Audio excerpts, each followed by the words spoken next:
Yep. Let us get in. Creating that Can you hear the sound? space to say like you are not gonna be perfect, be the same. About holiness and Bibles and stuff. Mom, what you got to say today? Is that what we talk about? Holiness and Bibles? That's the point. It's to all together be more holy. I would like to talk about the fact that you look incredibly handsome. That's awkward. Don't do that. Don't do that. You're handsome, babe. Thanks. All right, are you ready for our opening song? Yep, let's get it in. Here we go. Hey, hey, hey, come on now. Hey, hey. I know the two okay. Hey, this is fun. I hear the pod. I know the two hear you, but I hear the pod. Yeah, that's because I was talking over the I was trying to say something that this thing she just did right now, right? Where the mom was dapping up the son, said like the son is the son, see the son the answer. I'm like, that's such a cute gesture for parents, man.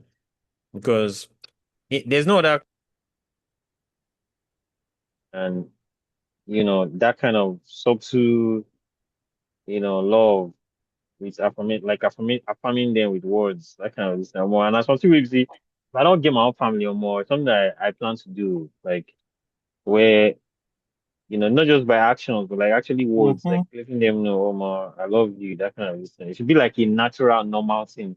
Because I've never heard those words okay, I've heard it maybe just once from my parents. But even me, I never said it to them, maybe only once. And that's usually true. All those, like, maybe you're writing for their birthday, kind of this thing, not like actually telling them.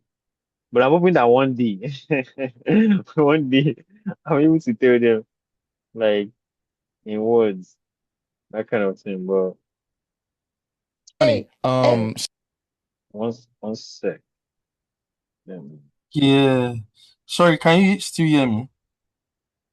Yeah, I can hear you. Oh, okay. I connected my headset so I can hear this thing clearly.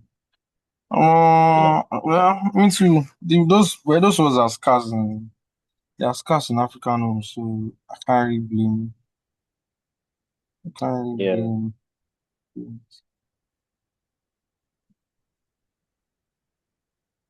I'm looking for. I'm trying to find the. Oh yeah, so. Wait, where did this go? Oh my goodness. I don't move things around to see. Oh, okay, I see it now.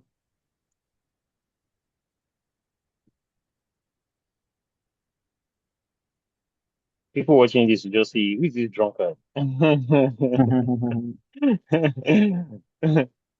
is this drunkard moving things around, man? So we're just talking. I'm going to. You didn't let me finish my whole. I was in my good. You do that every time. Let's just take a second and let's. I enjoy that. Next episode, we'll let you get some more time. Okay. Thank you. So before this, we was talking. I'm going to introduce our guest in a second. However, we were talking, and she said there was a reason why a lot of people in Texas are saved, or it's like the Bow Bell. And I was like, why is that? She said, because it's hot. She recently moved to Texas, and now it is summer. Because like y'all don't want to feel. Y'all got a little taste of what it feel like down there. So y'all. I thought that was hilarious. It just skyrocketed immediately into the 90s out of nowhere, and we are all. It's too hot. It's too hot. So Larry, you can post it like whenever. Oh, okay.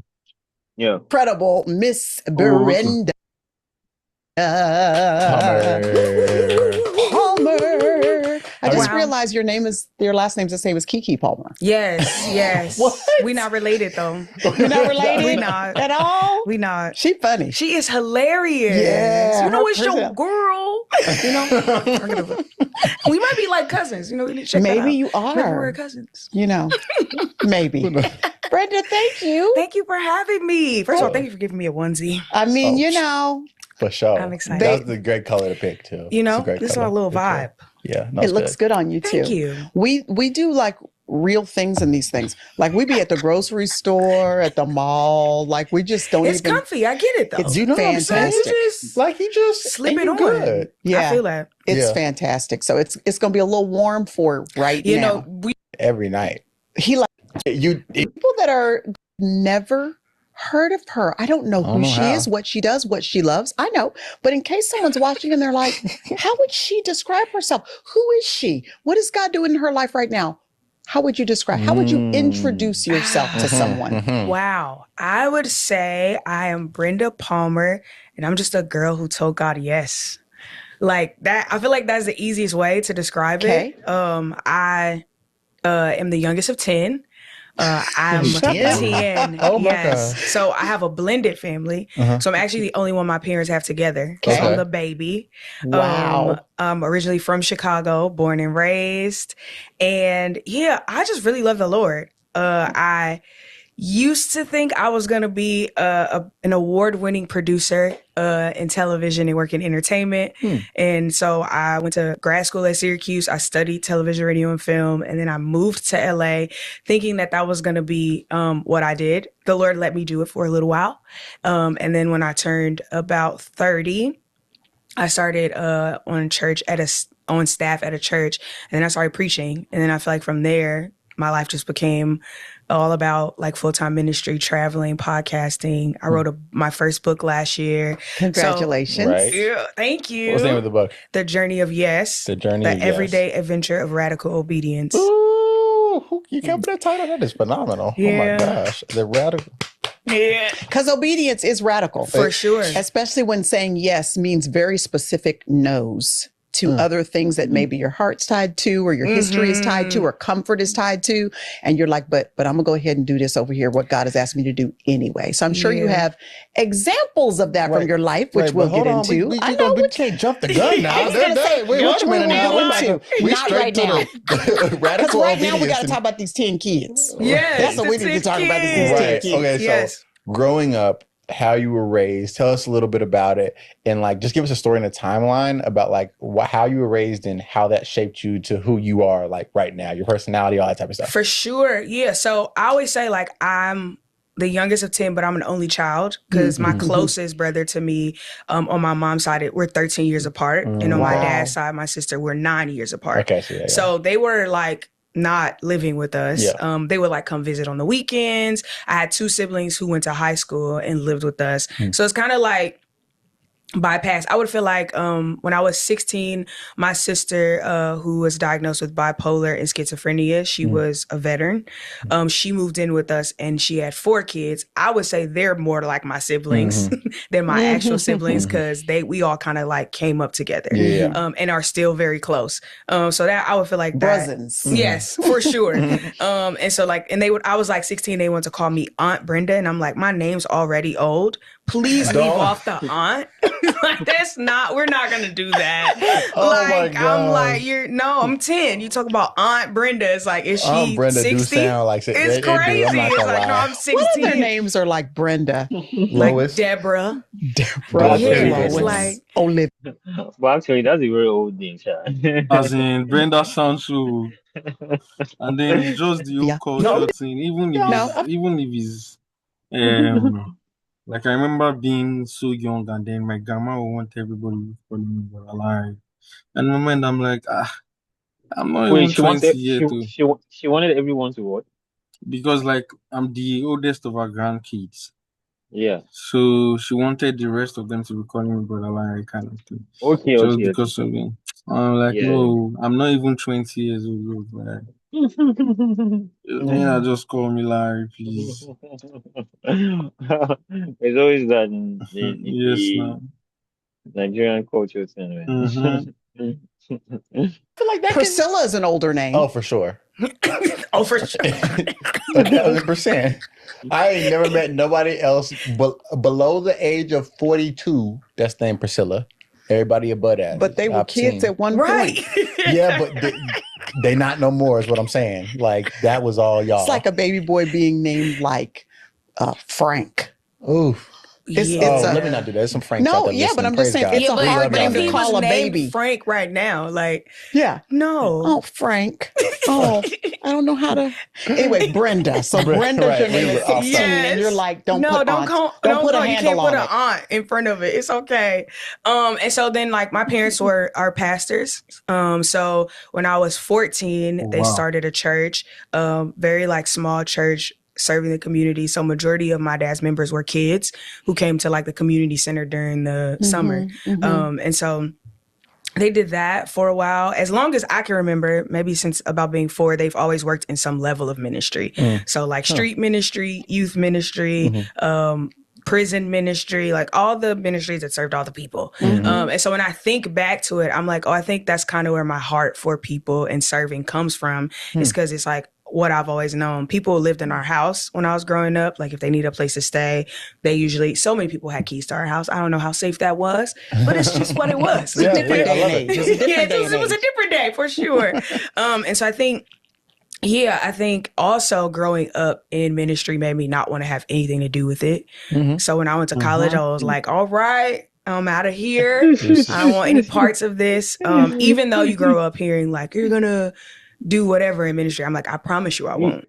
wait, Larry, would you say that's the same for you too? That's what I'm saying. Now that as she was talking, I was saying, exactly the same for me because being a pastor's kid, I really did not want to have anything to do with that life.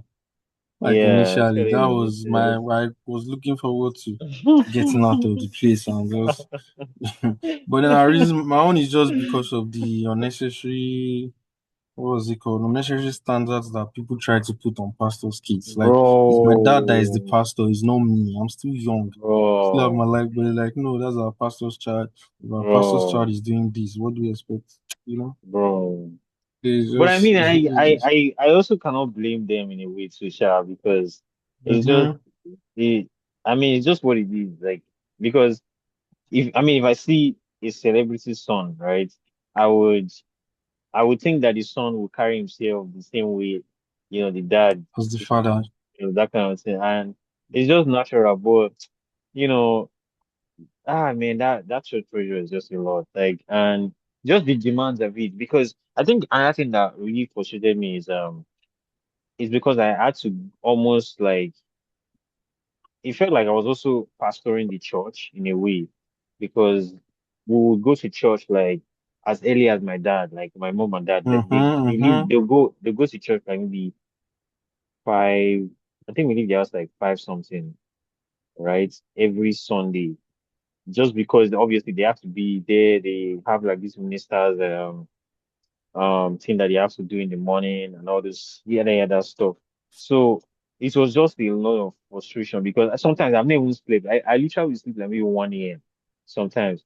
Maybe I'm texting, I'm online, I'm doing something, doing, like young guy stuff, just mm-hmm, goofing around the internet or just watching a movie.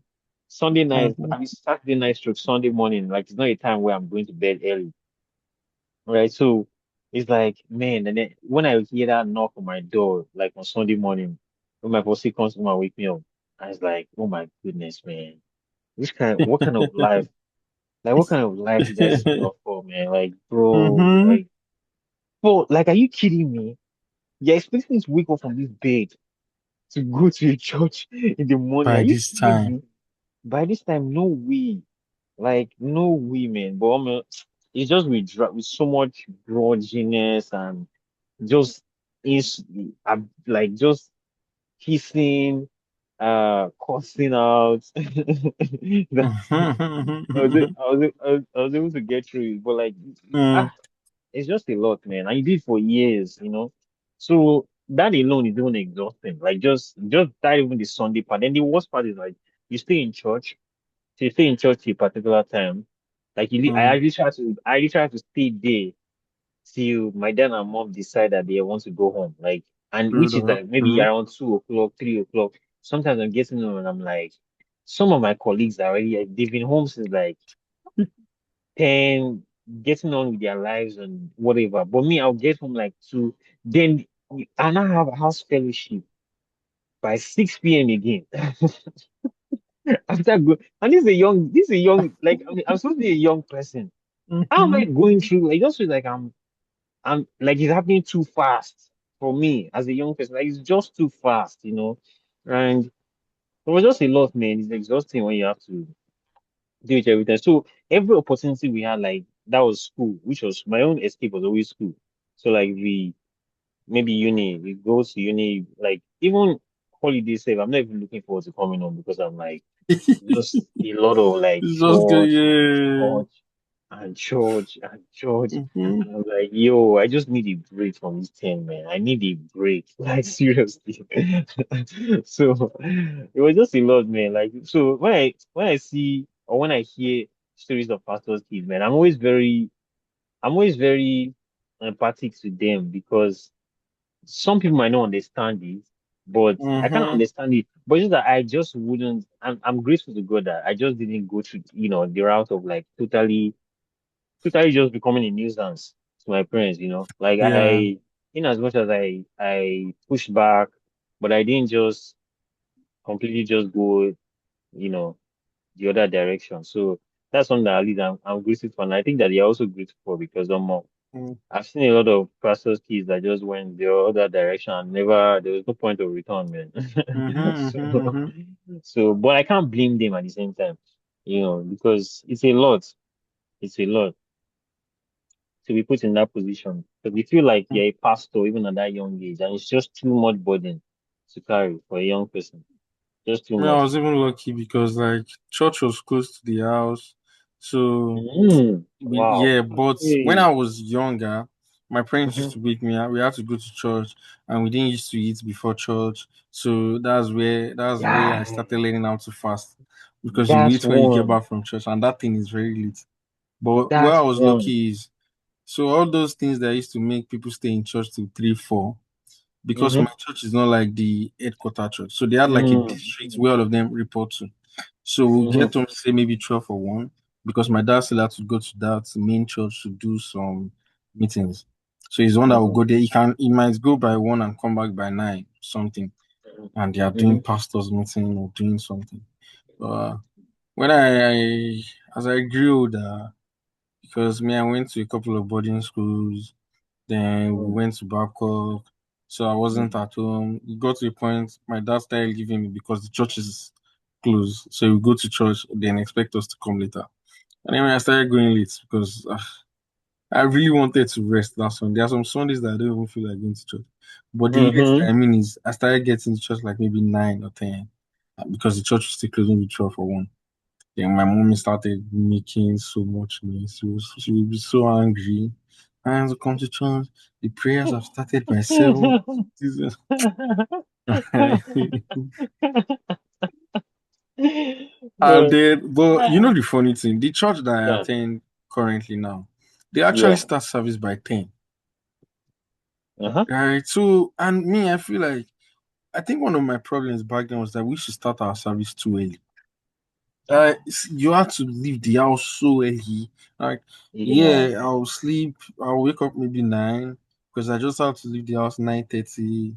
Sometimes even nine yeah, thirty-five, and I'll make the church by 10 before they even start the service. So, exactly. um, Yeah, that waking up early too, definitely. And ah, not and I mean some people like to eat before, and some people like to at least have something, maybe fruits or something, just mm-hmm, before they go somewhere because sometimes it's very difficult getting through this Sunday. Sometimes now when you mention it, I'm thinking about it and I'm like sometimes most of those times food was actually one of my biggest problem. The fact that I couldn't actually sometimes I'll wake up literally. My dad wakes us up that early. I'll quickly go to the kitchen and put like tea together. Just take tea, mm-hmm, bread, butter, because I'm like, I can't just not go and do this again. Where I'll go to that church, not have anything on my tummy till around 1. Like, no, I can't do that to myself. So like, no, I have to have something. So I'll just make something that early. So it's just it's a lot to wake up that early as a young guy. Like, it just feels too. um, It feels like a lot. Feels like a lot, honestly. Hmm. I'll be a And let me zookeeper. ask you a question. Not a zookeeper. She said I will be a Correct. A zookeeper, zookeeper. Correct. Because I am I just like you. I would be a zookeeper. Like I don't. It was not just a yeah. zookeeper. I didn't really like animals, but that's how much I didn't want to be in Okay, ministry. here's my question though. Is it just because you were around it a lot, or was it because, some people grow up in unhealthy church environments, or they've met other people that have worked alongside their people, and it's like, no, this is making me have a distaste for it? Or was it just you were around it so much you were like, I just want to do something different? Yeah, I think I was around it so much, and my parents are first generation pastors, so I feel like I had a lot of freedom to still do stuff. So it wasn't like, oh, you can't play sports because we got to go to church. Like I feel like Mm-hmm. I had a good balance. I think it was because I was around it so much, and I also saw what my parents suffered through at the hands of people they served. So I think I'm like, it's not because, I think we hear that a lot, but Oh, it's like you get to be behind the curtain and you Yeah, get to the see Mm, the cost. mm, cost. And so I think I yeah. was just like, nah, I'm good on that. And I mm. think it just Um, created this. I'm not going to lie. I think, Larry, we had this conversation before, and I have a question for Yeah. you that I wanted to ask you, like about the last part we just discussed. You Hmm. see this um part of being behind the curtain, right? And I remember we had this conversation when we were in that garage, and that day when we were discussing about this thing, and I told you that some of the things that affected my my perspective on faith is because of those moments where I would sit in like I was privileged to hear stories of members of the church, like certain things that was going on, all those kinds of things. Hmm. And all those things, and I saw people in a different form. Like I saw like church, I mean church. I started to see church people in a different form. I was like, wait, you mean this person can be a a choir leader, and at the same time, this person and the person can be Hmm. like a prostitute. Like it was just difficult trying to hold those two things together because it's like, how do I now merge these two images together? As Hmm. as someone that is young, like I didn't really know, like it just didn't make sense. But it was very confusing to me. Like, okay, I'm hearing this story about this person, but um, the person is also one of the leaders in church. How do I merge these two things together? Like, it just doesn't make sense. And because of how they carry themselves in the church, you really would not know. Other people did not know all these things, but as a pastor's child, I don't know about my other siblings because I would never had that conversation with them. But the fact that I was able to get a hold of those information kind of like also shapes like how I see religion, faith, church, which I'm thankful for, to be honest. Like, um, glad that I was able to see that thing because it helps me to also, now that I got older, it helps me to develop like a psychological, like now I see people, I think that experience builds my psychological lenses of like humans in general, like how they can be one thing but and they can be many things at the same time. At the same So time, yeah. I kind of built that that skill then. But at the same time, it's also, I can't deny that it also affected like how I see faith and religion in general. So, but my question was that to you was, how would you, if say for example you're in your parents' shoes and your parents are your kids, right? How would you have done it differently, or do you think you'd have done it Well, differently? let me start from saying that when I grew older, I Yeah. actually forgive my parents for whatever thing that it is that I had against them.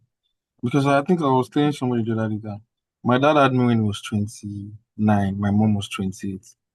So, and I'm getting to that age now.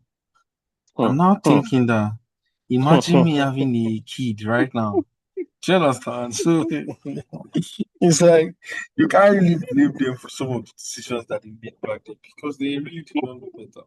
So, and I've said it before too that some of the things that changed my perspective on faith a long time ago is because of these things. Like what you hear about other people in church, and you now be wondering, how does this person have so many this? How can you be this person and then be this person? You see some ministers preach and then later maybe their wives come and report them to parents or something, and you just wonder that Mm-hmm. how is it the same person that? So I don't know Yeah. because now that you mention it, I'm trying to think of what's see, children are very mischievous because even me now, I know that some of the things that I'm talking about that as at that time I wasn't supposed to. My parents might even tell us to go to our rooms and what they Mm-hmm. are not supposed to be there. But as with children, Mm. children will always find Ah, when you go ways to curious. listen to exactly. As in, and I Curiosity. don't know if I want to raise a child that is not curious because I think it's one of the things that Hmm. will help Hmm. the kids to the kids. Hmm. So Hmm. I Hmm. don't know Hmm. how that children is Hmm. very. I don't know because I don't know. Because I Yeah, don't know that's how to shield kids, and I don't know how to shield kids from this thing. I don't know how to shield yeah. kids from this thing. The only way is accept it. You don't be having those discussions. But then kids will still find out because maybe it's discussing something. Kids will still Hmm. yes. So I think it's tough to actually keep kids away. So Hmm. I think you just I have to pray and agree. hope that they find the faith by themselves. Because Mm-hmm. there's nothing like finding your own faith by yourself. You are still waiting for Yeah. somebody, you will not get it. Yeah. Yeah. Finding by yourself and believing it, there's really nothing. I agree. I agree. Very, very And that's another personal. problem of being a pastor or minister's kid. Because other people are allowed to find the faith by themselves. But you are born Yeah. into it. They Facts, don't facts, give you facts, time to even, facts, you facts, just have to facts, facts, believe that facts.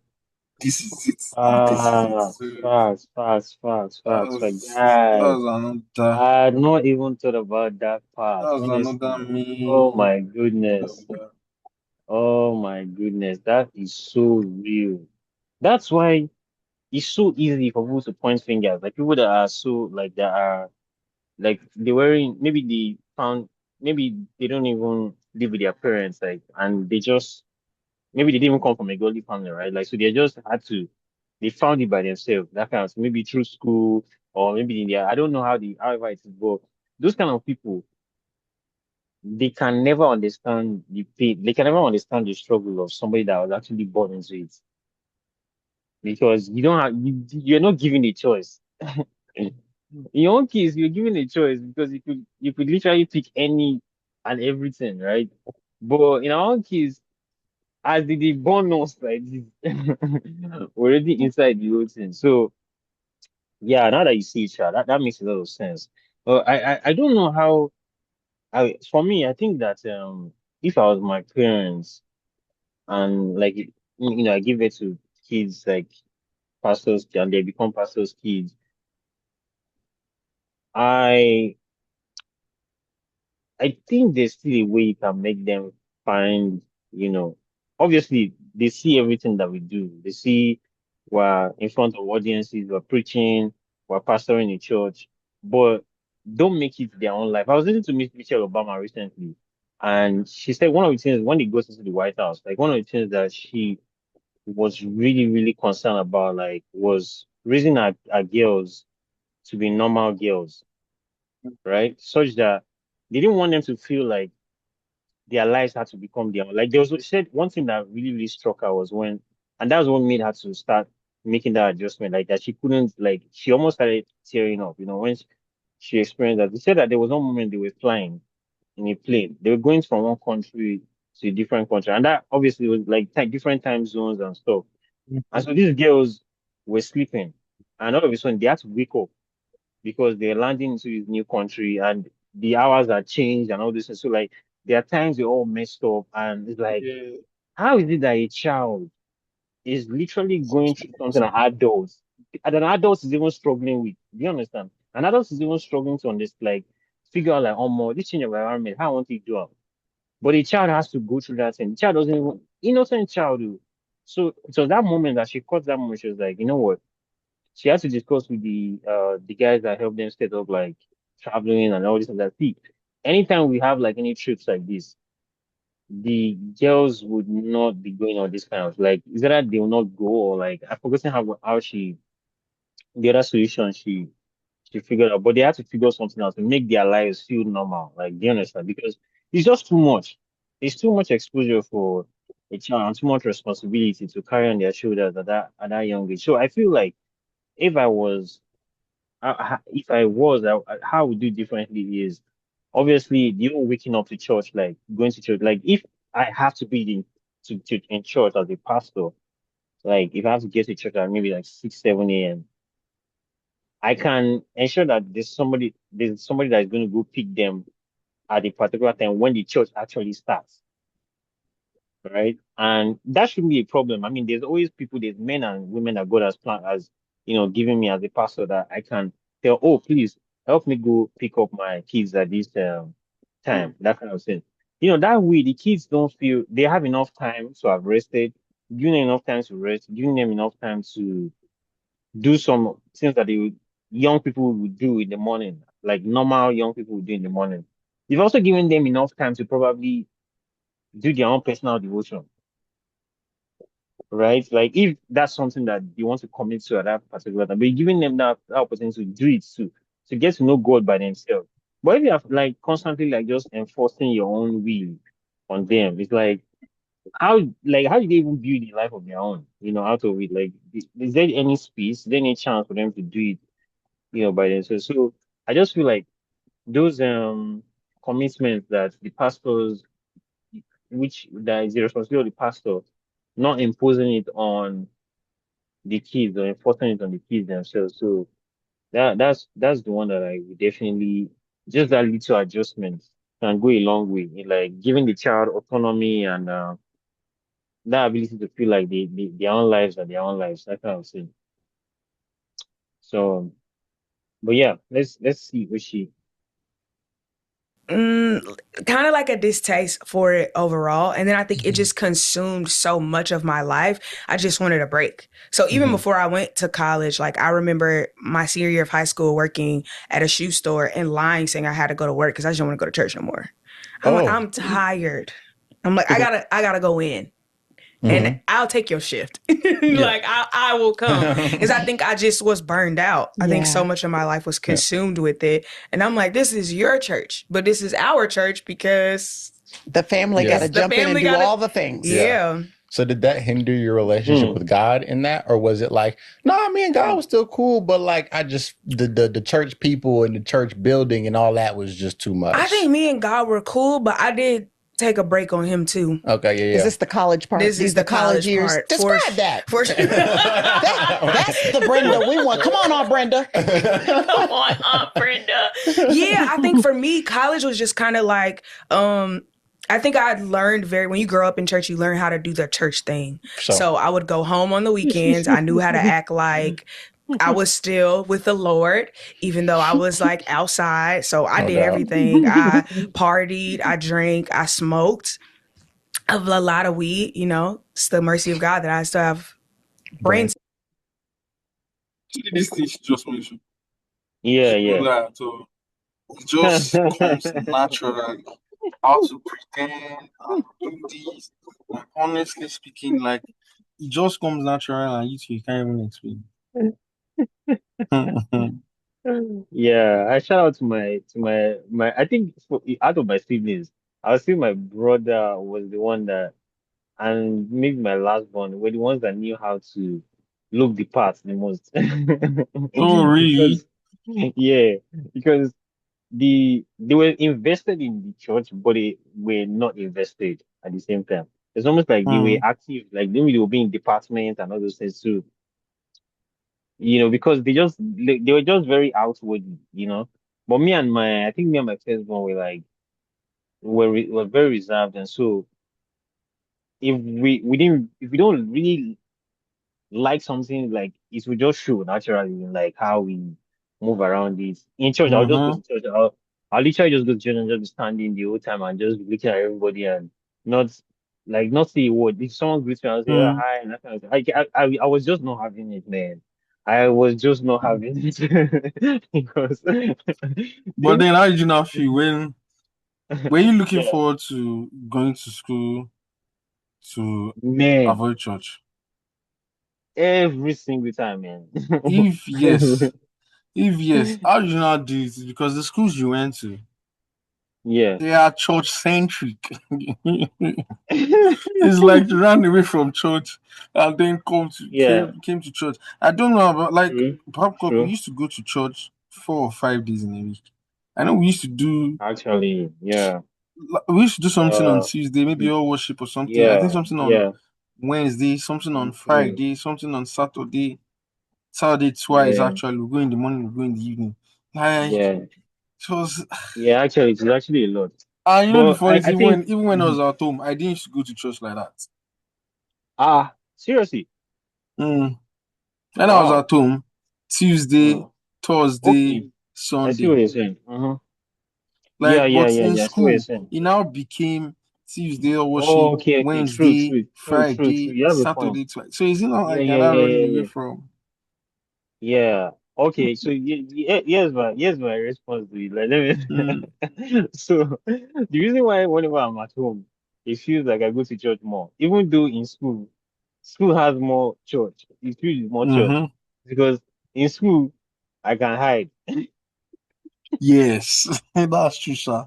Is you don't need to go to, and it doesn't feel like no, it doesn't feel like anybody's forcing you. People can go and you just be around. It's just that the Because consequences are in there at school, the yeah. end, but at least you will have done it first before you even think of the consequences. But at home, where do you You want to know, hide? I don't. You cannot.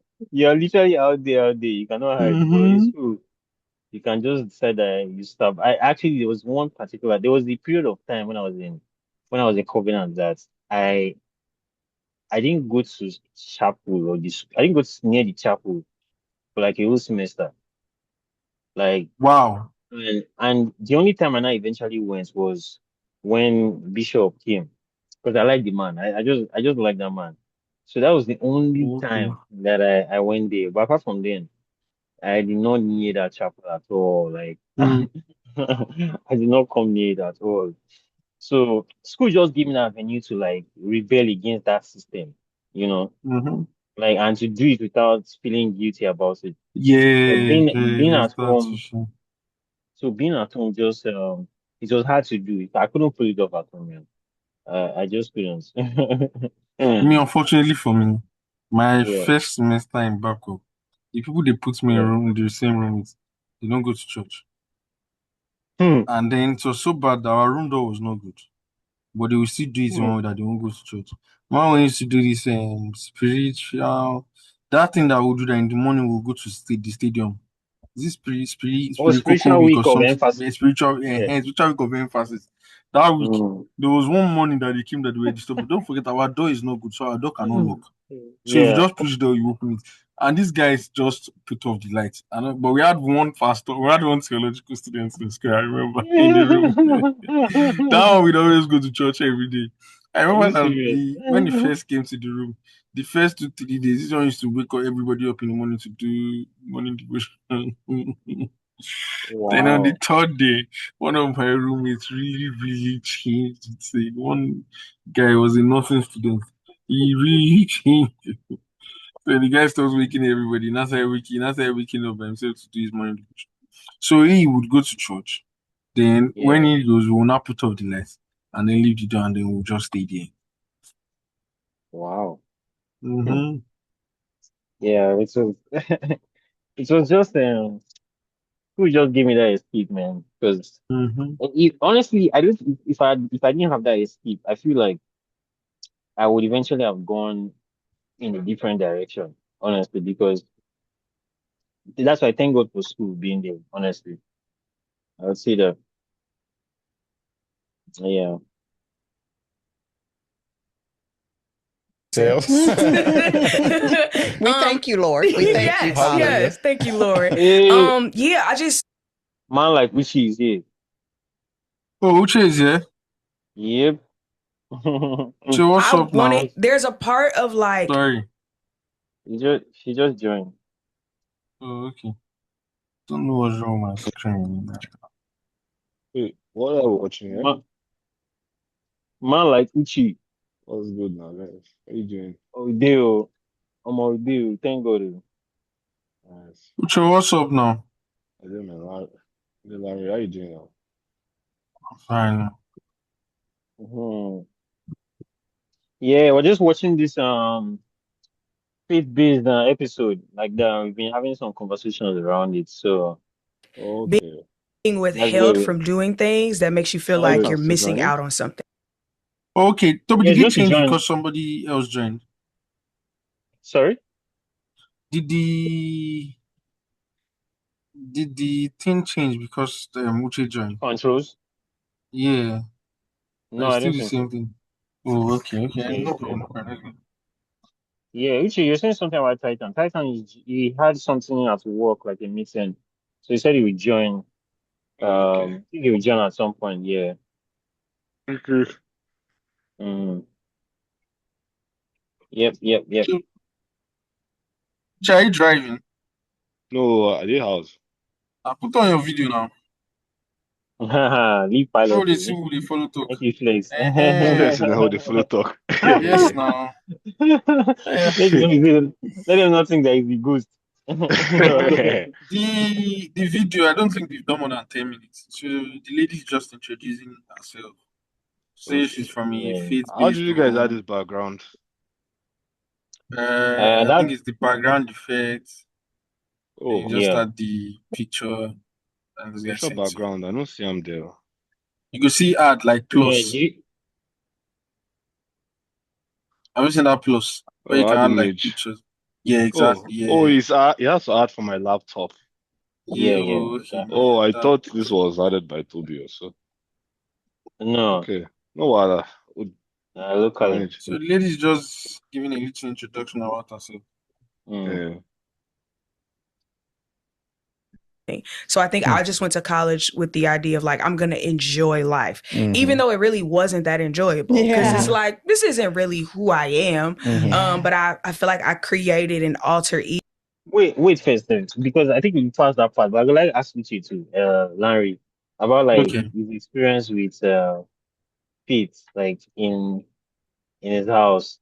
Because I'm not sure. I don't know if Uchi, like your parents were they pastors? No, they are not pastors. Okay, but like obviously they are Christians, right? Yep. No, So Chris. did they like did their faith like growing up, right? Did you ever feel like the kind of like and like they forced you into the routines of being a Christian, like going to church, like dragging whether it's like taking you to church without giving you much choice, or Oh, all yes. those things like so what did that feel like to you? It just felt like a routine at the end of the day. I think it just felt like a for loop that was just going on every day. That's how I felt like. I just could not explain the for loop. That's the only thing I was saying. So means did they wake you up early to go to church? Yeah, When you so did not feel 7 a.m. like. church. Wake up by 6 like this. Mm-hmm. Now the thing be for our family. And what time did you get back from church? Well, I'll get back around 11, Mm, okay. and ah I hmm. remember because it was, sorry, is it 11?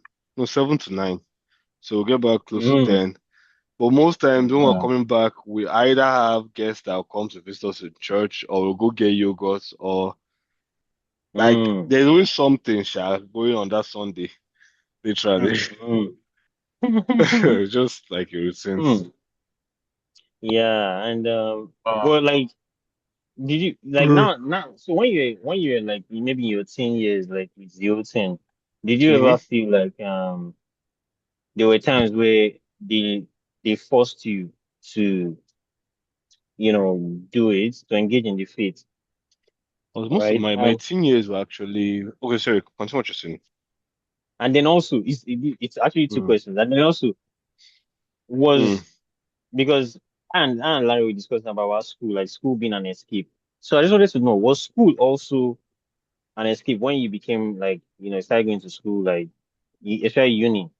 did uni ever feel like an escape for Mm. you to away from all those fit stuff, the practice at home, or feeling like you had to be doing it at home, Did it feel like an escape for you?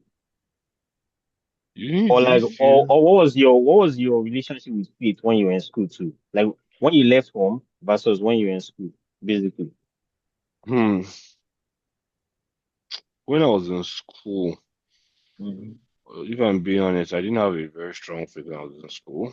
I still saw it as a continuation, but just worse because it was either like I went to church or they'll go and punish you one way or the other. Like you don't have Mm. attendance. Like I remember sometimes signing attendance on that card. That was what I remember. Like or you now have someone Mm. to help you sign attendance. Mhm. The only difference was that I was serving at some point. I started serving in the church as like in Mm. one of their IT. So, but it didn't change Okay. much to me. I just Mm. realized that church, like so many things in life, you just have to want it. Before you want it. No amount of force. Mm. No Mm. amount of force. Like if I don't Mm. want, Mm. Come on, if clock I that. don't Oh. want this thing, exactly. There's some Clock things that. like Clock that. if I don't want it, right? When someone gives Yeah. it to me, I will Mm. say thank you, but there's very low chance I'll use it. Mm. So, Hmm. Hmm. Hmm. Hmm. Hmm. Hmm. okay, Real that's the talk, only real talk, thing. real talk. Real talk. Mm. I'm telling you, that's exactly what it is, man. Now that analogy we just used now, is Yeah. exactly he just painted the perfect image of what it is. Because man, it was actually a gift that I did not want at the time, but Hmm. you know, he just said Yeah. thank you, but you know, My good. own is even hard for somebody to escape, which are minus what we said that time, that the fact that you can sit it out. Sha. It's hard for somebody to escape. You escape home because you are going to church too much. Then you now go to the kind of school that we went to. You just get frustrated because because we were going to church every other day. Every other day you have to be in church. No excuse, guy. You just be if that was your escape, you just be, except if you are now missing it, and then missing it too, you now get so many attendance down to not be Yeah, another problem for you. yeah, that compounds to, yeah, Uh, true. but it's right, Yeah, Cha. In school, going to church was really just to mark attendance. It was not really about. yeah. Not really So that about. didn't even But help. That didn't even help to yeah, but in for a way, someone for that me, was already Cha, struggling. in there's that too. And then me, Sha, in a way, Sha, school actually challenged my faith into. Now Ah. the one I knew back home was just because my parents went to church. So I had to always go to church. Mm. Babcock is a 7 Day Adventist now. Church. Those guys Mm-hmm. sometimes they explain reasons behind what they do, and like they give biblical verses that back it up. There was a time I don't know if you guys Wait, remember in our class. which One of church? I don't do have different churches in school. no me, I went to I can't even remember the name now. But it was the Okay. one those two not Crystal. The other hostel that is opposite Crystal. Is it? Oh, it's not female. It's the male. One of the male No, halls. it's female. No Crystal is a female. female hostel. There's an there's another opposite Crystal. I can't remember the name, but that's the church I went to. Beulah Chapel. Hmm. Yeah, I went to Oh, Beulah Chapel. Beulah. So Oh, okay. there was a time in one of our classes, Mm. Ernest's class, the first one, that Mm. I was trying Mm-hmm. to explain why they start Sabbath from the evening, like Friday evening, and end it Mm. Saturday evening. And he used one analogy in Genesis that says like the day starts from the evening. Like today is Wednesday now. So from this Mm-hmm. evening is Thursday already. Then by tomorrow evening, which is supposed to be Thursday evening, now entered Friday. And he showed it in the Bible. He Ah. also did he also did the one of why they go to church on the seventh day. Yeah. There's a place in the Bible that says keep the seventh day holy, and then if Sunday is the first day of the week, of course the seventh day is Saturday.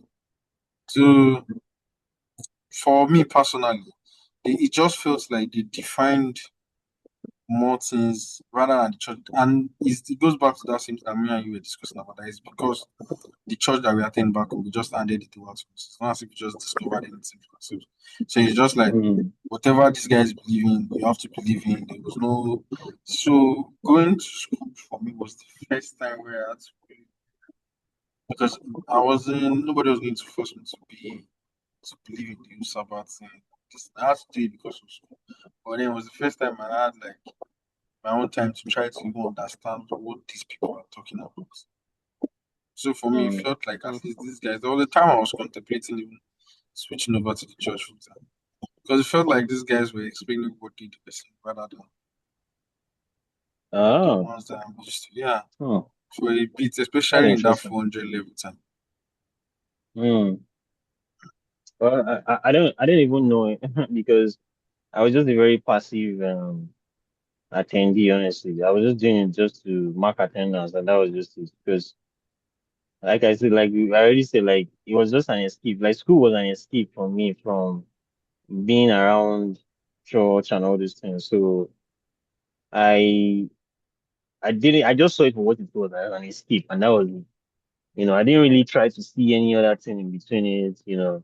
Other than what that was. But yeah, I but it's don't join interesting. it. But it's interesting. Yeah, Yinka, how you doing, man? I think it's interesting that you actually pointed at how that he explained. I never even thought about that honestly, but that makes sense. That makes sense too.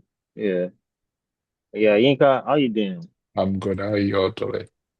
Doing Good, right, good, sir. How you doing, Yinka? To Excuse my late calling. good. all the voices Voila. tick like this. What's going on? Still not too much money near. Be waiting the This is too what much really money. happen like this. I It's, don't know it, because rich people don't say that's their voice they be. it is too much responsibilities. Oh, I'll be now. you can have both at the same time.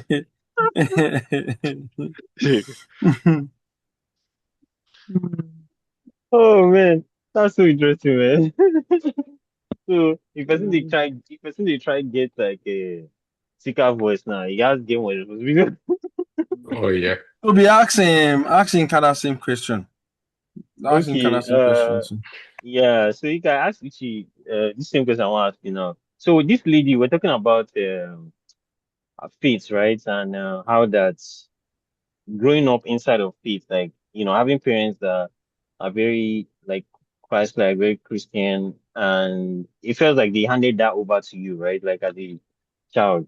So did you ever feel like they didn't give you an opportunity to try to figure out? I forgot how I even phrased the question what you say, but um because of growing up in a Christian home, do you feel like it was just there was no other choice for you, like you just felt Yeah, like they like you were were handing it forced over to into you? it. Mm-hmm. I think my family was quite different, yes. I would like to say my parents are not as rigid. Hmm. Um, Growing up, there were like Uh-huh. certain things that we had to do as Christians, yes. There were rules and regulations. Even I could Mm. remember growing up, we even talk about church, for example. And I can remember there Mm. was an instance where I think I was in secondary school or something. And Mm. one of us just randomly mentioned in the car that, oh, when we when we finish school or whatnot, we're going to leave the family church. And I can remember the response then was that no, that was not happening. Yes, you're not leaving the family church.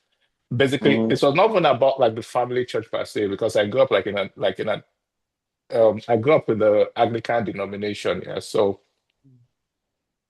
the response from my parents then was that no, that is not happening. Yes, we're not changing church. We're not switching church. And so not because there was something wrong with our church. Yes, it was just a random thought out there. But like my parents made that impression. But I found that like when I was at the right age, when I actually changed church, my parents did not have any issue with it. Um, they were more concerned about what the church I changed to would like teach in terms of faith and whatnot. So I Okay. gave that example to like just show the kind of parent I had. So back to the Mm. question. Mhm. I think personally, uh, for the longest time, I was a Christian. I was a Christian by association, by birth, yes, and I practice Mhm. Christianity in that lens. So there are certain things I know now. There are certain things I do now that I was not Mm. doing then. But if they told Christians to stand up, yes, I'll stand up. Do you get? It was kind of Mhm. like the word is failing me right now, but you know when they say you're doing something religiously. I was a religious Christian. Like it wasn't like, oh, I don't say Yeah. give my life to Feel you. Christ. Okay, I give my life to Christ, but eh, let me put it this way. So I was a Christian because I was my parents were Christians. That was all I knew for the longest time. Then there was Mm. a switch, there was a change where before I say this, sorry, I was a Christian. I want to also put that like I honored God. Yeah, there was the honor for God, there was the reverence for God in the old mix, Mhm. yes, while I was a Christian with my parents. But there was a change where I decided to actually become a follower of Christ. Yeah, so there was a difference between being a Christian by uh, tag or by association or filling forms and forms that ask for your religion and you think, oh, I am a Christian. There was a switch between that and deciding I want to follow Christ. And that switch for me was what made the difference. So there was a move from my parents' religion to me accepting Mm. Christ for myself. That if my Mm. parents wake up tomorrow and say, oh, they are no longer following Christ, they want to be Muslim, I wouldn't just follow them. I Mm. don't know if that Mm. makes sense because I Yeah, made yeah, that my makes own sense. conscious decision that this Mm. is the path I want to go. And then Mm. I also readjusted my lifestyle Uh-huh. to follow the guideline that comes with that surrender. Mm. Mm. That makes sense. So my second question now is that because she was also sharing how that when she goes to school, school was sorry, not school, hers was job. Like her job was an escape for No, her. it's Like she college. would give excuses. Oh, college. She said college. Sorry. Okay, so college. So me and I asked the question to Uche too, and I asked the question to Larry, and I answered that question too. So question is, what was your faith like? At home versus when you're in uni? Like, was uni an escape for you too, or like, was just the same, or how was it like?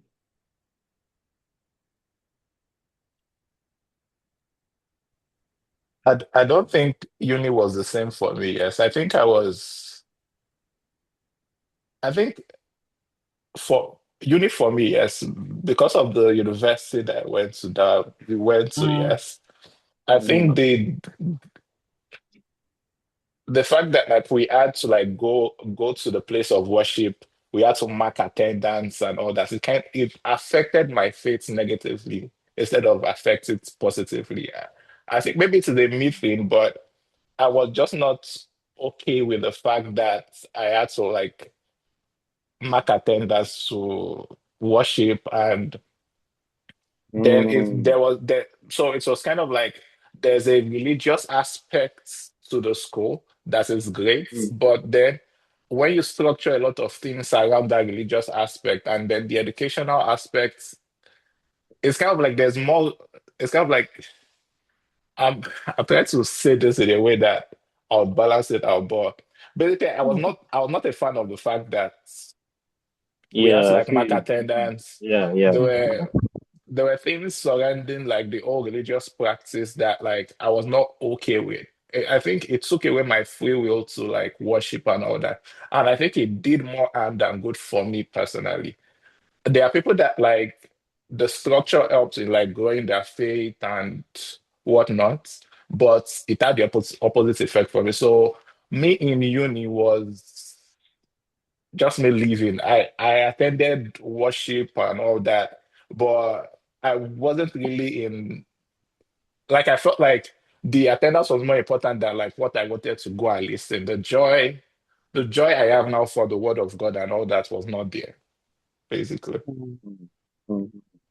And I know, like, one can argue what is the difference between that and the kind of environment I had at home? Was it not kind of like compulsory to like go to church with my parents? Yes. Yeah. Mm-hmm. Um, I think the way my parents raised us, yes, Mm-hmm. I never saw going to church as something that like they forced us to do. In as much as we didn't Mm. have a say in terms of, oh, I'm not going to church today, today, we didn't get to do all that, yes. But like I think they raised us in a way that like we did like it never popped up in my mind one Sunday to say, oh, I'm not going to church this Sunday because they probably would tell me I have to go, but it never just occurred to me because I think at the end of the day, it is all about delivery. Maybe the way my parents raised us, like it was never an issue. I never saw going to church as something that I was forced to do. Mm. So like I Mm. think that's the difference for me. Like it's Yeah. I have a lot I think there are a lot more technicalities when it comes to religion when it came to university days Mm. and the environment itself, yes. But Mm. yeah, the whole structure was not just sitting well with me. Like yeah, let me leave it at that. Mm. Yeah, obviously, like it's for someone like me, obviously, that was actually using it as an escape. Like that system of signing did not like it just made it worse. He completely just he took it to relegation zone. It was already like close to it was already in close to getting relegated. But that experience just he just took it back to relegation zone. Because it's like, okay, is this the deal? Like, so these are what I have to do to say, oh, I came to church today.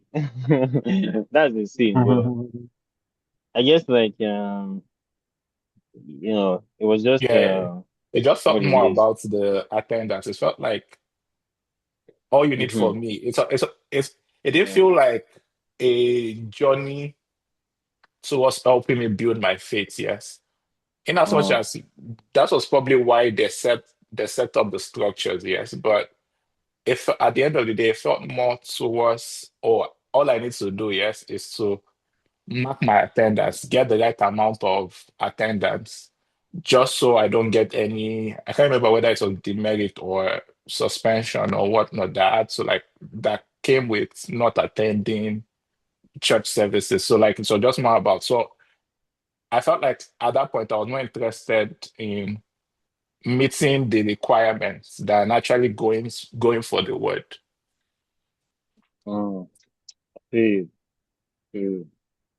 Ego when I Mhm. Let's see. didn't Let's have let's see what this lady says. accountability or responsibility or have to Hmm. think about upsetting my parents. Because I Yeah. think It's, Titan and Ichi. Can you hear it? Yeah. Yeah, I can hear it.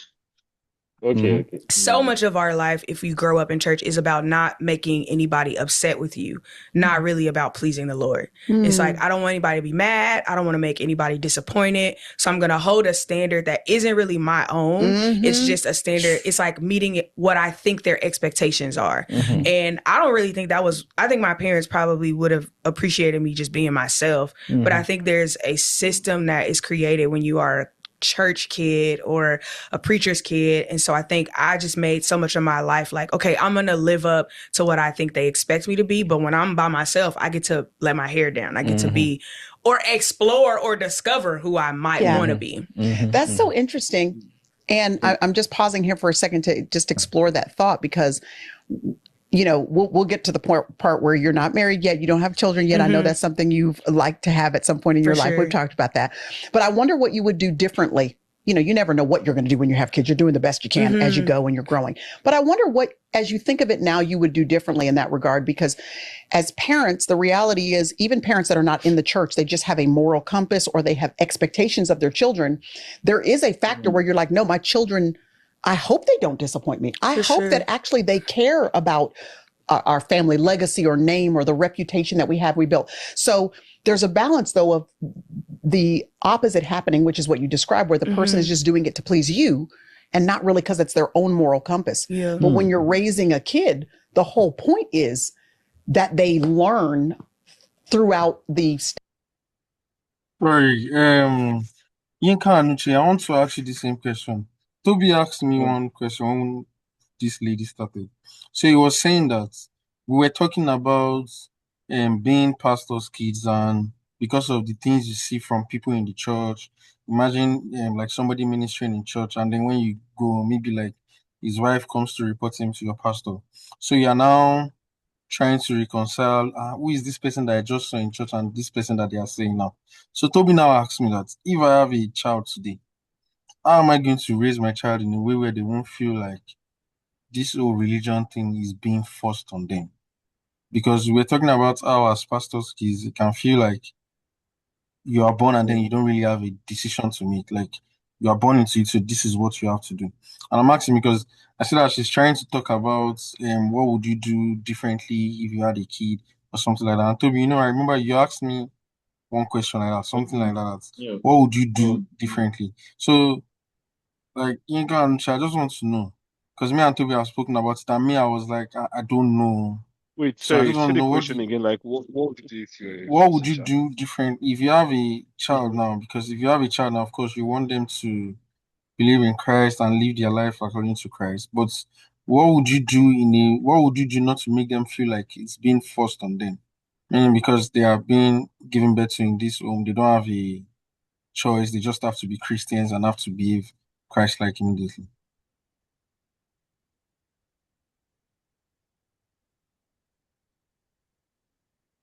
mm. Which do you want to go?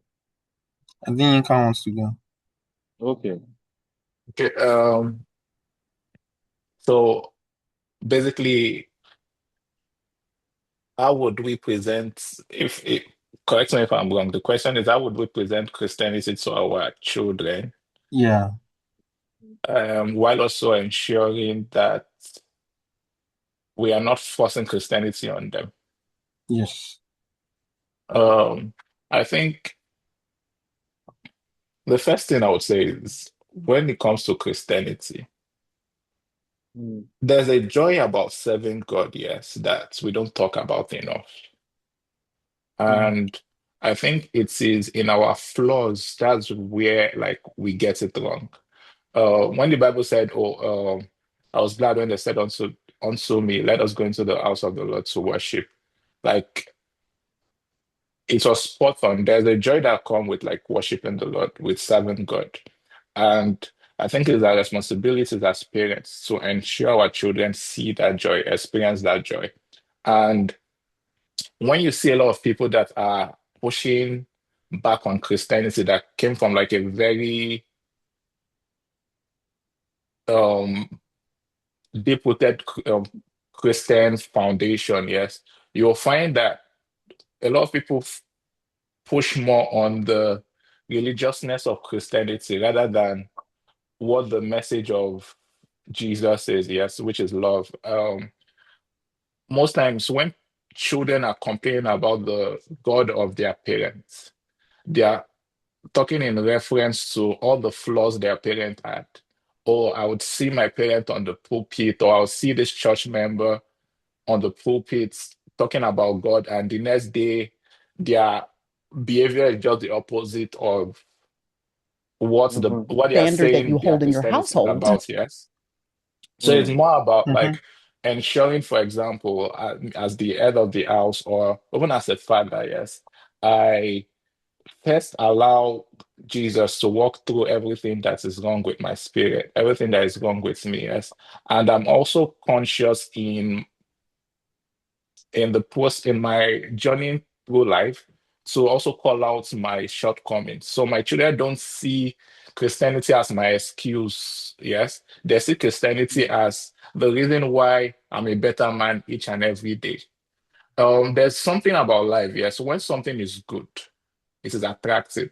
Yes, if Mm. you mhm, present Christianity the right way, your children would want to learn more about the God of their father. Yes. You can't say, oh, my Mm. father served God. Yes. Because I'm intentionally not talking about other church members because I always say the church is like the hospital. Yes. There are a lot of sick people. Yes. And we are all we are all treating different things. No, we are all treating different things. Yes. So that's why, number one, as a family person, yes, you have Very to also protect funny. your children. Yes.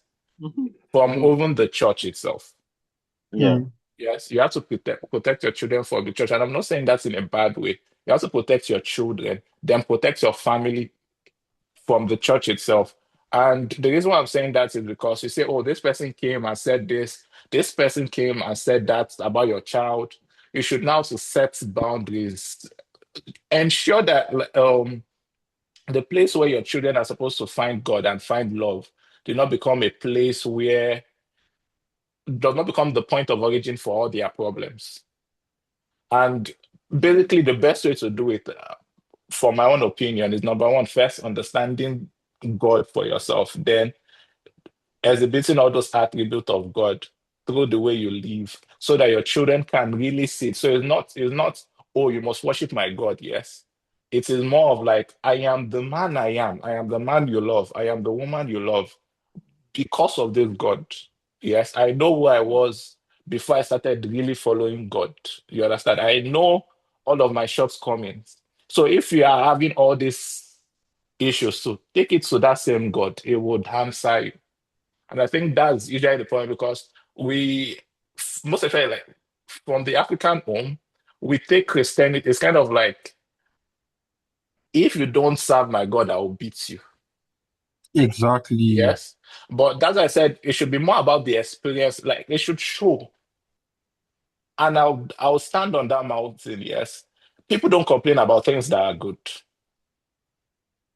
Yes, Yeah. people don't like the reason why it is a topic is because there are also excesses. There are things that is not even biblical that we are practicing, that we use, that we hide under religion for. And it is more about each individual like identifying all those things and steering away from it. It's kind of like you are flawed. If you are flawed, you are flawed. Don't use the Bible to, don't look for a Bible verse that can buttress your flawness and use it as, oh, as my child. Yeah, Mm. I'll let, I'll leave it to Uche to like give his opinion. Okay. Oh, it's not so far from what Tyson said, to be very honest. Like I actually like I think one, like if you're looking at pastors, right? Um One, a lot of them are trying internally, they would want to salvage let me not say salvage, they want to maintain an image of um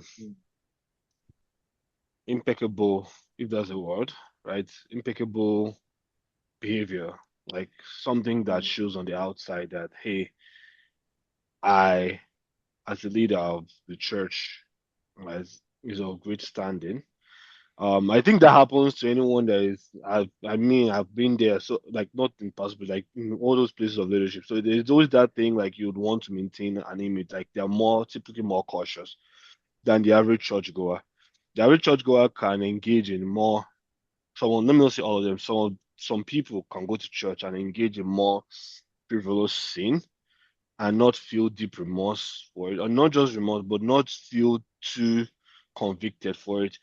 For some people who are pastors, right, it's more likely to have them to be more cautious about their habits. And even if they may be engaging in habits that are not right, they are also way more cautious about those habits being known to the public, right? So in that case, like it's likely that they would want their kids to follow a certain order of behavior that is it's a certain like level of behavior that is acceptable and that the church sees as valuable. So what does that mean? Like for me now, I used to say I be pastor now. I can't get Pekin, right? Yeah. Um, I would want there's a likelihood that I may fall into that trap of being very strict about that, and I may not show my vulnerable or human side. But from what I've also learned from what you guys have said, like not having to show that vulnerable side can send some signals that pastors or like being a pastor's child means you have to be um living in a very like near perfect life to ensure that you don't bring this disrepute. Yeah, I don't know if that's what I'm understanding from what you and Larry said earlier. This disrepute to like your family. So for me, I just see it as like showing them what it means to love, showing them what it means to act like what God says, like we should all act like, in the Bible. Um, the attributes of Jesus, but without having to put those politics inside it, or that I have to put those sense of, okay, I'm doing this because I want to save or I want to keep an image, but I'm doing this because this is what I should be doing as somebody who God has called to lead. I think those are two different mindsets, is what I would say. So that's just my own opinion about it. Um, Mm, yeah, so There's something that okay. yeah, No, go sorry, ahead, go on. Toby. Okay. There's something that Toby mentioned the other time. So mm, now I've heard what you guys said, and you guys are right. Like, you need to show the positive part, show why it is interesting to serve Christ and all of that, so that when they see that, it's easier for them to move in that direction. But now, my question is this: is it possible that you can be doing that and then still be doing something that makes it look first? Let me explain what I mean. Now, there's one thing that I didn't like when I was young. On Sunday morning, when it's because of like maybe around 6, like, let's go to the church, that kind of thing. I didn't like it. And it's not because I didn't like God, it's just because to me it felt like it was too early. Now you can go around at 6 to church that is going to start by 7. And then you don't get home until maybe 2 or 3. For me, it was even okay because sometimes we got home 12 1. But I know some people they don't get home that Sunday until 2 or 3. And so for those kind of people, when they were like going to school or anything, to them it just felt like they really wanted to go to school because school was an escape from doing all of that.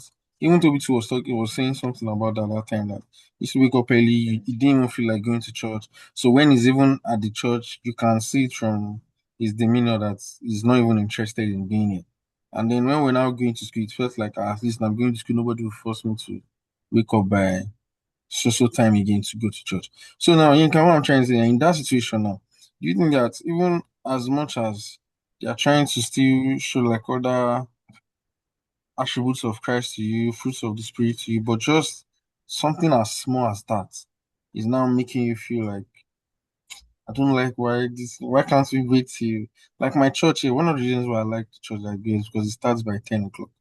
So like I really don't like that going to church so early, 6, 7. That kind of things. Do you understand what I'm trying to say? No. Oh, yes, I understand, and it is a fair point. And I think everyone is called, yes, but our callings are different. That's just by the way. So, saying that just to say that there's no escaping it. If you're actually a Christian and you've Mm, made up your mind to serve God, yes, you would serve God in different capacity. And sometimes, as a pastor, if you're a pastor and there are certain things that are required of you, for example, going to church early, mm-hmm, leaving church, being the first person to get to church, being the last person to leave church, and all that. Where where should your children stand in all of this? yeah. Um, this is a personal opinion. Um, I believe I believe children should be left alone to be children. Uh, Mm-hmm, Mm, And we've seen men of God talk about these things, yes, where if it is possible for your children not to go to church as early as you do, yes, if it is possible, make it happen. If it is possible for you to also like get, and there are churches that do this, I'm just putting it on the side because like it's kind of like if there's a need for you to go early, if there was a way for your wife to come later, if it's a possibility do that. If there's a possibility for them to go after church while you stay behind, or for them to be with family members while you stay behind in church, do it. There is a need for you to let children remain children. And the reason why that is important is because it's kind of like, as a pastor child, people that I know, like that are close to me, that are like pastor children, it's kind of like you also, for example, learn instruments by force because you are automatically the Mm-hmm. drummer, you are the one that is in charge of this, you are the one that is in charge of that. There's like automatic responsibilities for you, yes. Um, I think we're moving towards a more structured approach to this. Yes, God is a gifter of men. There are a lot of men that can fill these roles without you having to like rely on your children for everything. Um, it is easy to say, yes, but I think when you are called is you have to also make conscious effort for your family. And I think a lot of people are doing it now too. I know pastors that are doing it, yes. Conscious, conscious, conscious efforts in terms of, I don't know, I'm echoing. Can you hear me? Okay, Yeah, I can sorry. hear seconds. Also, Yeah. Toby, we can't see the video again. Yeah, sorry. I'm just trying to. Okay, I'm In, back to what I was Inka, saying. please go ahead. Yeah. When I'm talking about conscious effort, a good example is I understand I've been called to ministry. Yes, I understand all the responsibilities that come to it. And it's kind of like we can sugarcoat it anyhow we like, but there's no how to not affect the structure of your family. But everyone understands that even before you are the head of the church, you are first the head of your house. Mm-hmm. Yes. And Yeah. going through that process, ensuring you have a lot of structures in place to ensure to protect your family is very important. What are the Mm, structures? Normally, church start by maybe 10 or 9. As the pastor, you need to be there for 6. If it is possible for you to go by 6, and maybe even have mhm, like a protocol member go and pick up your family if it is one car by 8:30 or something, it is not bad. Mm-hmm. Yes. If it's the after church, you need to be there till 9 p.m. Have a protocol member drive your family home. Yes. So they could, like, for example, your children can start preparing for school the next day. That is like good practice. You are putting structures in place to ensure that everybody in the family is not burnt out over your service. Yeah. mm, If it is you and Yeah. yeah. your wife that is in this ministry, yes, maybe you understand that and all I'm saying, it does not, you could put a structure in place that every 2 Sundays, my family can go home.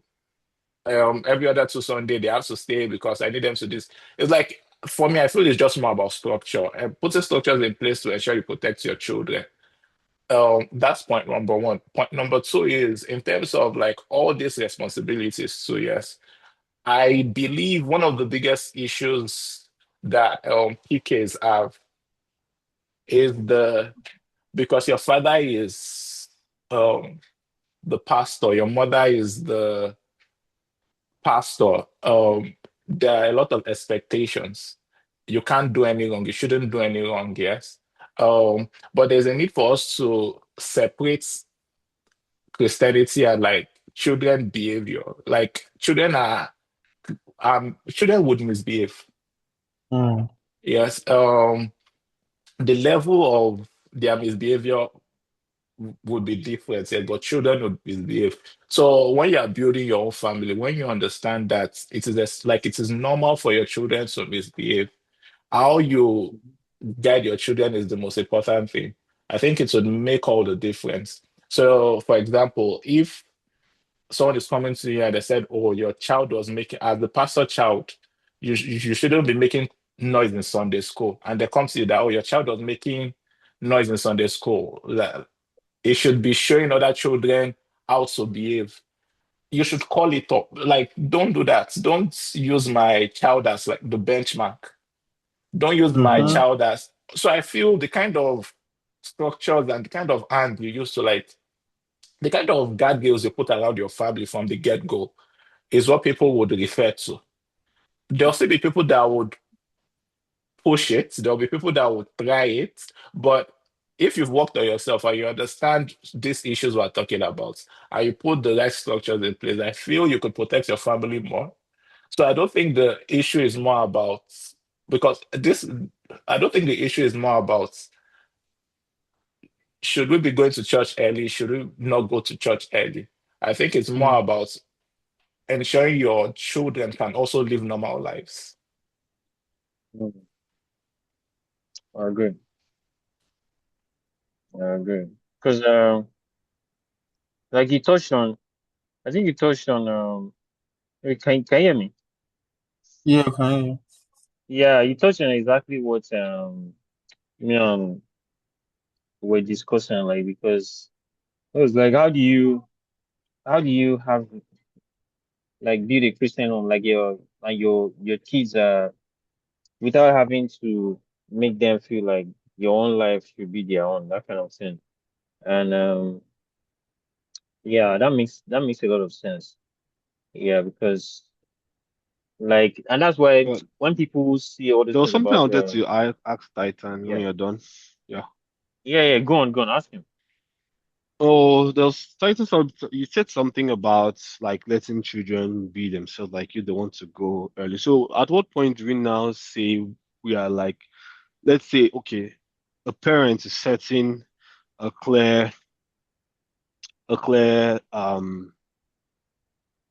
balance between what is right and letting someone do what they want, because mind you, like people learn.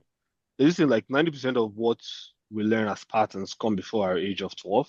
So if someone learns that it's okay to do some of those things, um, just because we're letting them be kids, right?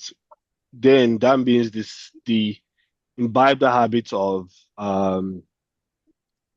I don't want to use the word lazy, but something similar along that lines. Versus now, if we are, or if, for example, you as a yes, pastor or a leader in the church, right? You have a kid and you're trying to force them into these ways, right?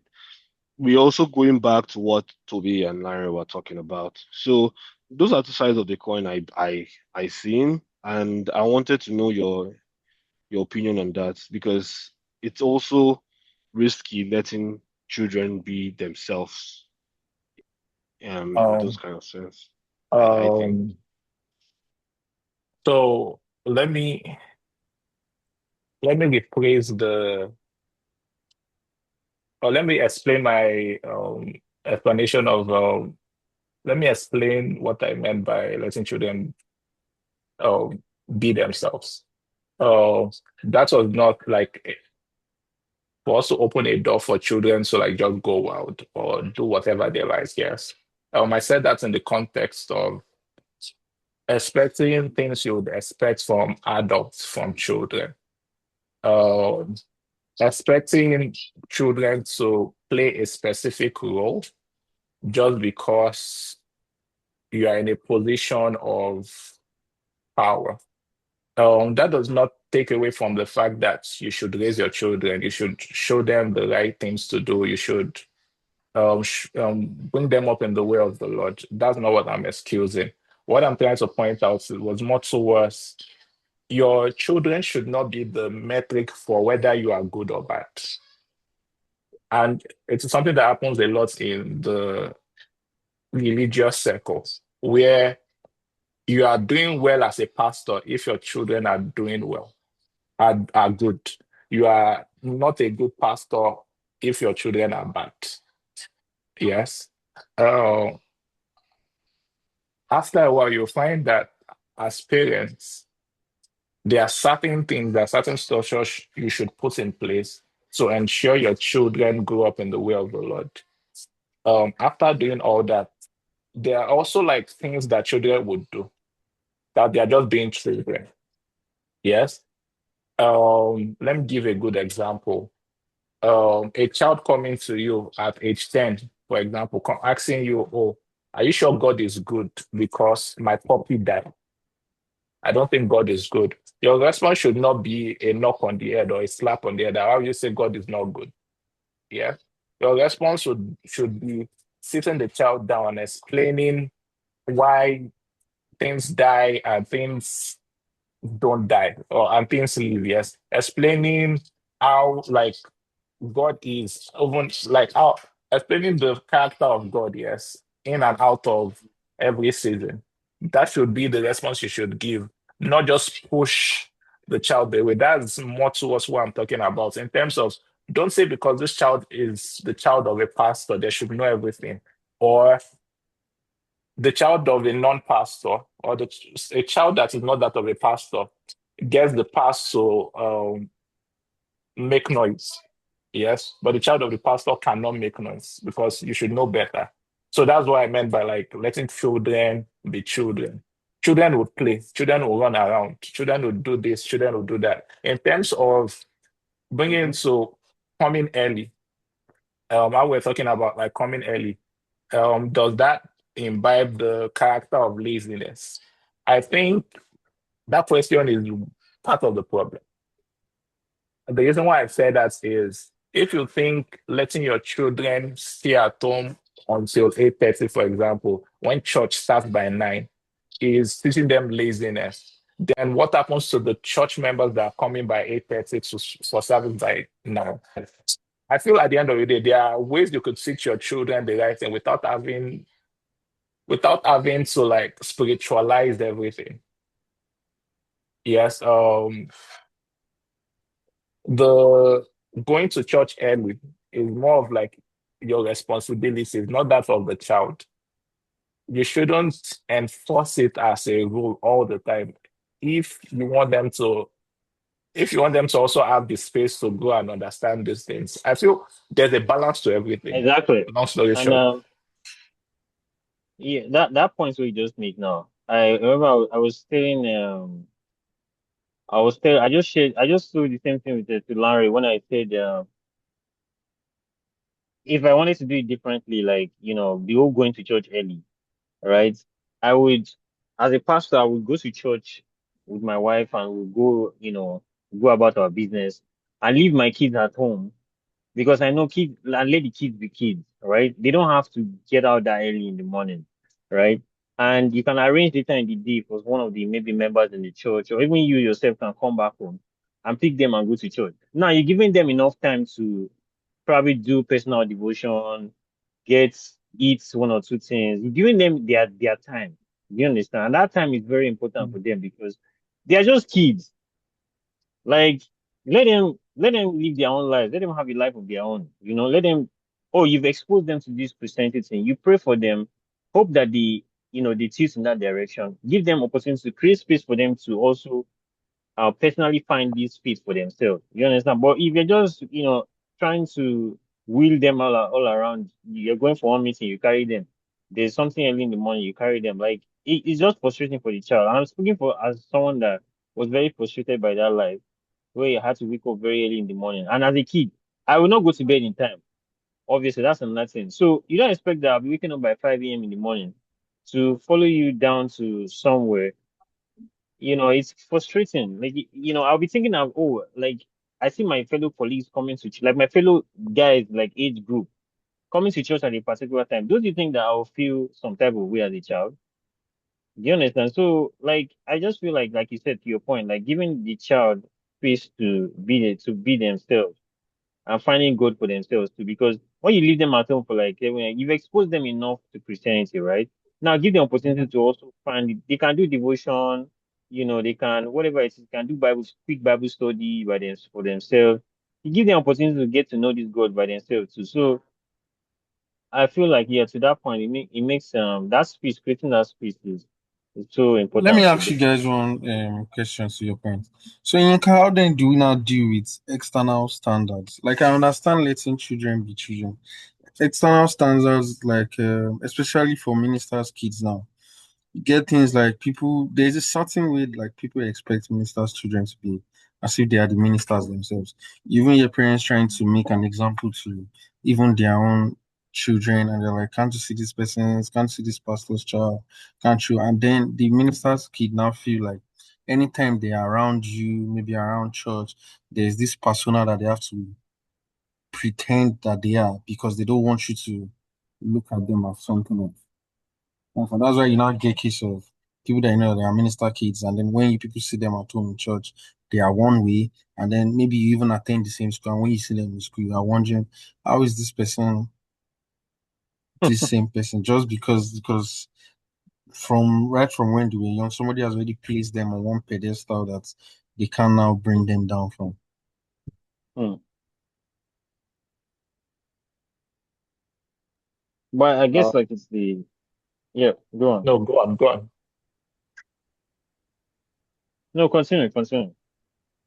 Um, so I want to be sure I got your question. So your question is more about what, how do you manage the expectations of Yeah, is that like people external standards or something like that that people against put? the children of ministers?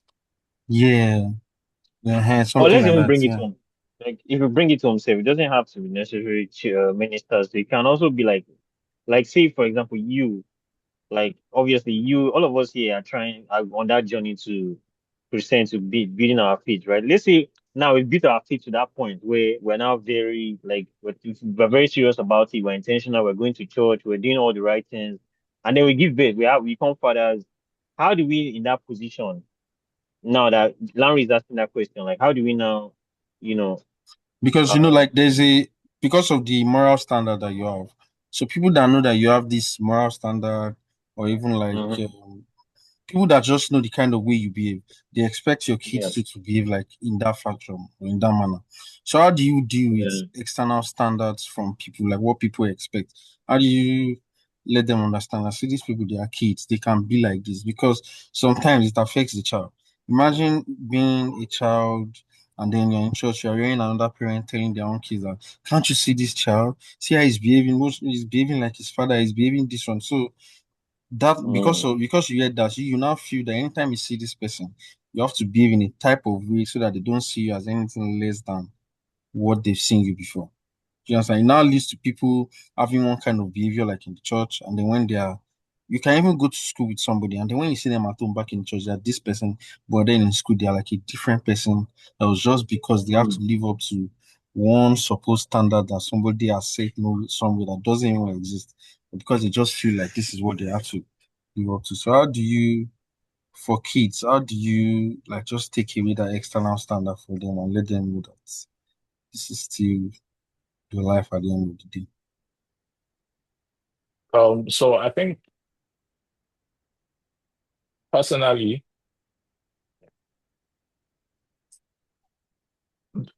I strongly believe in mirroring possibilities. Um, Showing your children what Christianity is based off the way you live your day to day. Mm, And I would echo it, I said it before. All the standards we're talking about, when you ask a lot of PK kids, for example, most of the issues they had with this standard was not just people comparing them, but also how they saw their parents. It's kind of like if you see the pastor, for example, as a good person on Sunday, then an abusive man from Monday to Saturday, there's a mm, problem. mm, mm, Yes. So it's kind of like ensuring your image of Christ that your children are seeing is in accordance to the Bible. And this is not to take away from the flaw of man. Yes. But it's more about I am flawed. When my children catch me in a flaw, I'm not putting my opinion over their head. I'm not saying because I'm your father, that is why I can lie. Do you understand? I'm explaining, oh, yes, what daddy just did is wrong. I shouldn't be lying to you. Um, I'm expected to do better. I am sorry for lying to you. You just taught the kid something. Yes, taking being accountable. But what you see sometimes is that would lie and would find a way to like spiritualize it instead of just coming clean. Your mm, children would accept it for the longest time until they are smart enough to understand that this man is just flawed and he keeps hiding behind Christianity. Um, Moving it a bit further, the way we work, the way we talk, the way we act in the house, children watch our every move. Yes. So, if you want a child that reads book, for example, they'll tell you if you want a child that reads book, pick up a book and read. Let your children see you read. Before you know it, they'll start to come to you and ask you, Daddy, when would you get me my own book? Mommy, when did you get my own book? I also So want to read. basically, like acting through um practical, you acting those things that you want to see in your kids rather than forcing them verbally to do it. Yes, yes, because children mimic their parents a lot. Yes. And when it comes to deeper thing in terms of like their walk with God, if you are the man of God that can pray for 10 hours every day, forcing your kids to just all of a sudden pray 10 hours is not the way to go. Because for you, it probably took you time. Yes, you grew in your faith journey with God. So instead of like just forcing your children to like just play 9 hours, 10 hours, maybe start with short prayers with your kid. You understand? Let them, Mm-hmm. oh, that is praying. You want to also pray. Let them also have like their own short prayer and go. Don't force Mm-hmm. them to do that 9 hours with you. Let them Mm-hmm. build, let them grow as they are growing, let them build. Um, that's more beneficial to them than for you to create an environment where your children feel they have to be good for you to look good. Then it becomes a problem. Mm-hmm. I'm intentionally not talking Real so much talk, real about talk. the external factors, like what people comparing you and all that. Sometimes you can't, people would compare. Church members will compare. It is your responsibility as a parent in every sense of it. It's your responsibility as a parent to guide your children. When they come to you with all this comparison, shut it down. Mm. I said, "Oh, Mr. A, I was telling your child that as the pastor, child, blah blah, you shouldn't do that. Everybody, please, please, ma, I understand you're trying to correct this child, but is also a child. Yes, if you're corrected, don't because don't bring up that whole conversation of like because he's it should be Mm. your child is not supposed to be the image of possibilities for other children in the Other Sunday school. kids. It was not they were not the ones that were called to ministry. Exactly, exactly. That Mm. does not mean the way you are leading your house, the way you are leading your home would not affect their character, yes. And they'll probably all these things we're talking about. If we're doing it right, yes, your children will probably exhibit you're a good man, yes. Your children will probably exhibit the goodness that they can see you exhibit. So, oh, my father is kind to people. I also want to be kind to people. You understand? Mm. They'll see all those signs through your children. So it's not like we are saying, oh, raise bad children. Yeah, that's not what we are trying to agree on. What we're saying is that reduce the pressure. Don't let Christianity be that weight on the chest of your child that they can see everything wrong with you. They can see all your shortcomings, but they never see how Christianity is helping you through all those shortcomings. They never see how you are trying to be a better father. They Mm. never see how God calls you to order, even in the way you like run your family. Mm. Yeah, yeah. I think we've done justice to this part of this end. Let's Let's continue the video. yeah, let's continue. Hmm. How to be a moral person or a good citizen or be accountable or so. What do you think the balance is if there's a parent looking at this right now that's like, but they do have to obey me, but I hope they don't want to For disappoint me. sure. But at the same time, I don't want to create this idea that they're not doing it at all for the Lord or Mm. because they think it's good to be Hmm. this kind of a person. And again, outside of the church bubble, just somebody who's like, no, this is what it is to be a good person. Hmm. And I want them to be a good person. Yeah. How do they do that without robbing from the child the ability to say, I'm doing this because I think this is Yeah. what a good person is, not just because that's what my mama said. Oh, I podcast more real quick. It pulls to so you guys. Is saying it's okay to mess up. I think that's a great question. I think the balance is saying it's okay to mess up, like making room for mistakes, like having that conversation. I don't think, I think in hindsight, I'm going, I think that that's what Titan also mentioned just now, like allowing them to just grow, and also being okay with letting them know your shortcomings, um like how you maybe you made a mistake or something, so it doesn't feel like, oh, this Christian thing is all perfect. There's no room for error or anything like that, you get, because it can be very, very, can pass the wrong message to kids, growing in the faith. So yeah, I agree with what she's saying there for sure.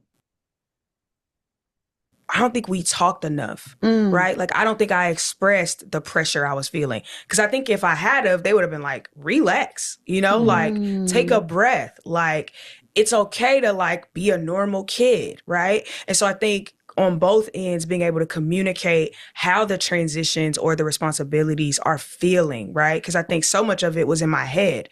It was like, I just yeah. don't want to mess up because this is who I'm supposed to be, right? And so I think like making space for saying like, if you mess up, I don't love you any less. Yeah. And I learned that through messing up, Yeah. right? And so I think like Hmm. creating that Hmm. space to say like, you are not going to be Um, perfect and Yeah. you are not going to get it right. Yes, I have this expectation, but if you don't meet it, I still love you the same. Yeah. And so I think there's like that mm, pressure, because I think bro. even that would be why I would go to school and be one way and not Hmm. necessarily feel comfortable enough to say, hey, I'm also navigating these things. Like most of the things I did in college, my parents are finding out in my sermons. Like, And that's hilarious. like, oh, That's you a, did, that's you did what? Girl, what happened now? You did, They we oh, probably didn't even, reading your book right we now, didn't like, even no, know. she didn't. And so it's like, yeah, it's like creating that space that I think that relieves the pressure, right? So Mhm. now I wanna live up to that standard because I know if I don't, it doesn't change how they love or see me. Yeah. mhm. That's so Mm, interesting because, there are some things, I'm 51 years old. There's some things about me. My mom's in heaven now, but my dad still doesn't know. Hmm. I don't, I don't know what the context would be even that I would bring it up or say it or Yeah. why. But I can understand what you're saying where you just are like, huh, Yeah, for I sure. realize there's Because whole, there's some things you don't know. I doubt that seriously, because you tell me everything. I think that she mentioned one very important, like, parenting this thing there, where, like, just reassuring, giving like the child reassurance, like, of whether they fail or they succeed at something, like just letting the child feel like, you know what, good or bad, we still love you, that kind of thing. And that, I feel like that alone say would get the child to even be interested in the faith more, because it's like, okay, I don't have to put up a show when I'm in school or versus when I'm at home. I can be myself, but also understand that, like, I have a source of truth. But, like, even if I fall short of that source of truth, I know that I'm still loved at home. Like, they still love where I'm coming from, and not just the type of love that they show it just with the actions of paying my fees or like doing all these things, but like they tell me, they use like words of affirmation. They use like physical touch. They make me know that, oh yeah, they really, really love me and they accept me here, that kind of thing. So yeah, the faith journey just becomes easier for that kind of child. Like, it gets less harder for somebody to or a child to be subscribed to it, is what I would say. I Okay. will say, Okay. I will Glad you say, think so. one of the things I we tried to do, Mm. I don't know if we did it perfectly, or I I'll know we let you didn't do know. it perfectly. I'm sure you will. So Oh my I believe gosh. you will. Yeah. But I always tried to keep that margin in there where, like, we have expectations of you guys just because we actually believe the Bible. We actually think that honoring Hmm. God matters. We've got to hold you guys to a standard, and for our household, even if we weren't Christians. For me and my house, we're not doing Yeah. this. We're not living raggedy like this. We're just going to be good people. Um, but I remember when you guys would be struggling with stuff related to girls. Mhm. So, I mean, we're watching what they're looking at online. Hmm. I could see that some fitness lady is working out and she barely has on any clothes. And, I could see that they're like, wow, this is amazing. Oh my And I gosh. remember as I was watching, like, well, you watching the things. Yeah. And I would try to start that conversation with y'all with, first of all, let me say, you're supposed to be attracted to girls. Like the fact your body is responding like that and you Amen. feel that way and you're kind of Praise having God. all this blah, blah, blah, blah. Let me just tell you, bravo, wonderful. That is normal. how, that's normal. And that's how God wired you to feel all of that. Yeah. Now that you feel that, we got to talk about what was a responsible way to handle it. But my goal in having those kind of conversations with y'all was to hopefully put in that margin she's describing, where you create a space where you like, look, it is what it is. Yeah. There's regular biology here, regular struggles here. And I hope that as parents, you know, even as you guys come into parenthood at whatever phase in your life, you remember that, because it is something when your kid does a thing or acts away or whatever, and your first feeling is that that choice is a reflection of your parenting. Yeah. And you kind of have to remove yourself out of it and go, this is not about me. Somebody who said that? Somebody said that. So, like, was he Uchi or Titan?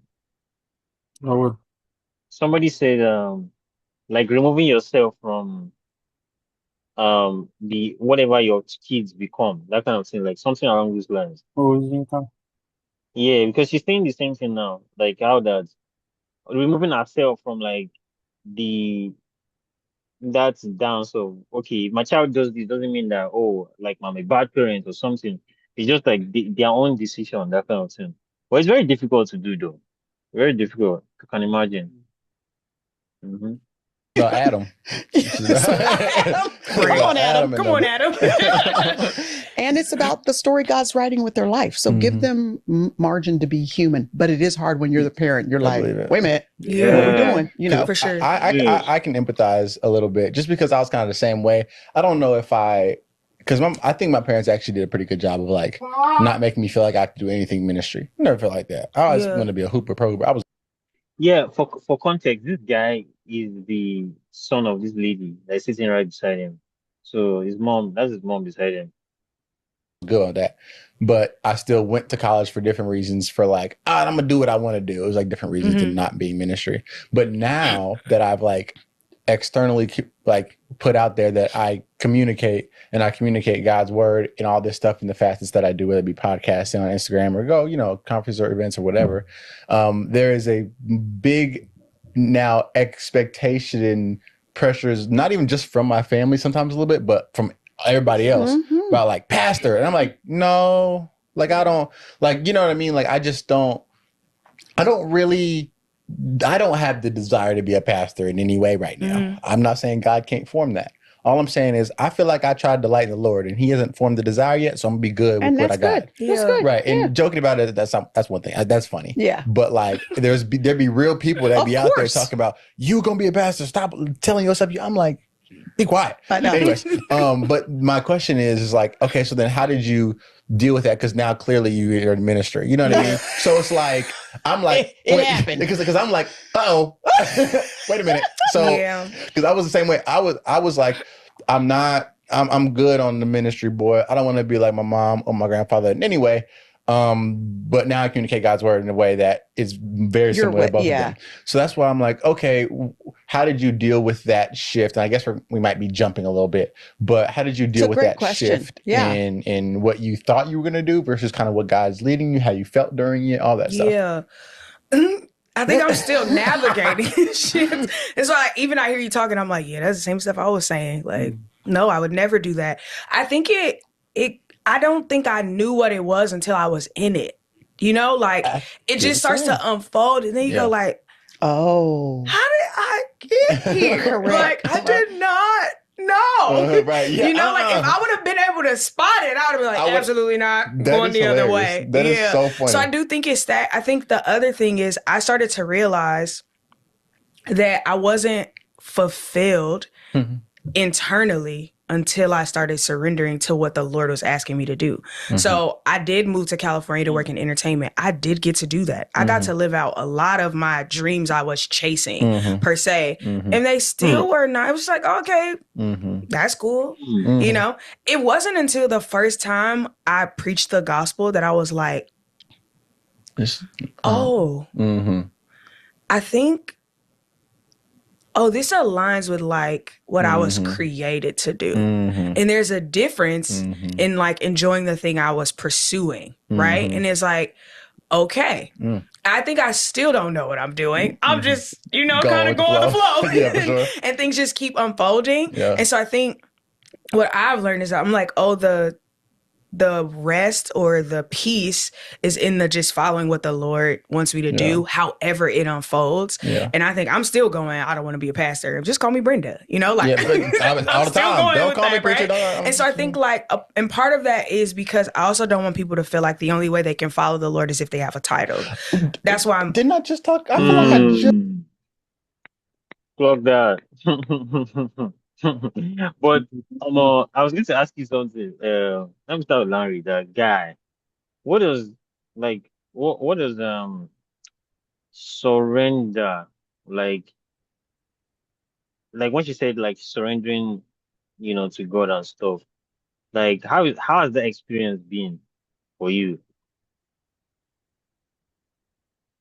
I want to start with the last thing that the guy just said. That you don't need a Mm-hmm. title before you can. Yeah. I've known Mm, for the longest that I don't want to be a pastor. Like that has been my um for a very, very long time.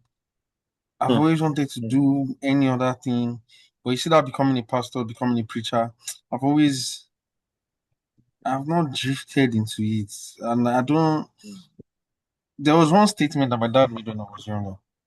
I can't remember what the context is. I'm sure himself will probably not remember this statement. But we're doing something and we're saying something like the son of a pastor is always a pastor.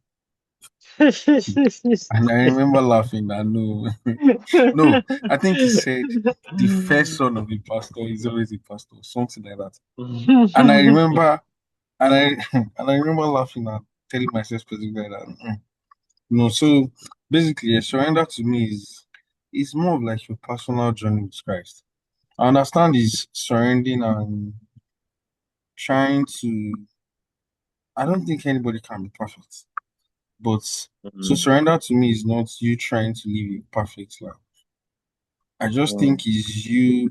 It's like that thing me and you were saying when we started that you have just looked at this life as okay. I've really tried a lot of things. I've tried doing it myself. yeah. So why don't I Mm, just give this whole burden of how this everything will work and just give it to this person, surrender it to this mm, person, and just see how that mm. takes me instead of me just trying to struggle and Do keep doing it. everything. So basically, Mm. yeah, that's what it's meant to be. Yeah, I'll say the same thing to myself. Like it's uh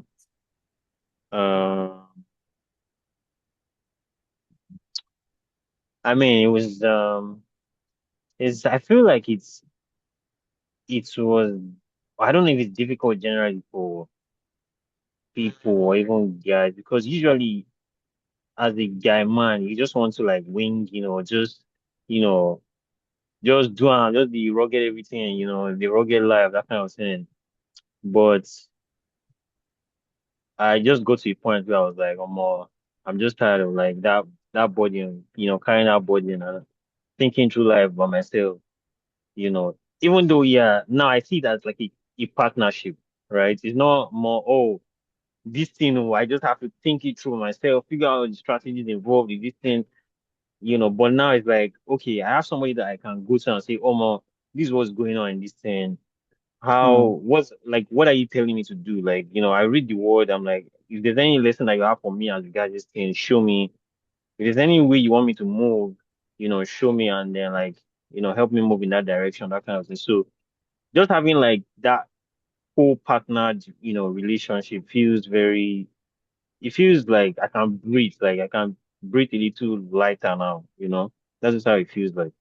But it also comes with, I found that, man, it's so difficult because not like it's challenging in the aspect of like obedience, like being able to like not do what you would probably normally do, but do it like just there's just a way, like there's just something like a sense that you have of certain things that you know that this is not what God is having me do right now.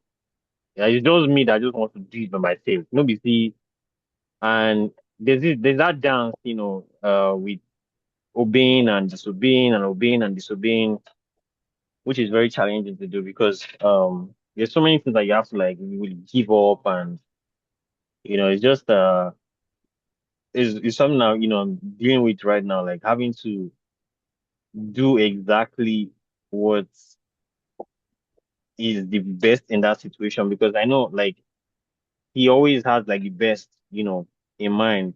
But sometimes I want to just do my own way, that kind of thing. And so that dance is what I'm, you know, juggling right now between obeying and disobeying, obeying and disobeying, that kind of thing. But Uchi, for you, like how has it been for you? Like what does surrender look like for you? Are you there? Yeah, I'm here. Let me just went to Yeah. drop get some water. Yeah, so like for me, honestly, surrendering is just me giving up what I'm trying to do. Um, what I need to do in my life. Mm, Like what I'm trying to force myself to get through. Could be mm, like many things, could be many things like trying to get to a particular career level in my life, trying to, for me lately, it's been more of my future plans.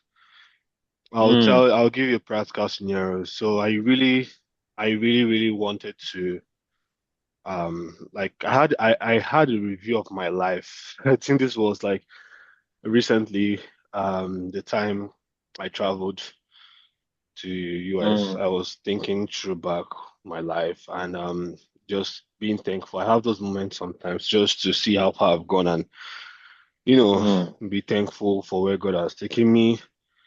Um, mm, I was also remember I'm turning 29 next month. So mm, meaning I also thought like, yes, I'm going to 30 soon. And then there was this thought that came to my mind, like I was asking myself, what were the things I like when I was 20, 21 years old, like the things I was thinking about. One of them mm, was having a family at 27, I 27, 28. mm, And one thing I noticed was I wanted to keep to those goals so badly. Like I really mm, wanted to have a family at that period, and it didn't mm, materialize. I had some point when I was mm, blaming God, like, no, why mm, God, like this was something that I really wanted. Like, why didn't you let me have it? Like, did I? As in, so sometimes I'll just ask myself, like, was there any particular sin I did in my past that, like, that made that not materialize as to like wanting to have a family? I was like, my head was just going nuts. I could not just believe it. I not just even having a family at So also in the maybe lesser maybe there was extent. all maybe there was a broadcast message I didn't forward. But you make person don't go so for me. Abeg. Oh, that was one of the things. I know the other thing I was looking back on, even the things that I thought I could achieve, the extreme goal dreams, like being on Forbes 30 under 30. I had that as a dream. So what I'm just trying to say is Mm, that like I just look currently now and mm, I see a lot of things better than they were before. mm, But at the same time, so I see things not being exactly as what I thought they were from before. mm, Like mm, very so it just made me to realize that like at this point I don't feel just the first things anymore. mm, Like even now I'm even trying to make plans. Like I like to make plans. I think I'm so obsessed with strategizing a yeah, lot of yeah, things that yeah, yeah, yeah, sometimes for sure you are. sometimes I just overthink. I will not lie. I overthink because I'll like, Mm, okay, if this equation does not materialize, what is the next variable? What is the next variable? But mm, like I think this time in 20s, especially the later 20s in my life, like has really taught me um the depth of how things can be very different. You can apply things mm, very differently. Like even things that didn't materialize from me. Like I also did have lessons I learned that I don't think I would have learned if I just rushed in to either start a family at that 20 age or 27 or mm, um let's say even being on Forbes like I wanted like what to do other things like it just made me to see the bigger part, like there's always something there if something doesn't materialize. And I think I started seeing view like the view of life like that in the last month or so. Last Mm, month or two, it helped me to see view of life in that way, and which made me less, anxious about the future. And being less anxious about the future means like I can surrender something to God. So it's not like I'm just mentally thinking, okay, I'm surrendering it to God. I've thought that way before. It didn't always work. I think for me, it's just more like I've already seen some things different. And when I just look at the things that helped me to shape, like learn things that I would not have otherwise learned in some other scenario, it helped me to realize that, I just give it up to God, and that's one thing I always pray every day. Like whatever happens today, let Your will be done. So that's very that's good. that's how surrender that's applied to my life. Good, Yeah, good fun. Yeah, yeah. yeah. That's good. Yeah, Mm. that's good. Hmm. Yeah. Titan. So I'll start by saying like the word surrender can like mean different things, yes. And I think one of the issues I've seen with Christianity when it comes to like surrender is sometimes we think about the surrender in the wrong way, in the unhealthy way. We're thinking about a gun to your head, saying you gas Hmm. like it's kind of like the three Hebrew boys. Yes, you have to bow. Hmm. If you don't bow, we'll throw you into the furnace. You are going to burn. That's what people think about surrender sometimes. Yes, they see it as Hmm. you are in the midst of your enemies and you've just been Hmm. conquered. Yes, and Hmm. they're telling you you're waving your white flag that Hmm. I give up. But Hmm. what I've learned about Christ, what Christ wants for us now, surrender to me now is like yielding. It is Hmm. more about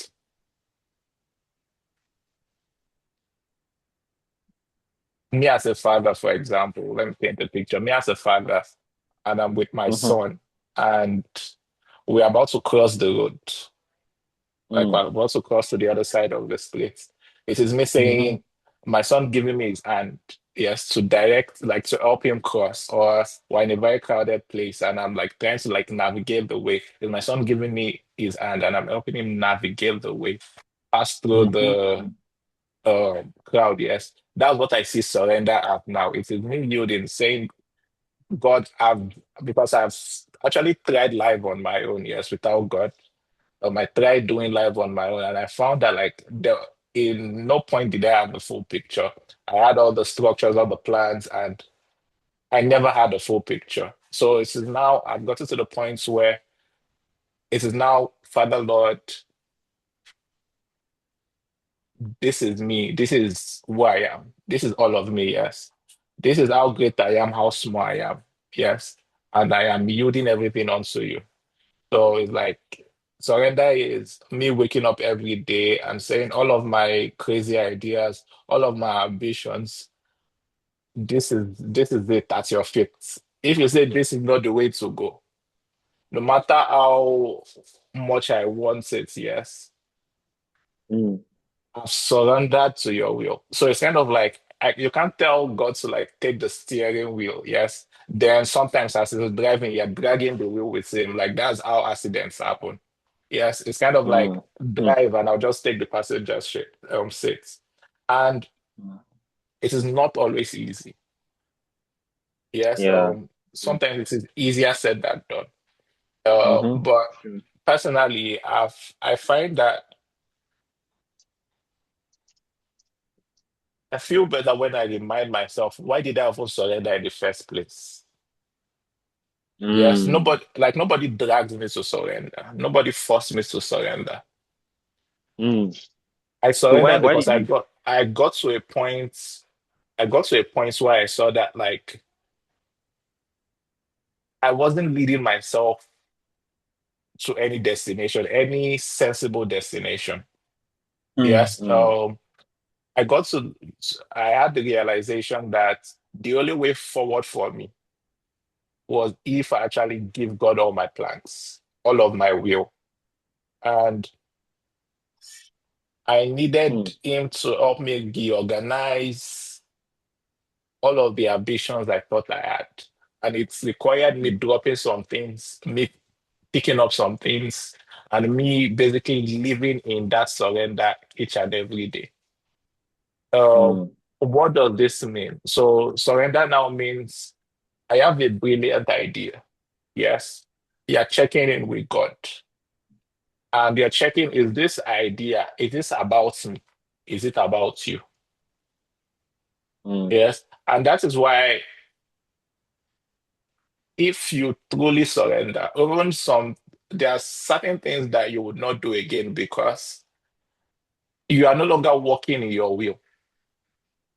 Yes. And even when Mm. you make mistakes, yes, you understand that like the mistake came from your own part of the partnership, not the God part. So it's easier for me to now go again and say, I thought like I had it. Yes. Like my Mm. human flesh got the better of me. But here I am again. Lead me and I'll follow. That surrender for me is just total, total submission to the will Mm. of God. And that's where you'll see some people speak about like taking a pay cut. Mm. Taking a pay cut for like their career or like switching their career from like where they are currently working to a remote location just because God said it. On the long run, Mm. when people now see that the fruit of that surrender, the fruit of that you, they'll be like, oh, if I was in that case, I wish I was this person sure. I'm also taking that route. But most times we Mm-hmm. don't. Most times we don't want to surrender. And sometimes surrender doesn't even make sense to people outside. Everybody's like, are you losing it? Why would you do this? Why would you do that? But when you surrender to God fully, yes, you are Mm. growing with Him, you will learn to understand Him and hear Him clearly, and it would make surrendering to God easier. The other part is when you don't fully surrender to God, yes, and you pick and choose when to surrender, then you start to question yourself: Is this really me or is this God? So yeah, that's surrender. I don't want to like speak for too long, but yeah, surrender is just that. You did. Yeah. Mm. That makes that makes a lot of sense. I think um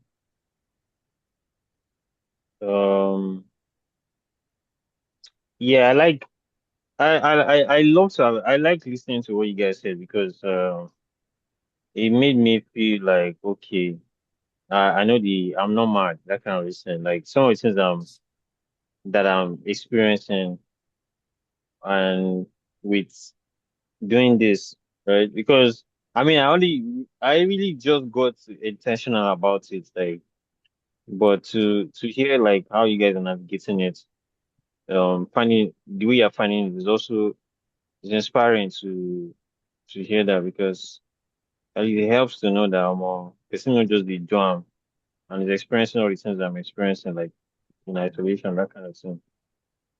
So I'll So quickly add something. yeah. I think it's very close to like a point which I made. Um, One of the hardest part about surrendering, yes, is usually like yielding the outcome, like accepting the outcome of the surrender. Yes, because as humans, most times we try to control each and everything. Yes, Actually.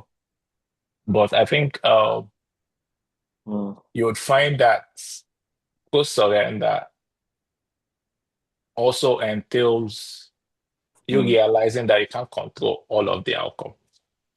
If your will was that you wanted to be 30 under 30, and it was not God's will for you, and I'm not saying God's will for you is to be 4.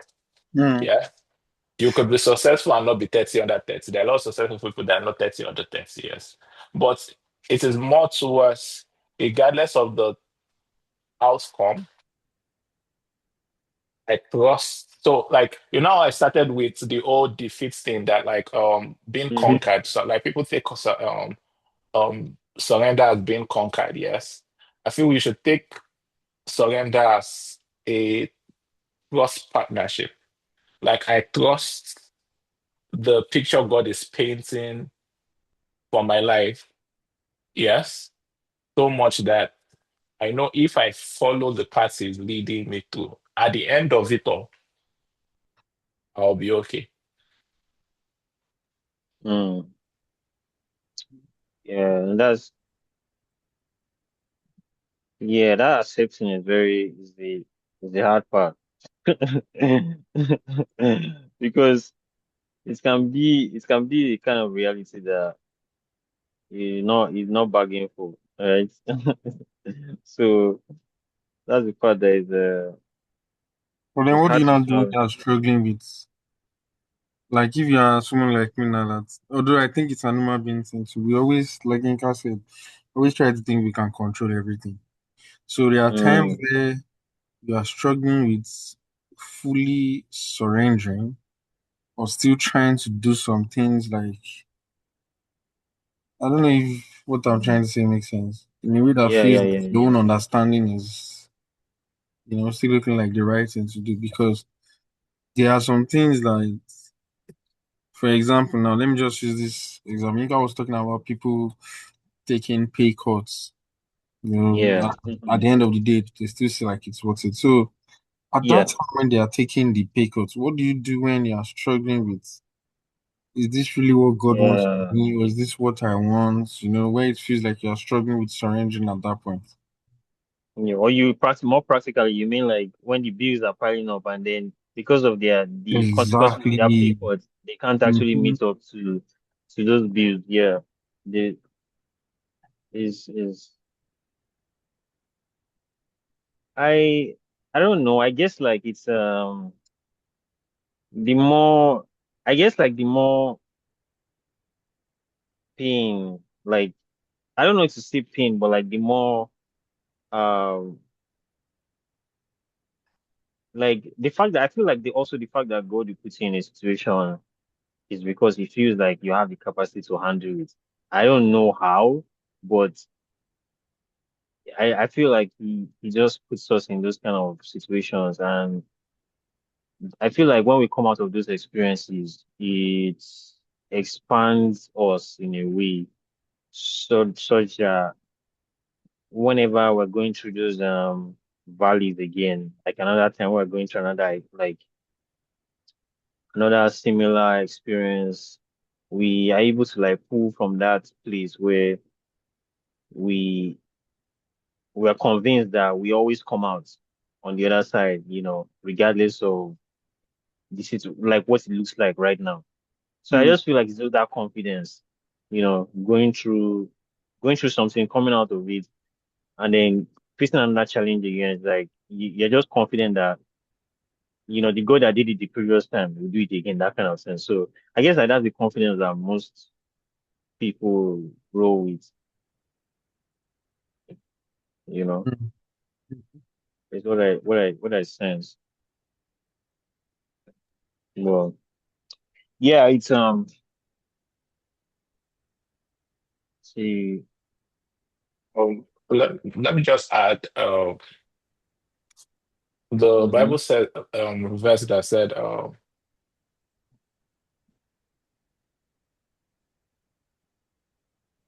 yeah, for I think it's Jeremiah 29, that's 11. For I know the plans I that I know have for the you, Lord was declares the Lord, plans for welfare and not for evil, to give you a future and hope. Yes. When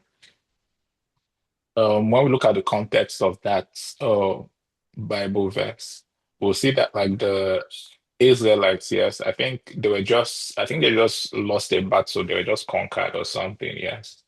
And God was Mm, giving them that promise. Um, I think most times when we talk about surrender, we see surrender as our get out of jail free card. Mm-hmm. Yes. We think because we have surrendered, yes, everything will be roses. But I'm a firm believer of time and seasons happen to each and every one. Mm. Uh, the difference between you and the next man is that when you have the joy of the Lord, when you have God on your side, yes, you can never be defeated. Regardless of what the outcome of life is, the promise is eternal life. The promise is salvation, and no one can take that from you. It does not mean your life can be great, but it is more of a reassurance that even when if your life is bad, if things didn't Mm. go as you planned, when you enter the earth, you would have eternal life. That's one thing that cannot be taken away from you. That's one thing that each and every one of us have as a birthright because Jesus died for us. And that's what it means by the grave have been conquered. So, putting that into the question, fully understanding this, what that tells me is that Mm. even when I go through life, because it's easy for all of us to pray about like the people that are successful in the Bible and make reference to the people that were successful in the Bible, but the Bible showed us different characters, different storylines, and it wasn't always pleasant. Yes, Mm. most of the disciples died horrible deaths. Yes, so if we're Mm. talking about your walk of faith, yes, it requires sacrifices that would be painful. I don't want to say we haven't having it easy, or I don't want to say it is easier for us now because at least in like on this path, because there are still Christians facing persecutions, yes. So like I'll say on this path, yes, is easier for some of us because we are not really facing persecution. The Bible that we are refusing to read, people died just to print it. People died just to like share the message. Yeah, so it's kind of like I don't say we're at a point where yes, each and every day you should want more. You should want more for your family. You should want more for your friends. You should strive for more, yes. But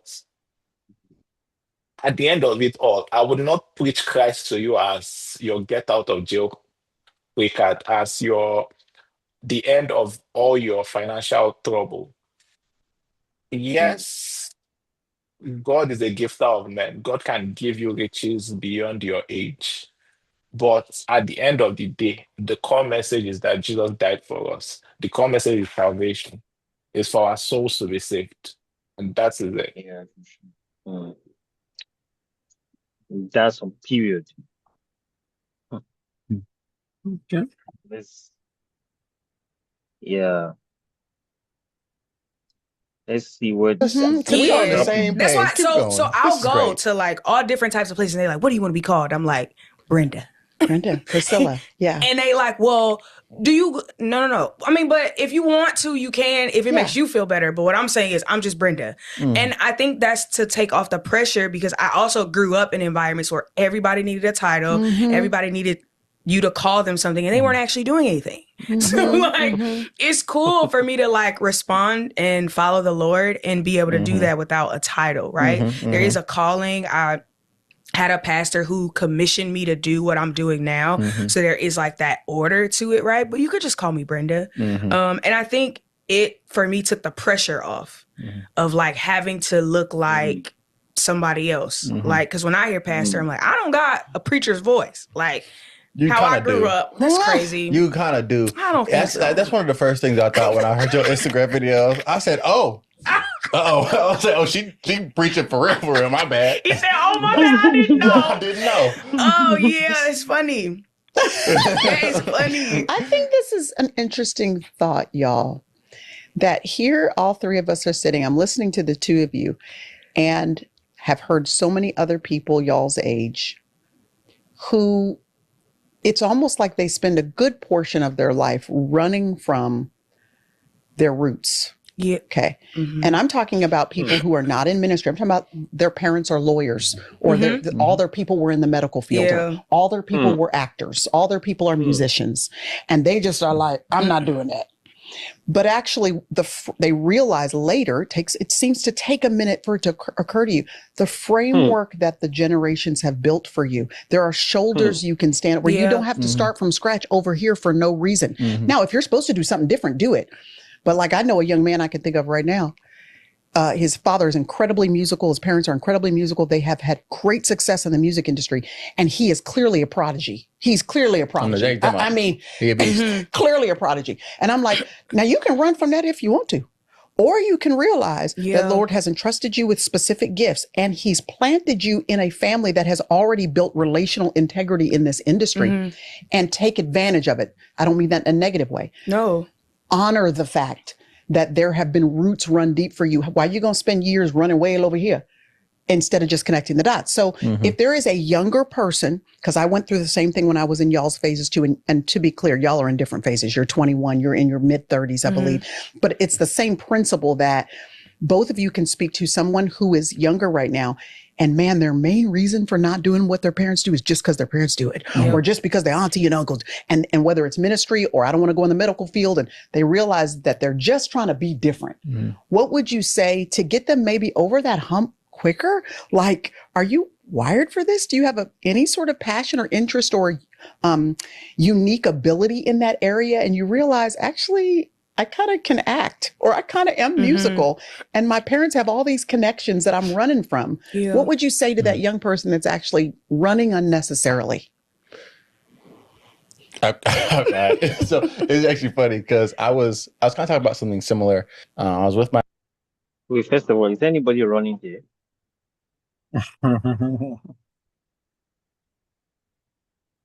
Oh, Mo, no, you Running. didn't have me. Is there anybody that's running from something here? Mo, no. I feel like one or two of us are sure, but until Uh, until until they confess by themselves, until they confess by themselves, let's Me, just keep I it. just know that I don't want to be a pastor. Can change the future, whether it's running or whether it's deflecting or whether it's anything. Or I feel so strongly about it, and I felt so strongly about it for a long time. Wait, Pastor, what if you see it in Oh, your dream, Uncle Larry? What did you say? What if you see it in your dream Ah, and an angel tells you that you should become a right pastor? now I should not see it in my dream. For me, right? To be honest, I was saying the same thing for a long time. I would not lie to you, Larry, but what I would say is that, like, God, like I know that God has the best plan for me. That one Mm, I know. So my own is I've identified certain things that I don't like in this industry. You see, there's certain things that I personally just don't like. And so if God is going to put me in that kind of position to do that, honestly, I'm changing all of those things. And I'm not like there's no I know the negotiate all those things because they just certain things that I just can't. Like I really just can't. And one of the major ones is I feel like the church should become a place where like it's more of a many to many relationship than a one to many. Like I don't like that concept of like one person being on the podium. And so for me, if I was going to change anything, I'll change that for sure because I found that the fellowship together is you come to church, you're around people, you're around like you guys are having like obviously there'll be some sort of like um supervision over that, like the probably elders in the midst or whatever, you know. But I found that to be very, very effective for me personally because that was actually how my own redemption story started. Like it wasn't somebody preaching at me or whatever. Like it was us Uchi. It was a group that we're part of. It wasn't even a Christian group, but obviously the church provided that space. But that was where like it all started to make sense to me. I was like, okay, this one I like. This is my tribe. Like this one is it works for my type of people. And so it's just if God is going to place me in that kind of position, I honestly, I mean, at this point, I used to say no, I don't want to be that. I don't want to be, but they just certain things that I feel like I can add to the conversation, and if God is going to use me to do that, almost I'm down. Like I would definitely subscribe to it. Because before I was like, nah, I don't want to do it. But I found that sometimes, like when you identify certain problems that you feel like can change or can be more effective, it could be God just it's just God's way of also letting you know that that could be your own ministry. Like that area where you dey complain about that you're constantly always complaining, oh, this thing should be here. This thing, why is this thing not done like this? It can be like God's way of saying, you, that thing that you're complaining about, like that is actually your own ministry, but you just don't know yet. That kind of thing. So for me, I've surrendered to that. Oh, I don't want to be that, but obviously I don't.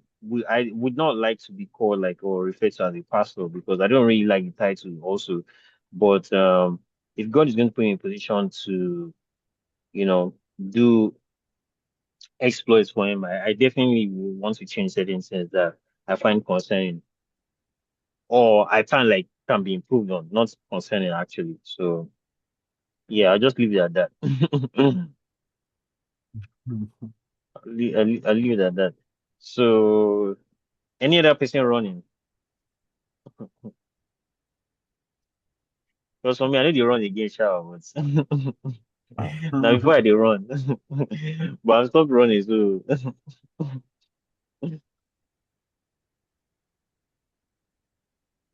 yeah, did someone Um, say something? yes. I think just to add to this point, yes. The calling conversation. I think it is important to Mm, know that when you surrender, um, you become part of a body. And because you're part of a body, you have a function.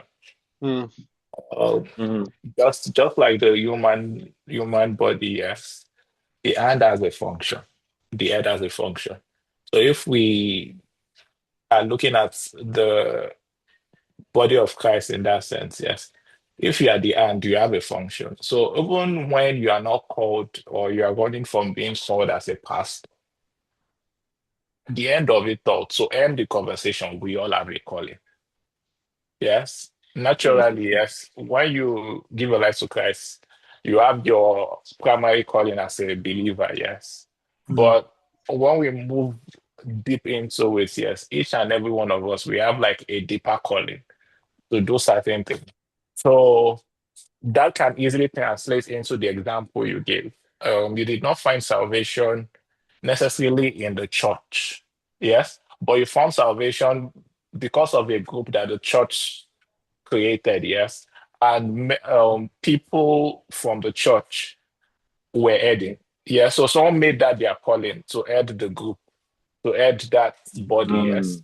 and then you found your Yeah, own yeah, yeah, salvation yeah, through that, yeah. yes. So I feel, True. regardless of what it is, your responsibility as a Christian, yes, is to check yourself in terms of like your behaviors and all that. You can't say, oh, I can't be a pastor because I don't want to stop this, I don't want to stop that. You've been mm, called, you should stop it. Yes. mm, You've been called, so you should drop all of the bad habits. The next step would now be now functioning in your respective higher calling. And it could be from anywhere. There are people that are called into boardrooms. Yeah, there are people that are called into policy making because we need Christians that are making policies. Yes, we need Christians Mm, in politics. That can be your call. Yes, we mm, have Christians that are calling it for them to go to like remote areas and start a small clinic or hospital or something. Yes. And mm. just because of that clinic, a lot of people will give their life to Christ. mhm, Yes. Guy, this thing you're saying, bro, it charge me more, say. I'm telling you, yeah, because that's exactly my mind. I'm like, if the like this, I can be I can be a Christian and still operate at like the level with which I would operate, like and enter like penetrate through industries, change things in industries that I feel like, oh. I have a problem with this thing, man. Like, and I feel like it needs to be improved. I can go to that industry. If God is having me good, I can change it. As a Christian, and that nothing speaks better than knowing that, this person that this change you're being like this change you're experiencing Hmm. was as a result of somebody's um obedience to their calling. And what better we for someone who's a younger person somewhere to see them and say, you know what, if this person did do this thing, that same God that did this thing for this guy, he can do it for me too. That Mm. kind of thing. So and that's how redemption stories start. Because somebody inspired somebody and we can always be that person that inspires the next person. So Yeah. I completely agree. I buy into what Titan is saying. Well, I buy everything. So that's why, like, it's very important that, like, in all that we do, yes, we are diligent. Um, Mm-hmm. we show the image of God the Father, and when you look at God's creation, you'll see how structured each and everything is. And like when scientists talk about like the minute details that like is keeping the earth together, yes, you will see the intentionality behind God the Creator. Hmm. That kind of like shows that, or if it isn't like my job is so clean, I should show intentionality in that cleaning. Hmm. Yes. It's kind of like I should always Hmm. strive in whatever circle I am. Yes, Yeah, yeah. I should Mhm. strive to I should strive to show the Hmm. kind of perfection that, like, when people Hmm. query my work, they should see that, oh, Hmm. this person is doing their work well. Hmm. So your faith Hmm. should never be an excuse. You know, when like, Hmm. oh, it is Hmm. because of this, it's because of that. Like, the diligence should show. Like, I was not diligent before. Now that I am in Christ, I have to be diligent. Yes, I have to dot all my I's because I am in Christ now, and it is part of the requirement. Hmm. Yeah, Hmm. real sure. Yeah. Did you want to say something? No, I was just listening. Okay. But Mm. are you running from something? Omo, see, I'm running from the devil.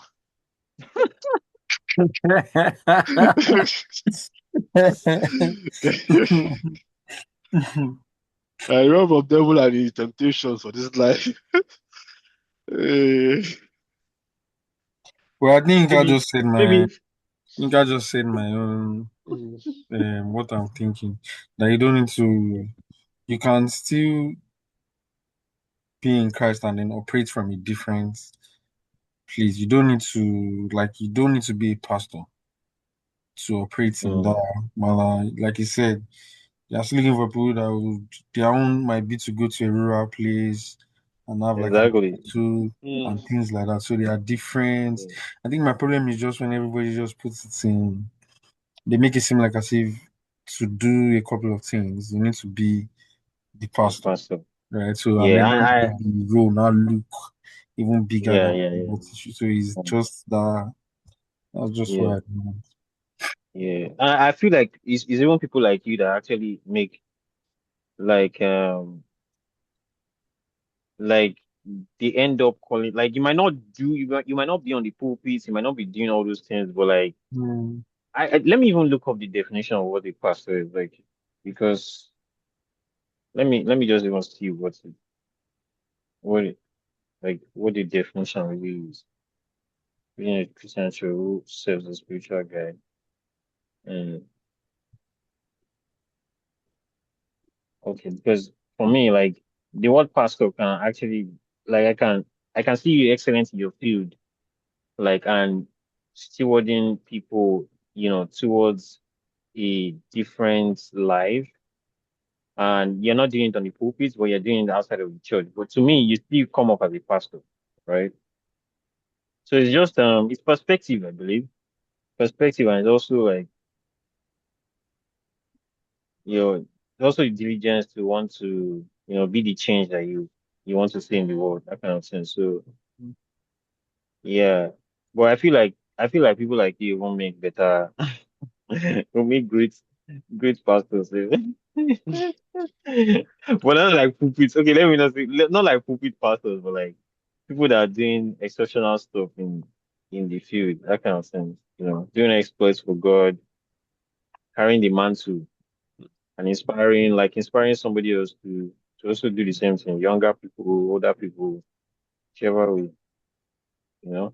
So it's not just perspective, honestly. Yeah. A See what mentor, and he his brother is was. saying.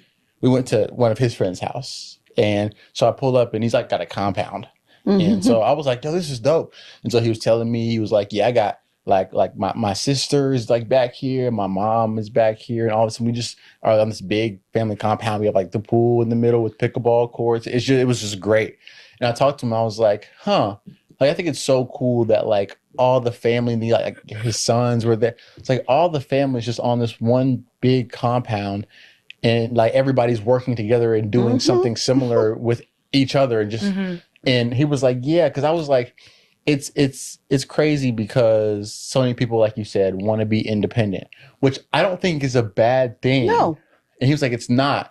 But then we also talked about how like doing it together, you can create something in this Compounds compound. the Yeah, compounds the margin for which you can yeah. accomplish and Mm. cover, because you're doing it with other people. And so I was like, because his sons are younger, Mm-hmm. and so I was like, I wonder, like, because you've clearly done so much for your sons. Like, you clearly are like, he's pointed out like plots of things that he's about Mm-hmm. building houses for them, or like he's building a tiny home community. And there's a bunch of stuff that he's planning on doing for his sons. And I can tell he's a financially responsible man. So he's probably got Mm-hmm. stuff for them. And I was like, I wonder, like, if his sons are going to grow up and be like, nah, like, I'm cool. I'm so independent that I don't want to use that. And what would you say to them if they were Yeah. sitting And I, across from you right exactly. now? And I'd be like, no, like you're not supposed to do the exact same thing as your dad. You're supposed to use the things that your dad has worked so hard to give you and make your own thing and Yeah. incorporate it together. And Like that's what build I would on say. top Yeah, of and it. build on top of it. Club, club, And it was club, just club, club, cool because I club, saw club, that like in club, real club, time. I'm like, it was just weird. Like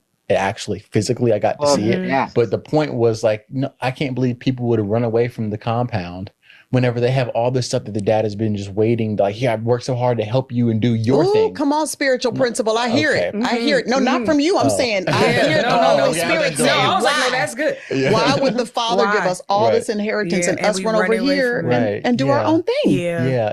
It kind of is Mm. like a, like, I guess the word I'm looking for is like, almost like a knock on God's sovereignty.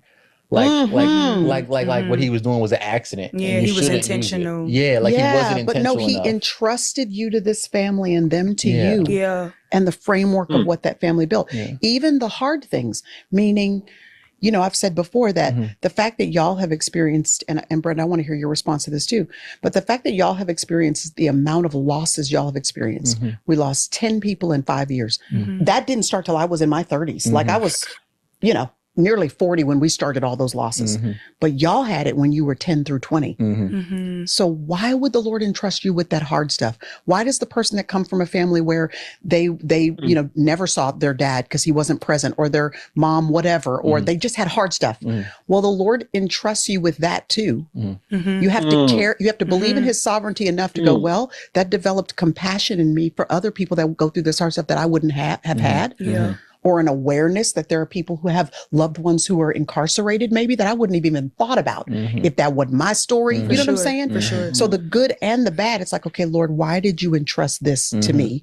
And help me not run from it so much that I actually miss the whole reason why you put me in this position. Yeah. So what would you say to a No. younger person who's feeling that struggle? This is getting good to me. No, because it literally makes me think about my actual life, because my parents didn't get saved until they had me. So my siblings would feel differently than I do, because they're like, no, you got a different version of our parents than we ever did. And why did God see fit that I be born to my parents after Christ? And so I think like it is something to think of. And I would say, man, like to not run from it. My parents were bivocational, so they both worked in business. My mom owned like real estate companies. And now in my mid 30s, I'm going, dang, I want to get into real estate. And how as a kid, I was like, I want nothing to do with this. I want to learn it. Like my dad's like, I got properties. I'm like, sell them. I don't want them. And now I'm going, what was I thinking? And so I would say, man, I do think it is that as much as you're running, I think it is to sit and go, okay, I really don't like this. I don't like how it makes me feel. I don't like the experiences, but why am I here? Mm-hmm. Right? And what can I take from this, even if I end up in a different path, but I have that foundation? Because building from the ground in the dirt, when I could be standing on bricks and a foundation and something that's already built, feels really crazy. But I think it takes a little bit of humility to go, okay, I don't want anything to do with this, but what am I going to need from this? And what can I take from it to be able to build whatever I think I want to build? Because there are so many things in my now life, I'm going, nothing was wasted. In every skill set, even the creative spaces I was able to work in, have everything to do with all the things I did in church as a kid. I learned everything in church. I'm like, I had to run the audio, I had to run the screens, and that ended up becoming my profession. And so I think that nothing's ever wasted, but because we're running so much, we don't see all of the fruit that we're getting. Like this, it's in seed form in that point, right? But that will definitely bear fruit in our lives. And I would say, like, man, just take a minute and to see if the thing you're actually running from is what you should be running to, because it probably speaks more to who you are and who you will become than you realize. That's awesome. That's great. Yeah, well, that's it. That's man. That's that. Okay, I need to shift gears. Yeah. Okay. So I want to ask you about the season of life you're in right now, in your mid-30s. And I want to know about your dating / not non-dating life. I want to know if it's been intentional. I want to know if you've been like, I'm just waiting on that, or I just haven't found the right person. What has your mindset been with that? And again, I'm thinking about the 20-year-old that's watching this podcast, my 20-year-old sitting right here, who's like, okay, here's a young woman who loves God. She's beautiful. She's well-adjusted. She's educated. She has a storied career already at this point in her life. She says yes to God. And in this part of her life, she has a boundary around it, whether intentionally or not. What does that look like? And where are you right now in that whole situation? Oh, I'm tired. I know, girl. But I have to ask you. The people need to know. No, for sure. I think it has not, I haven't intentionally like avoided that in my life. I think all of the things that you just listed, to some people feel like why wouldn't somebody, right? I think they can also be markers against you that go like, well, you got all of this. Do you really want that? You know? And so I think like being able to say like, yeah, I'm just kind of not sitting around waiting, you know, for that. You and I'm living just, your life. yeah, I'm just living my life. But sometimes living your life becomes a boundary that some people don't want to cross. And so I think in this recent year I've been dating, it's just difficult. I think. Why is it difficult? It's difficult. Brenda? One, Aunt Brenda. You know what I'm saying? Aunt Brenda is crazy. I think it's difficult. One, I think the more visibility, the harder it is to decipher intentions or motives.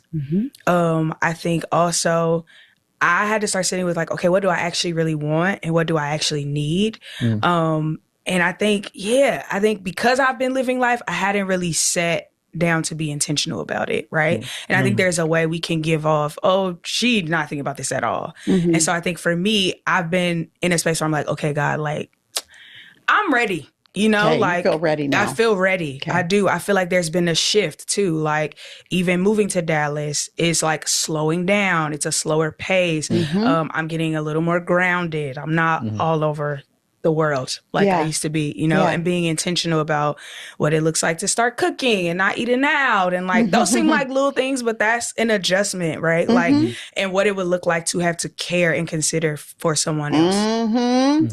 Because that's different. That's different. Yeah. And so as you look at this stage of what your, for lack of a better word, list is of what would be important to you in a mate, what are some of those things and how is that different than the 25-year-old version of you?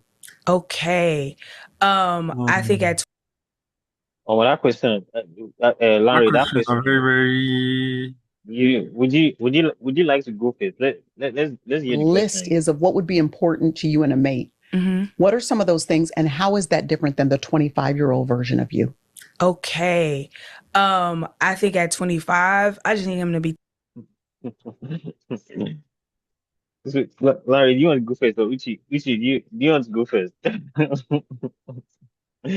So let Harry go first. Oh, I don't mind. I can go first. I can go first. I don't mind. All I know is, I think me and you, two, we spoke about something similar to this before we started Yeah, yeah, before we started the call. recording, yeah. So I was Mm, like, before, maybe it was not really important to me, but now mm, it's very important to me that my partner knows and fears God. And my singular mm, reason is that before, when I was even younger, my parents used to, when they used to talk about marriage for us, I was still young then. So they used to be like, mm, I should marry from the church, this, that. And I remember that time I used to mm. say, me, I cannot marry anybody that's going to their church, that's in the same church as them. And then been in a couple of relationships where, to be very honest, maybe is when we already Mm, even started the relationship that we would maybe talk about one or two religious things. Like it didn't used to be the whole reason for getting into mm, the relationship. But now, mm, if I want to get into a relationship with somebody, I think the first thing I really want to know from that person is their relationship with God and if they actually fear God. And for sake mm, of no better English, the reason is that I believe that anybody can hurt you, anybody can do anything to you. But I still kind of believe that somebody that actually knows and fears God think mm, twice before doing some kind of things to you. So even if right mm, now I don't know a lot of things, what I would have thought of then and what I want now. I know that the one that is very, very important and I've thought of is that right now, meeting anybody new for me or anything like that has to be that this person actually knows and knows who God is, understand what God is, and mm, actually fears God. It's a very, very important criteria for me. I think it's even the most singular important criteria for me right now, than looks and then those other things. I'm not saying they are not important too, but really, really, it's very, very important to me that this person knows God and then this person fears God.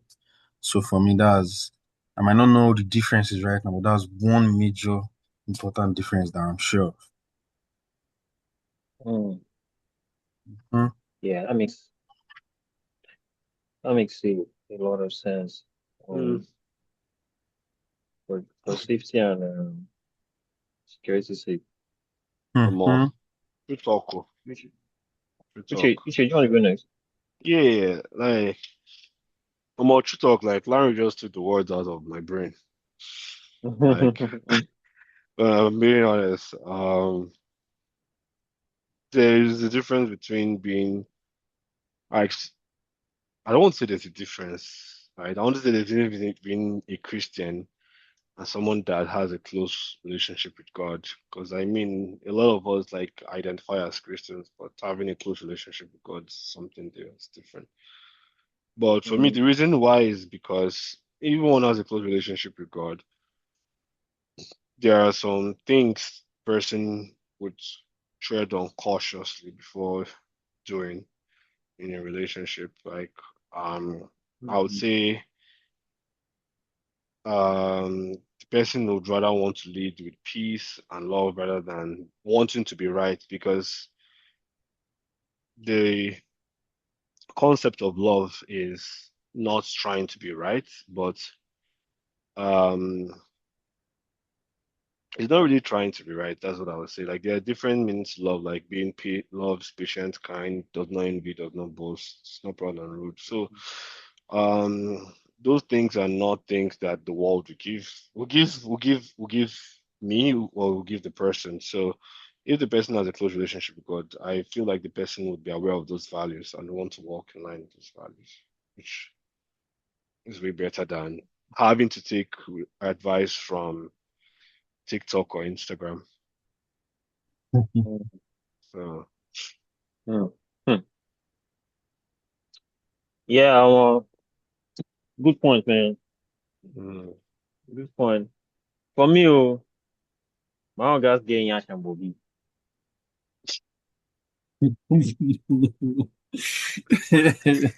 Very, very, very, very important, please. I'm just joking. I'm just joking.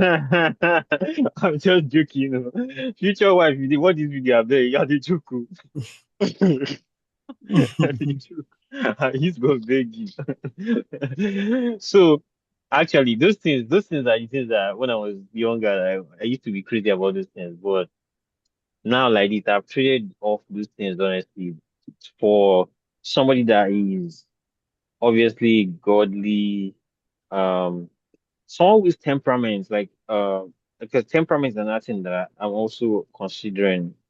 Someone that is who is like our energy is matched, like in the sense that um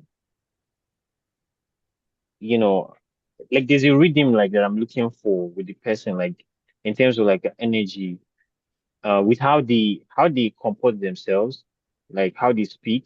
Because for me, I want to be sure that the person I'm being with is someone that respect, like we have the mutual respect, that kind of thing. So how they speak is very important. Then having like looking into their family dynamics, like they definitely have to have I must see a present dad and a present mom there. If I don't see that in the picture, and it's not just even having the present, but having like a respectful relationship with them, very important, non-negotiable for me. Because from where they come from, love theirs. So we know they lack love Hmm. from where they live from. So Mhm. I want to also see that in my own partner too. And even if they don't have it, but at least she's working on it. I can see that, oh, she's conscious about it. She's trying to take steps in the right direction to ensure that she doesn't replicate that in her own family moving forward. So, then, what else? I think for me, like that's just it. Like looks are. I'm not really, really like big on looks, but I mean, if God would bless you, man. One thing about looks, like I told Uche the same thing. One thing about looks that Mm, I'm very, it's 100%. I've tested the mm, theory mm, is without a fault is that as long as God is in that home and God is, as God is, elevating you guys, like whether career wise, profession wise, like he's elevating both of you. It just naturally starts to take like the person starts to look different. Like there's just a way that progressing in your careers, progressing in your lives, like starts to look very different for you. Especially if Makes God you is with glow. you and you guys are like you're really on fire. You guys are on the same page. Like I've this thing I've seen it in different homes. It's not like, oh, the two I have seen it. It has happened. So I know that I'm not really so bothered about this. Because I know that God will be intentional with our relationship and it will take us to different heights. Both my wife and me, we're definitely going to like different heights, to greater heights. So I know that as we're going to those heights, God is definitely going to Mm. envelope us in his grace, in his glow and whatever. So we're going to look very different from how we look today. So I'm not really, really like big on looks or like body type or all these things. I mean, these mm. are things I used to be very concerned about before, but I feel like those things are just very, Superficial. when I'm being intentional, like if I'm being intentional, like what exactly do I want, versus what I would need, like what would there for the long run? Like, is this someone that I can, Mm. and Mm, also having spent time with like a lot of older folks too, has like opened my eyes to like knowing that, oh, this person, you're going to be with this person for a very long time, right? But having like someone that is caring, such that, even in old age, like this is someone that you see, whether in sickness, whether in, whatever, like this person will be there, that kind of thing. So, it's another thing that and obviously you cannot know that for sure, but at the end of the day, all these things at the end of the day are just things that I want. But at the end of the day, it's still only a risk, right? Marriage for me, I still feel like it's a risk, like, but it's just that with God, like with God being there, we're able to like, he's able to help us, guide us and stuff. Another thing I think like that is important to me is also who the person listens to, because for me, mm, if you ask me this thing like like me or 5 years ago, I didn't really care about this mentorship or having somebody that like nothing concerned me with all these things. But now I've gotten to the point where I'm actively seeking mentorship, like people that I would submit to. such that if my partner comes into the picture, although there are certain people that are in my life currently, like my dad, my sister, then my one man that I have like that, um, which I always call like my uncle.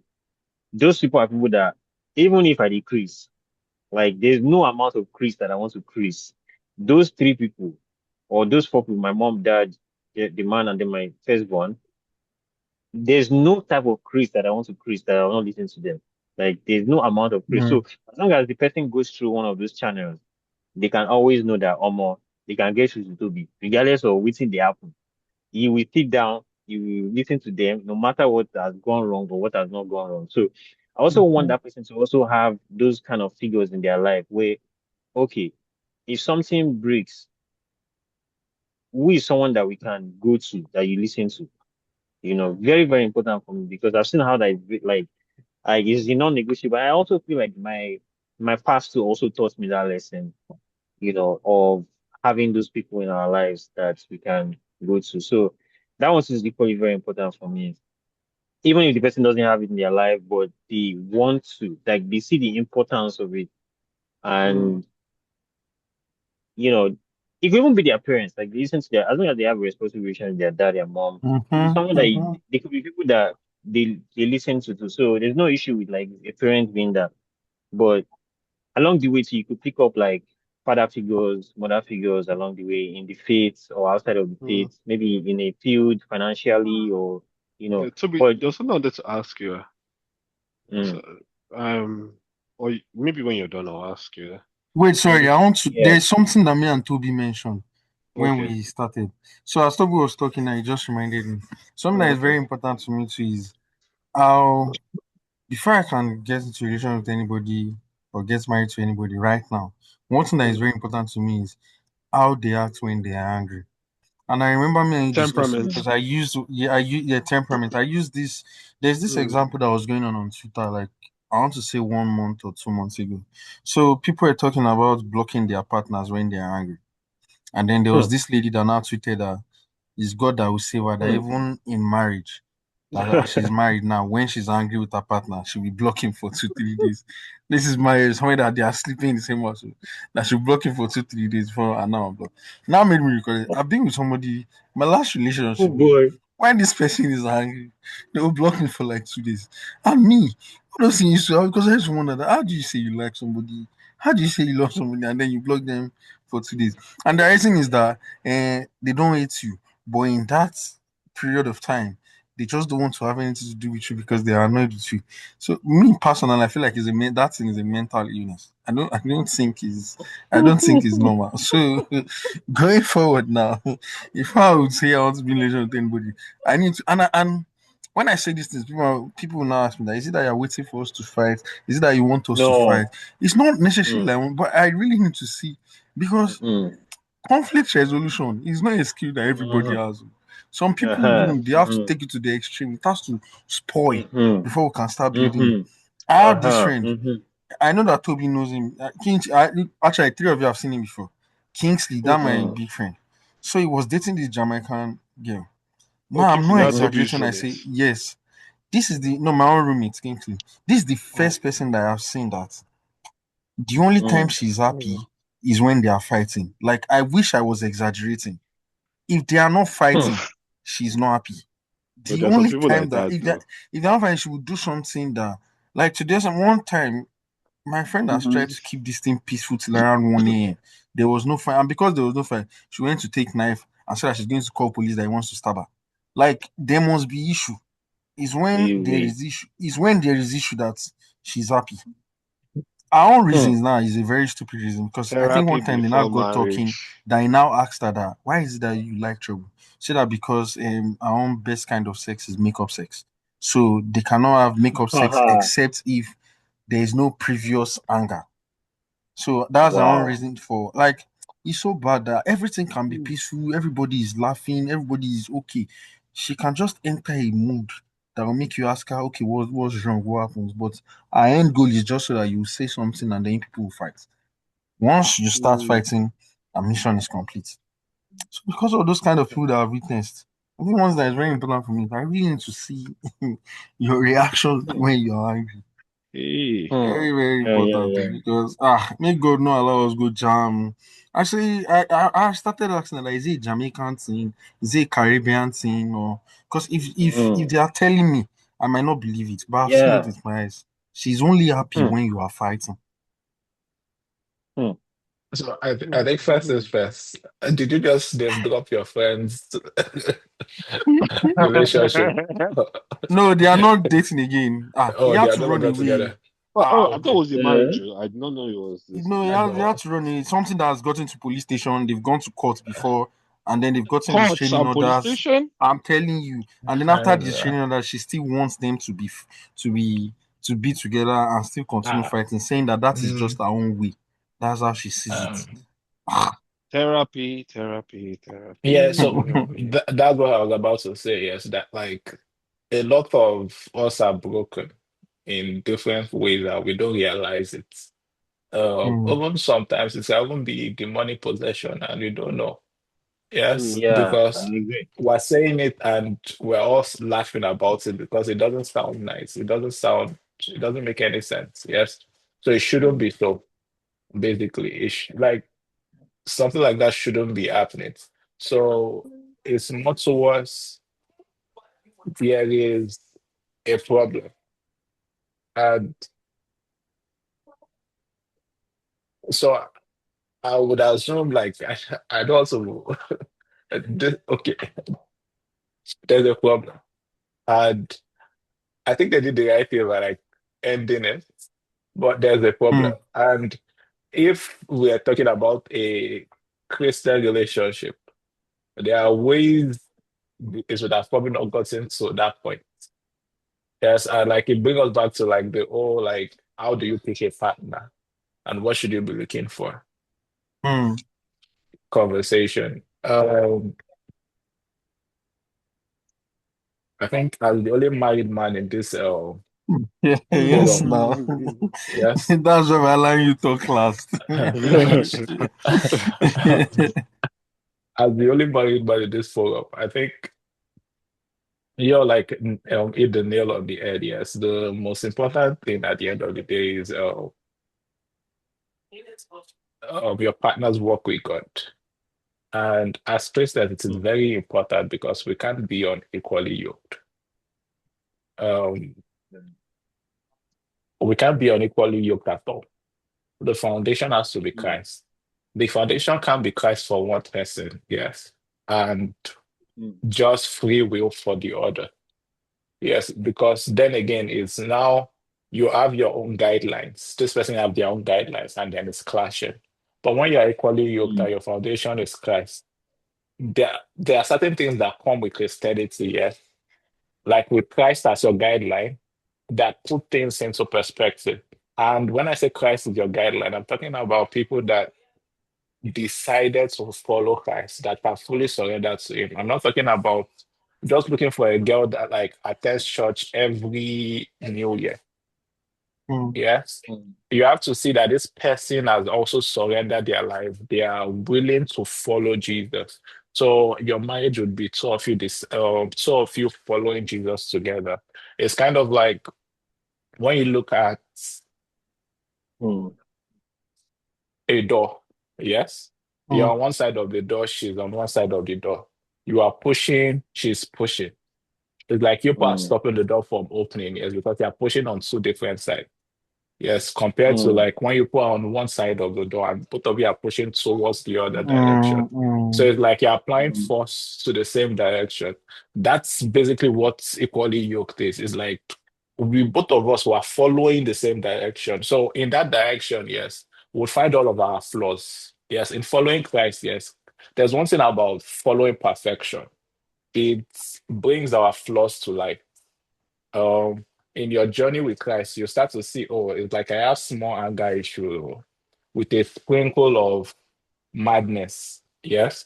So you are seeing all those things, and as you are seeing it, you are doing all the right things to like curb it. mhm, Where you need therapy, you are going for therapy. Where you think, oh, like life has just treated me unfairly because of the kind of environment I grew up in.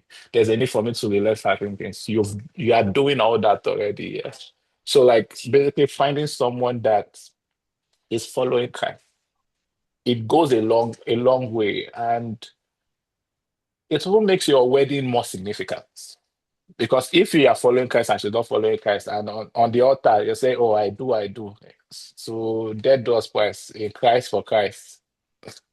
Yeah, you're doing all that, yes, but it means something to you. It does not mean anything to her. Then there's a problem Mm-hmm. because it's like you are your oaths, the thing they are using to like confirm your oaths doesn't Mm, have any weight for one of the parties, so it's null and void from the get-go. So that's why mm, it is important for both parties to be equally yoked. The second mm. thing I would say is character. And character can be a blanket, um like Yeah, we yeah. can use character as the umbrella for a lot of things, yes. But Mm, character, and the reason why character is important is that after the whole following of Christ, we have found a woman that is following Christ. Let's weigh her character. Yes, mm, you're about to spend the rest of your life in the same house with this woman. Does she have a good character? Can you stay under the same roof with this person without exploding? Yes. mm, When you see that you can't manage this person's character. And all I'm saying is because we're talking in terms of like picking a partner, yes, because your own character, so you have to check it. You can't be the one with the yeah, bad for sure. character, yes, but like Yeah, Self-awareness. Yeah. yeah, like yeah, you have yeah, to be exactly. self-aware that like your character is also not bad. I think I You am can't thinking be the you're one Mm-hmm. talking with the about bad. something like that. So at some So Yeah, like point. yeah, yeah, you were. there's like that character weight, yes, that like you Mm. can't compromise on. So like Mm, after we've concluded that okay, yes, I look at my wife, she's following Christ. Yes, she has good foundations. She has her own walk of faith. Yes, she's following our walk of faith. Okay, what else? Okay, this woman also has good characters. She's uh she's understanding, uh she's polite, she's her own person, um she's a very lovable person. She like you could see that like she's caring. You can see that like she doesn't just want to tell you about her bad day. She also wants to know about your own bad day. Mm. Yeah, like she also wants to like comfort you and tell you, oh, like all will be well. Yes, you are seeing signs that, oh, okay, yes, we had an argument. I was wrong, so I called her to tell her, okay, I was wrong, I'm sorry. And she was like, she understands. She was quick to forgive. So you are seeing the fruit of the spirit manifest in her. So you're like, oh yes, this woman is not just following Christ. She also has the fruit of the spirit. So like you've checked another box, yes. Then like Mm, I would always say, like, I thank God my wife is beautiful, yes, but like it's you should never compromise character because of appearance. Yes. Oh, this woman is very bad behaved. This woman is badly behaved. You say, but because she's fine, I'll manage her like that. You can't manage marriage. Yes. And you find that like marriage as an institution, yes, they kind of like put your bad habits under a scope, under a microscope. So it amplifies your bad habits because you're in the same, it's like you're in each other's skin, yes. So your bad habits will be very visible to your partner, yes. So it's Mm. important you don't add baggage to like the flaws that like you people will start to discover and will start to work together to like correct in marriage. So mm, it's always a no-brainer to ensure that like oh the partner that you're picking is of good character over mm, beauty. Yes. Um, Beauty at the end of the day is vanity upon vanity. It fades away. Yes, but good character, regardless of yeah. age, yes, would Mm-hmm. remain. Yeah, it's a still be there. Mm-hmm. Yeah, so there is that. Another thing I would say is, I think just, I want to say common sense. Yes, wisdom. Yes, there's something about like doing life with a woman that is wise. Yes, not being Don't be the man that feels threatened when you don't be the man that feels threatened about the idea of doing life with an intelligent woman. Yes, it's important for you to have a partner that you can rely on. Yes. Most times sometimes we don't talk about it well enough. And sometimes it's always also because there's a way they've packaged being a man to us sometimes that I feel like you have to have all the answers. But it's Mm, important to be Mm, able to get answers from your life partner. So mm, that's why wisdom is very important. Like marrying a woman that is white is very important because when you don't have the answers, the next person that will whisper into your ears must be able to whisper something that is sensible into your ears. mm, Because the person you decide to do life with by your side, yes, can make you or break you. Mm-hmm. So it's better you find someone that can complement you in the right ways. And that is mm, why that wisdom part is very important. Another thing that you should not negotiate about is finding a wife. We can twist it, say it anyhow we like, but she does not become a wife after marriage. She becomes a wife when you find her. You'll find, and you too, you must be husband because for someone to be a wife, you have to be a husband. Yes, like you Mm-hmm. should be able to like take up responsibilities. And when I say finding a wife, I'm not talking about finding someone that is willing to like have sex with you and do like things that you should be enjoying after marriage. Yes, I'm talking more towards as a man, often like the Bible says that like it not say you'll find a girlfriend first and all that. You'll find Mm-hmm. someone, and when you see the person, like you find a wife. You will see that this woman, or sometimes you won't see some ladies and you'll be like, this is a wife. Yes, you should be able to say, yes, this is the wife. You should see the woman fit into those roles. And like basically finding your helpmates. Yes, like the way Adam saw Eve and it was like, oh, this is the bone of my bone. Yes, this is like blood of my mm, blood. So, like finding a woman and that can say that, yes, I see how my life, yes, would make mm, sense. I see how my dreams would align with this person by my side. And it does not need to be the full picture.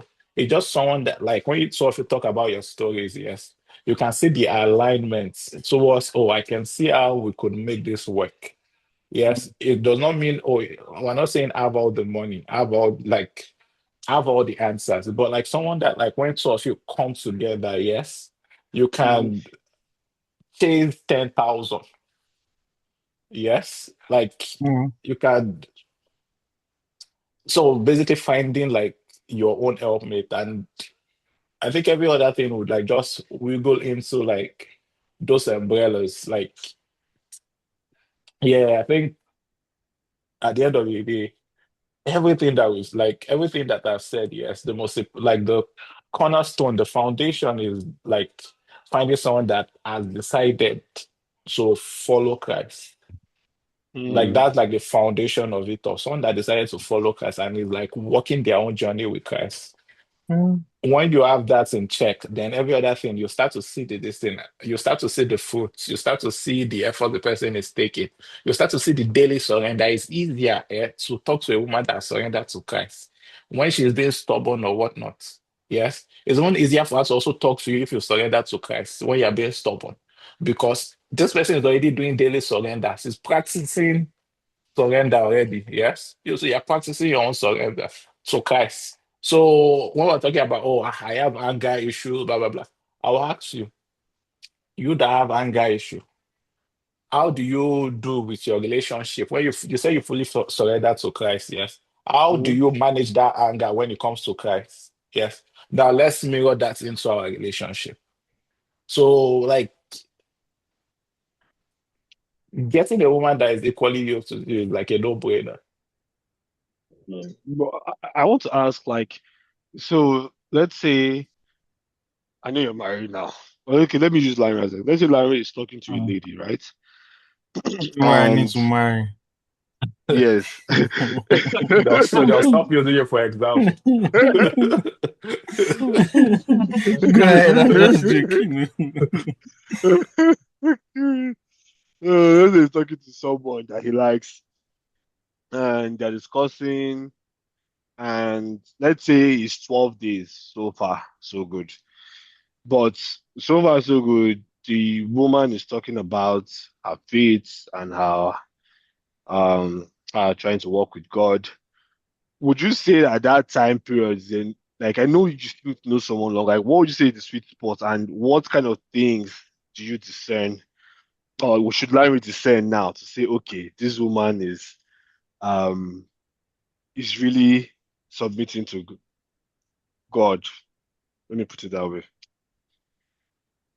Um, I just want to be sure I got your question well. So you're talking about a woman that we are talking about a new convert, You what? yes?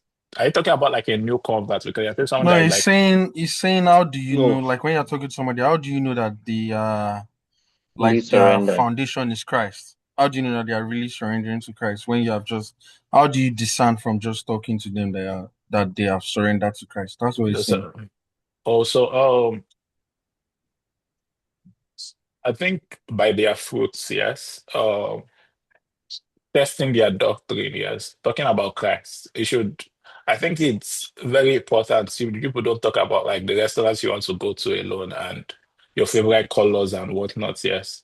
Um, I think when you are when you're doing your own personal study, you're trying to you're trying to add on to your knowledge of Christ and your journey with Christ.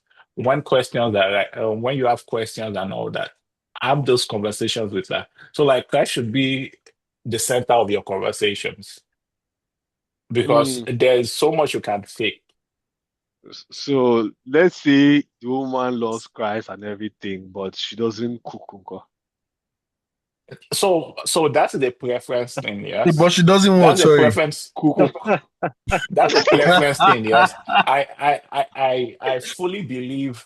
I fully believe there are certain things in Oh like a man. marriage, yes, Uh, that like you could compromise on, depending on you, yes, and like mm, also the kind of family you want to have. There are some families that they don't cook at all. They have like their private chef, uh, or whatnot. If you have the capacity, if it's important for your wife to cook, yes, Hmm. like before I want to continue, like I'm a firm believer of you should also know how to cook. Cooking is a life skill, I'm yes, that telling you, like the everybody life should have.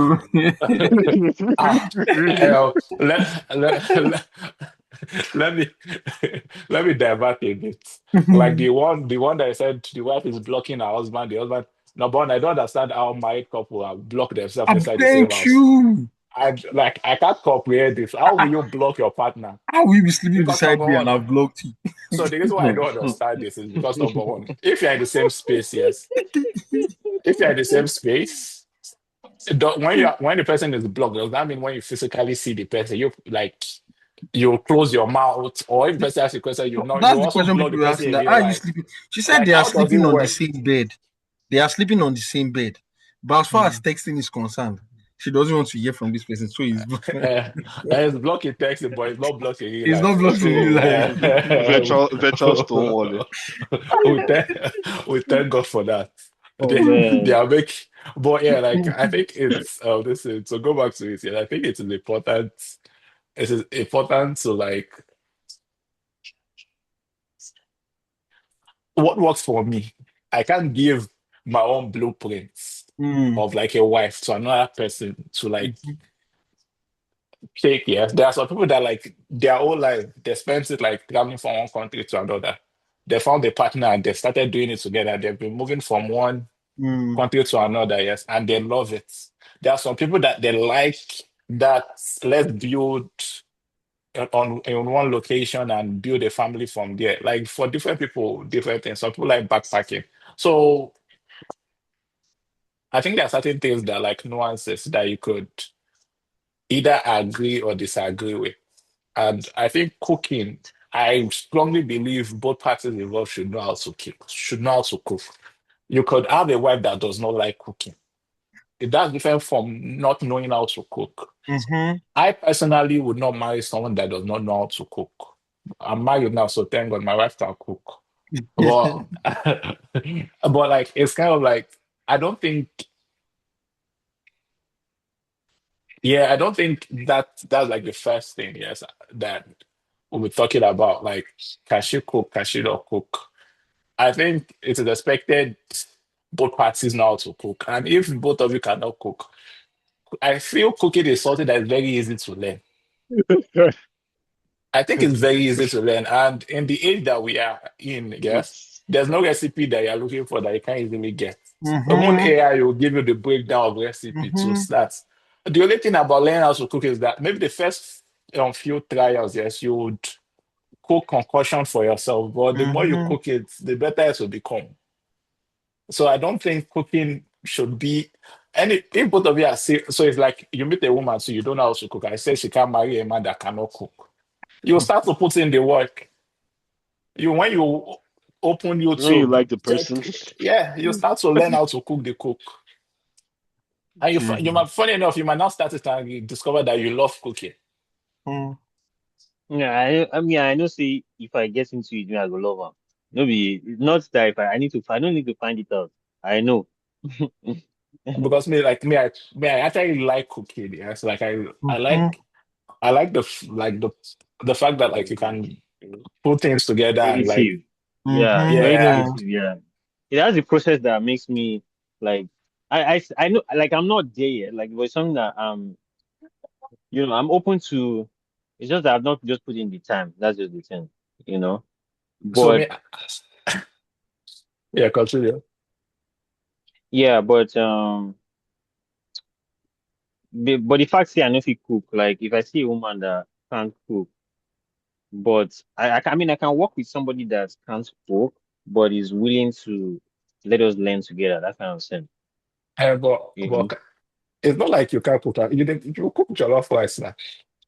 I did cook, but it's just that when you have not trained that, like if you have not developed that muscle enough times, and you just do Mm. it passively, like it just want to be part of you like that.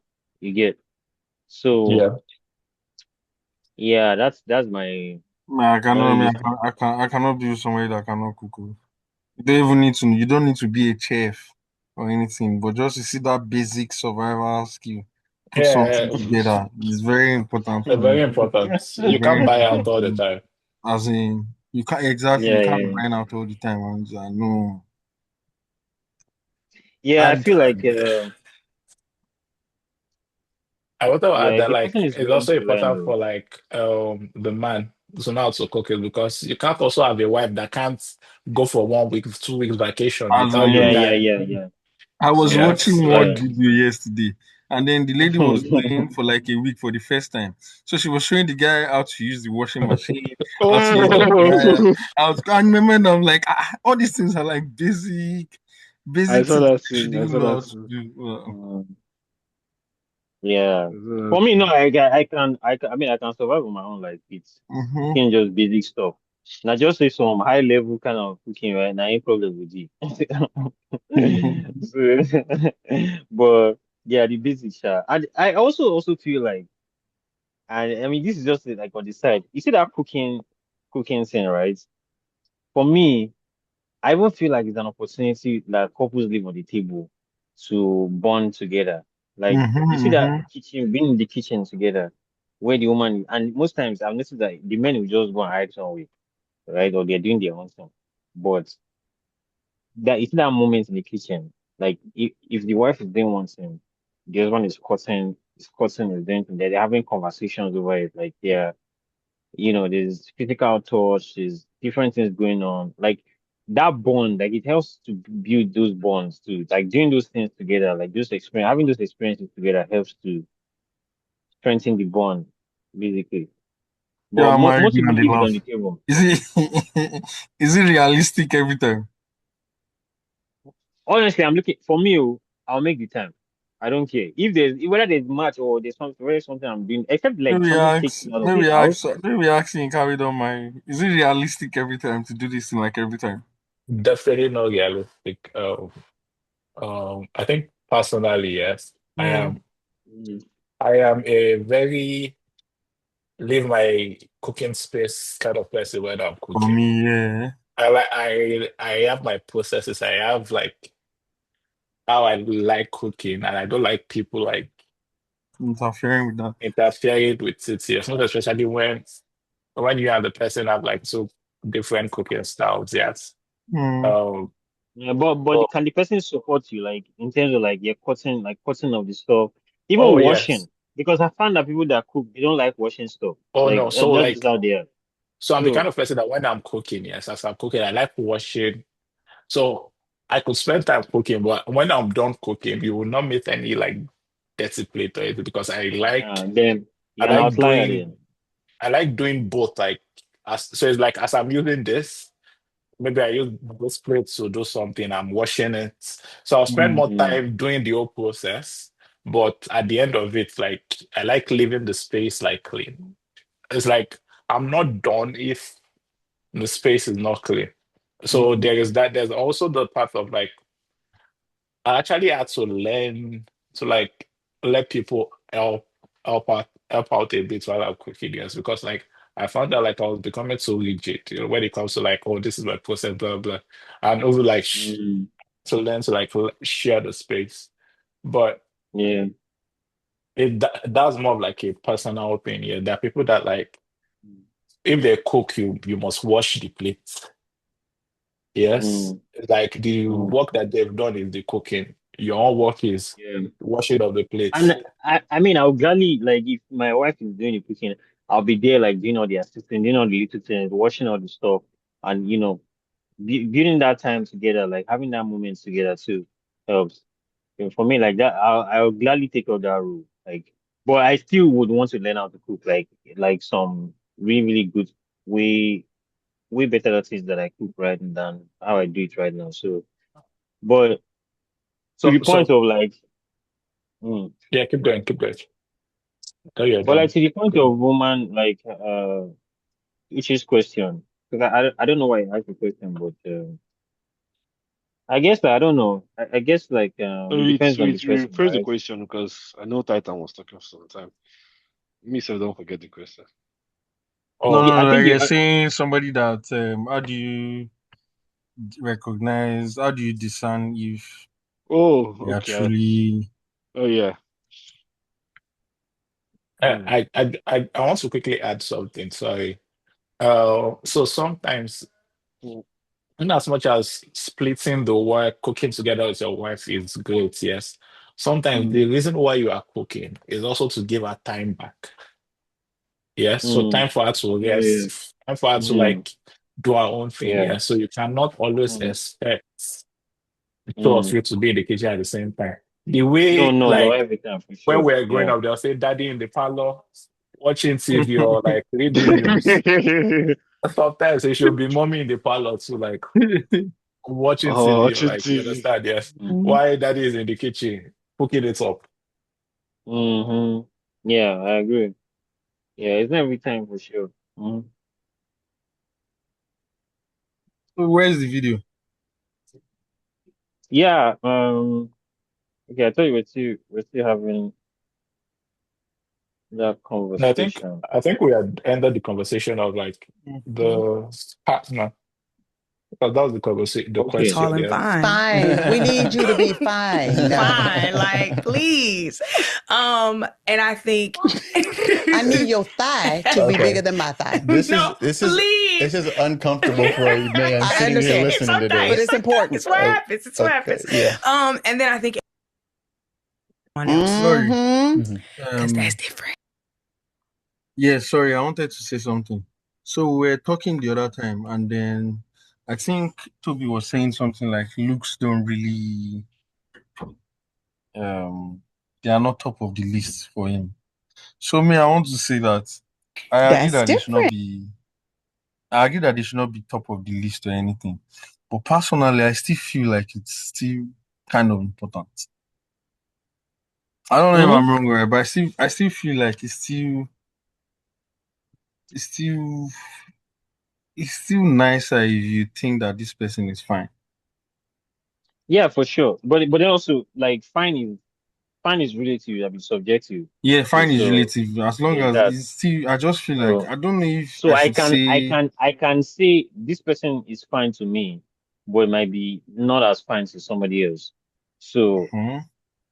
yeah, but I've said that I don't like I'm not like it's not I don't know how to speak, but like it's not I'm not out looking for that over like the things that I'm looking for, like in the person, right?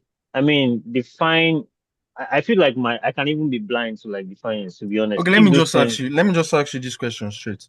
So if you yeah, meet, let's say you are talking to somebody, and then you can discern that okay, this person truly fears the Lord, and all of that yeah. is okay, but then you don't find yourself physically attracted to this person. Would you still go ahead? Honestly, my physical attraction now, even those things that I'm looking for, Okay, like like the physical attraction that I'm that's talking how about locked in. is Yeah, yeah. Is looks, those for things that I'm example. looking for. Yeah.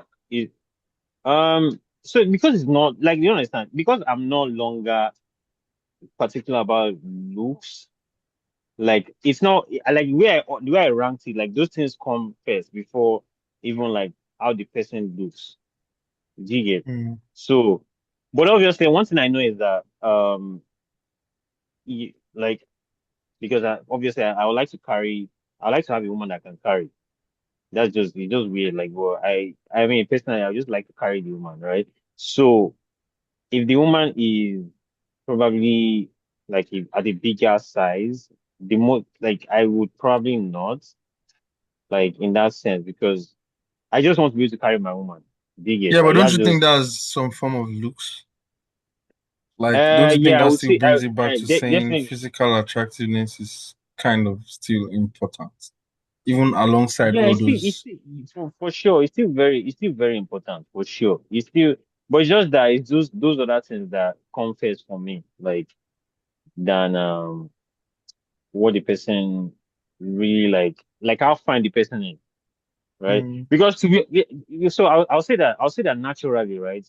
I don't know if it just happens, but there's certain type of ladies that I go for, like in terms of how like their body is, and it's not like oh, like it's just like that's just how like that's what okay I'll say like to your point that's physically that's what I'll say I'm attracted to, right? So those kind of ladies, the certain look that they have, they are not like on the very big side. They're usually like very sometimes petite, they just come in that shape basically, and that's just how they are. So I would say for to that point, yeah, for sure, because I'll say like the first time I look at the person, I see that picture of oh, I imagine myself carrying this person, right? And so that for me like is already okay, physical attraction. The person ticks that box. So I'll say definitely that one happens like even without me even thinking about it, to be honest. So, but then the other things now like come into play for sure. Yeah. So I 100% also agree with the fact that it is important for you to be attracted to your partner. I think Mm. it should be in, I think it's a, so I think what you're attracted to is now like what you would argue about. In terms of Mm, beauty is relative. Even like Yeah. the beauty standard is something that has always changed. Like this generation will say yeah. this is the beauty standard, another generation Mhm. would Yeah. call it this. So like it is constantly changing. So I would just say Yeah. that like as as a man, don't so it is very important. I think it's also like it's something that you should not downplay. Don't spiritualize also being attracted to your partner. They're like, Hmm. oh, I'll use my spiritual eyes to look at her if I can't, if I don't like her, it is physical. It's first, it is important you see your woman and you see that oh, this is a very attractive woman. because Mm, sometimes it causes like problems in the relationship in terms of then you are subjecting your partner to unwarranted comparison. Oh, can't you see how this woman is carrying herself? Can't you? Things like that are things that could have easily been avoided if you told yourself the truth. I am not attracted to this person. Don't expect a magic to happen and all of a sudden you're attracted to the person. My mm, personal opinion, you should see your partner, you should see that your partner as someone that you're attracted to. mm, for sure. Mm. And it doesn't downplay any of our other parts. Yes. It's kind of like Mm, you can have it all. Yes. Like the only mm, thing is that beauty is relative. Like what is yeah, beautiful for for this sure. person. And that's why we come in different shapes and sizes and different forms. Yes. Because Mhm. there's we all have our own partner out there. Mm. Yep, for sure. Man will find me faster. Sure. Mm, mm. Sense. Yeah. And so, as you look at this stage of what your, for lack of a better word, list is of what would be important to you and a mate, Hmm. what are some of those things, and how is that different than the 25-year-old version of you? Okay. I think at 25, I just need him to be tall and fine. Fine. We need you to be fine. Fine, like please. And I think I need your thigh to be Okay. bigger than my thigh. This No, is please. this is uncomfortable for a man I sitting here understand. listening to Sometimes. But this. it's important. It's what Oh, happens. It's what okay, happens. yeah. And then I think in my 30s, I'm like, man, I want someone who's kind. Correct. Like, for real. For real. Like, just be kind. And I didn't. I mean, you could be fine too. Yes. No, please. Yes.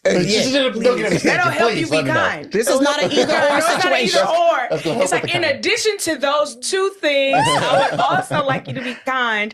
And I think in my 20s, I didn't realize how like important that is. And someone who's considerate and present. Because when I think about my current life, I'm like, I want to be checked on. Yeah. I want somebody to say, hey, how are you? You need anything? And vice versa. But I think like the older I get, I'm going, this is something I didn't think about in my Yeah. 20s that I think is a deal breaker for me. Yeah. And so I think that is really important. Someone who doesn't take themselves too serious. And because I'm in my mid 30s, I would like him to be established in something. Mm-hmm. You know, like to have a plan. Yeah, Maybe not some vision. Some vision. Yes. Because I direction. also lead my life right now, and I want to be able to feel comfortable and safe enough to entrust that you got us. That's so good. And I don't, because I don't want to lead at home. Yeah. I think that's one of the things I admire about my parents is my mom, for as long as I can remember, has always been a boss at work. But at home, like my dad is the boss. Awesome. And she always felt safe enough to trust him to lead. And my parents are best friends. Yeah. They could be having what they would call intense fellowship, and 2 seconds later, they laughing. And so I think I admire that their deep friendship. Yeah. They good with just each other. The reason why this is so important, I know you said you're uncomfortable, it's kind of funny, but the reason why this is important, like even for you to hear other young men that are watching this podcast, is because what a young lady is interested in at 25 is different than what she is at 35. And as y'all, like if you met somebody at 25 or 26, both of you have what you think are the important things on your mind when you marry each other. But as y'all both grow and develop and life happens, you're like, oh, I should have thought about somebody being kind. And I'm going to tell you something. When you said kind, considerate, and there was something started with a P was the third thing you said.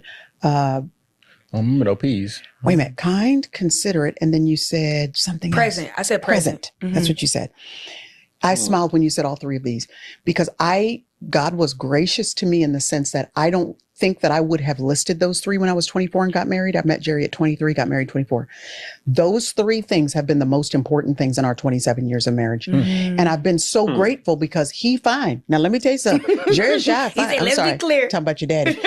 He's big and chocolatey and fine. I love it. Tall, thighs bigger than mine. Grateful. He is also the kind of guy that when they were little, And I would wake up in the morning, I'd wake up before everybody, and I'd want to sit in front of the fireplace. We had this little couch in front of this little fireplace. I would wake up and go out there, and the fireplace was already on because he knew I was going to want to sit right there and just have a little devotional time before the kids got up, and I had a short window. I will never forget the realization of how much weight it carried that I was married to somebody who thought about me. Yes. And was kind and considerate. Jerry's the kind of guy that he is going to back my car into a parking space so that it is easier for me to pull out of that parking space. This is how he thinks. You know how your dad is always thinking about the end before the beginning? It matters. And I don't think at 24, sometimes at 21, 22, 23, you want them to just be fine. Yeah. But you do need to be thinking about, are they considerate? Are they present? Do they have the kind of, we actually had I think the podcast that came out recently was on relationships. You mentioned your parents being jokey and playful because you grew up in a household like that. That will be important for you, that the person you married, they have a playful edge, that your household is filled with the jovialness that you described of your parents.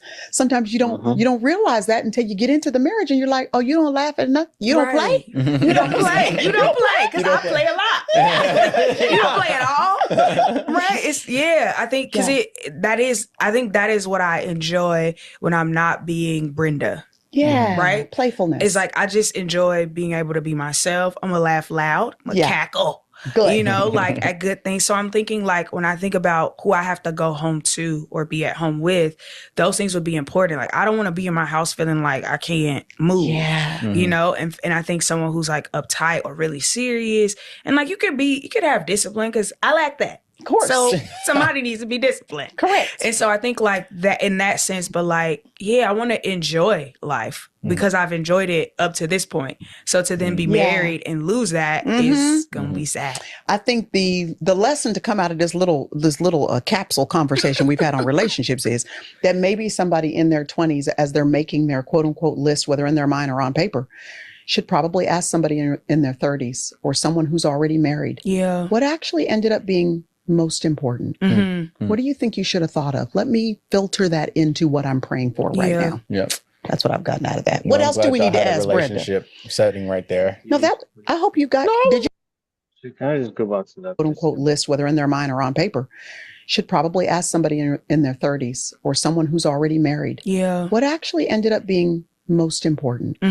What do you think you should have thought of? Let me filter that into what I'm praying for right now. Yep. That's what I've gotten out of that. What else do we need to ask Brenda? Relationship setting right there. No, I hope you got. Did you listen? No, I was listening. I hope you was listening to Aunt Brenda had a word for you. But the presence part, like, how do you know?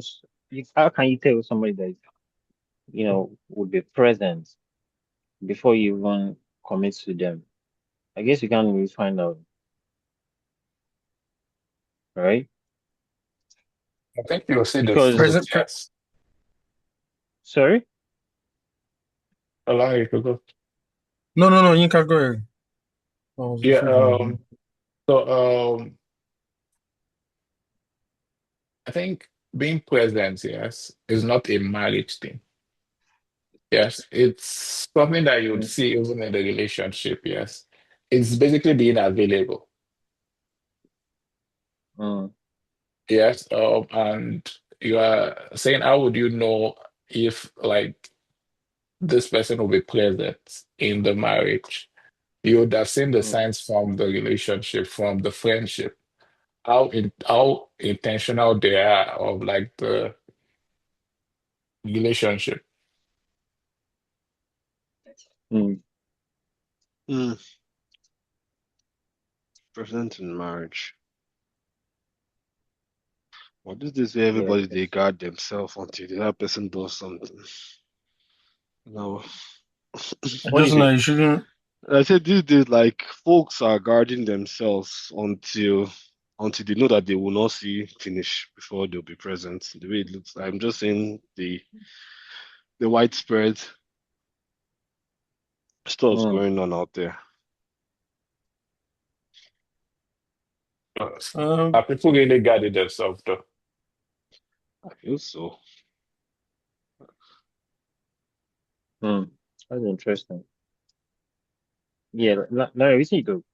Me, I don't see it as people guarding themselves. So I think this is what it is. So when we were younger, it was easy to just date, right? Now, the age we are in, everybody knows what they want. Nobody has time to do all those time wasting or this thing. So, it might look like people are guarded and all of that, but I think it's just people knowing what they want and not having time to waste time for what they don't want. Mm, Because now, even the conversations you're having with people now, they are different from what you used to have then. Because then, we felt like we had time to play and time to, but these days, everybody is serious. Nobody, anything that looks like a red flag or something like somebody has left, nobody has time to, so it can come that off looks like a as, red flag. it can, it can come off as people are guarding themselves. But I just think that people are Man. just, people like at this stage and at this age, I feel like almost everybody knows what they want and what they don't want. So nobody really has time to, because of past experiences, you already know once it's moving Mm, like this, it's beginning to look like something that I know. So I just, that's what me I think it is. Sha. Mm. mm, Yeah, that makes okay. sense. That makes sense too. Hmm. Brenda God, is consider it terrible. present. Make sure I turn on fireplaces for my wife. Hallelujah. Okay. Um. So Hey, wait. I'm sorry. I know okay, we my need to bad. No, move go on. ahead. No, we good. You were this one right here. All my sons actually, they're incredibly focused on their physicality. They're all athletes. JC, now that he's finished with school, he still works out every Everybody day. knows Like it's what they important to want. him. His Yeah. eating is important. All Sure. the boys, they're like protein, all that. But I mean, it's not a bad But thing. in our Don't get me wrong. conversation, Like, I'm also on the same boat with what you said, Larry. Um, but there's so what if we as like the people in the dating pool are hyper fixated on what they want and also not really thinking about what they can do in the relationship? I had okay, let me tell you. So yesterday I had a call with someone, the lady I was talking to. Um, I was asking her questions that nothing yet in the realm of relationship, but just getting to know each other. And I did ask a good amount of questions, but we've been talking for some time.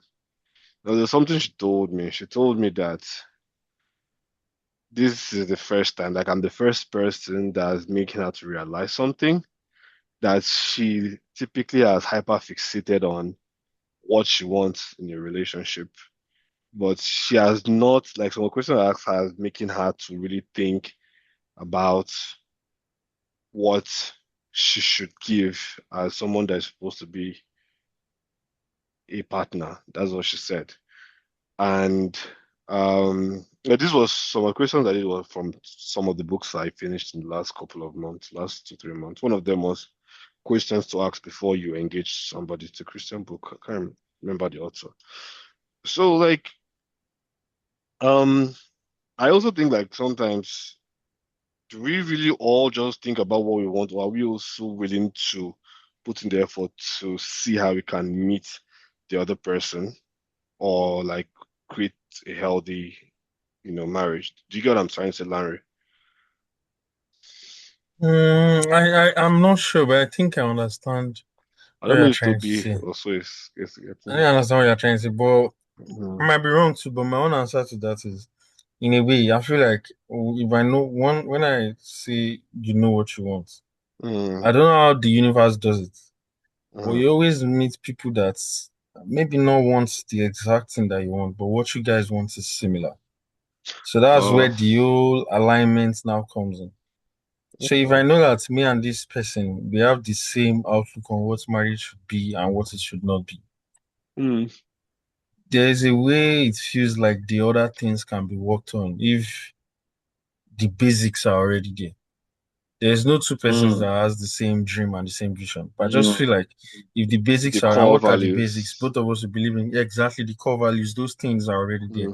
I want to The hear rest what of you the think and things, what Toby and Yinka like says as those core yeah. parts for what marriage should be. I want to hear what all three of you answers are. Well, But my own let me is hear you just first. back to the same thing that we mentioned before. Mm, mhm. For me, it's really that Yinka even puts it perfectly for me. The foundation just has to be Christ. Like definitely for you, your foundation has to be Christ, then my foundation has to be Christ. If our Mm, foundations are that, and then if I feel like I'm physically attracted to you, you're attracted to me too. And then like for me that I said how you react to your anger, your temperament is very, very important for me. If those basic things are there, I feel like the rest of the things can be worked on because at the end of the day, you're letting somebody in, they are letting you into, so you're going to learn what they like, you're going to learn what you like. So it's just mm, as long as those core things are not compromised on, I think like the rest of the things can be, at least that's how I feel, Sha. mm. Okay, I see. What about you, Toby? Yeah, what was the question again? Like core value, like what do you want to see as the core things He's before saying you like why marry people somebody? are okay. Before that, he was saying why are people so fixated on what they want other than what they can do like for the relationship or something like that. So that's why me and I said that if the core values is the same, then a lot of those things can be worked on. So that's what she was asking. Okay, so what are those things that we say are the core values? Hmm.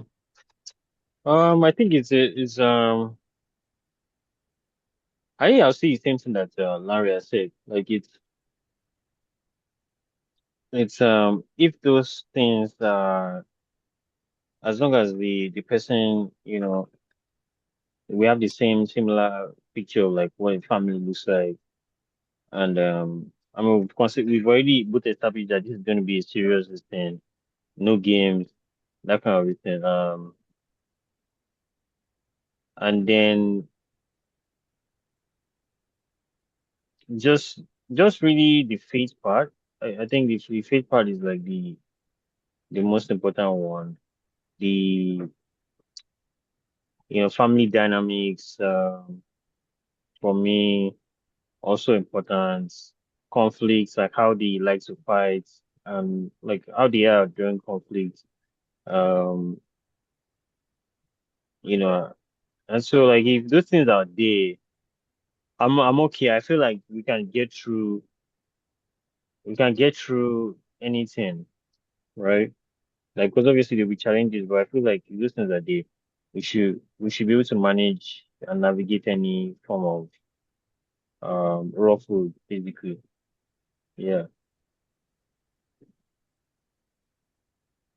Um, so I think You I can. would, Okay. yeah, I kind of like to echo what everyone have said, yes. Mm. And I would just say this is very similar to like what we spoke about in terms of how do you Yeah. pick your partner, yes. Mhm. Because at the end of the day, marriage is some sort of marathon. It is not a sprint. So all the things that you use as foundation, all the things like all your checklists, when you are dating, all the things you use to pick this person as your partner. Marriage is Mm, where all these things will start to play out. So when you overlook crucial things, is in marriage you start to see those crucial things you overlooked, yes, play out. So that's why it is important to ensure that like you mm, you focus on the actual core things that would help your marriage grow, yes. And as we stated mm-hmm, earlier, ensuring the foundation is Christ. Because in Christ, yes, there are a lot of fruits that you would see from there. You would see someone that is submitting to God every day. You see someone that is genuinely working, navigating their way with Christ, yes. And then you see that play out in your marriage. You would see if you marry a woman that is wise, yes, you see that wisdom play out in your marriage. If you marry mm-hmm, a woman that if you part of your benchmark is that this woman must be understanding, you will see that mm, understanding play out. Yes, if you marry a woman that mm, is your helpmate, you will in your day-to-day after marriage, you will see your helpmate actually help you. So mm, when you ensure that like all the core values you use to like pick your wife is good enough, is sound, yes. In marriage, even when all the flaws, when people are making mistakes, those things would your foundation, everything that you use to like make that decision would be able to carry you through it because you basically didn't just choose based off looks. Because when this person is annoying you all of a person, the person is not as beautiful as you thought anymore.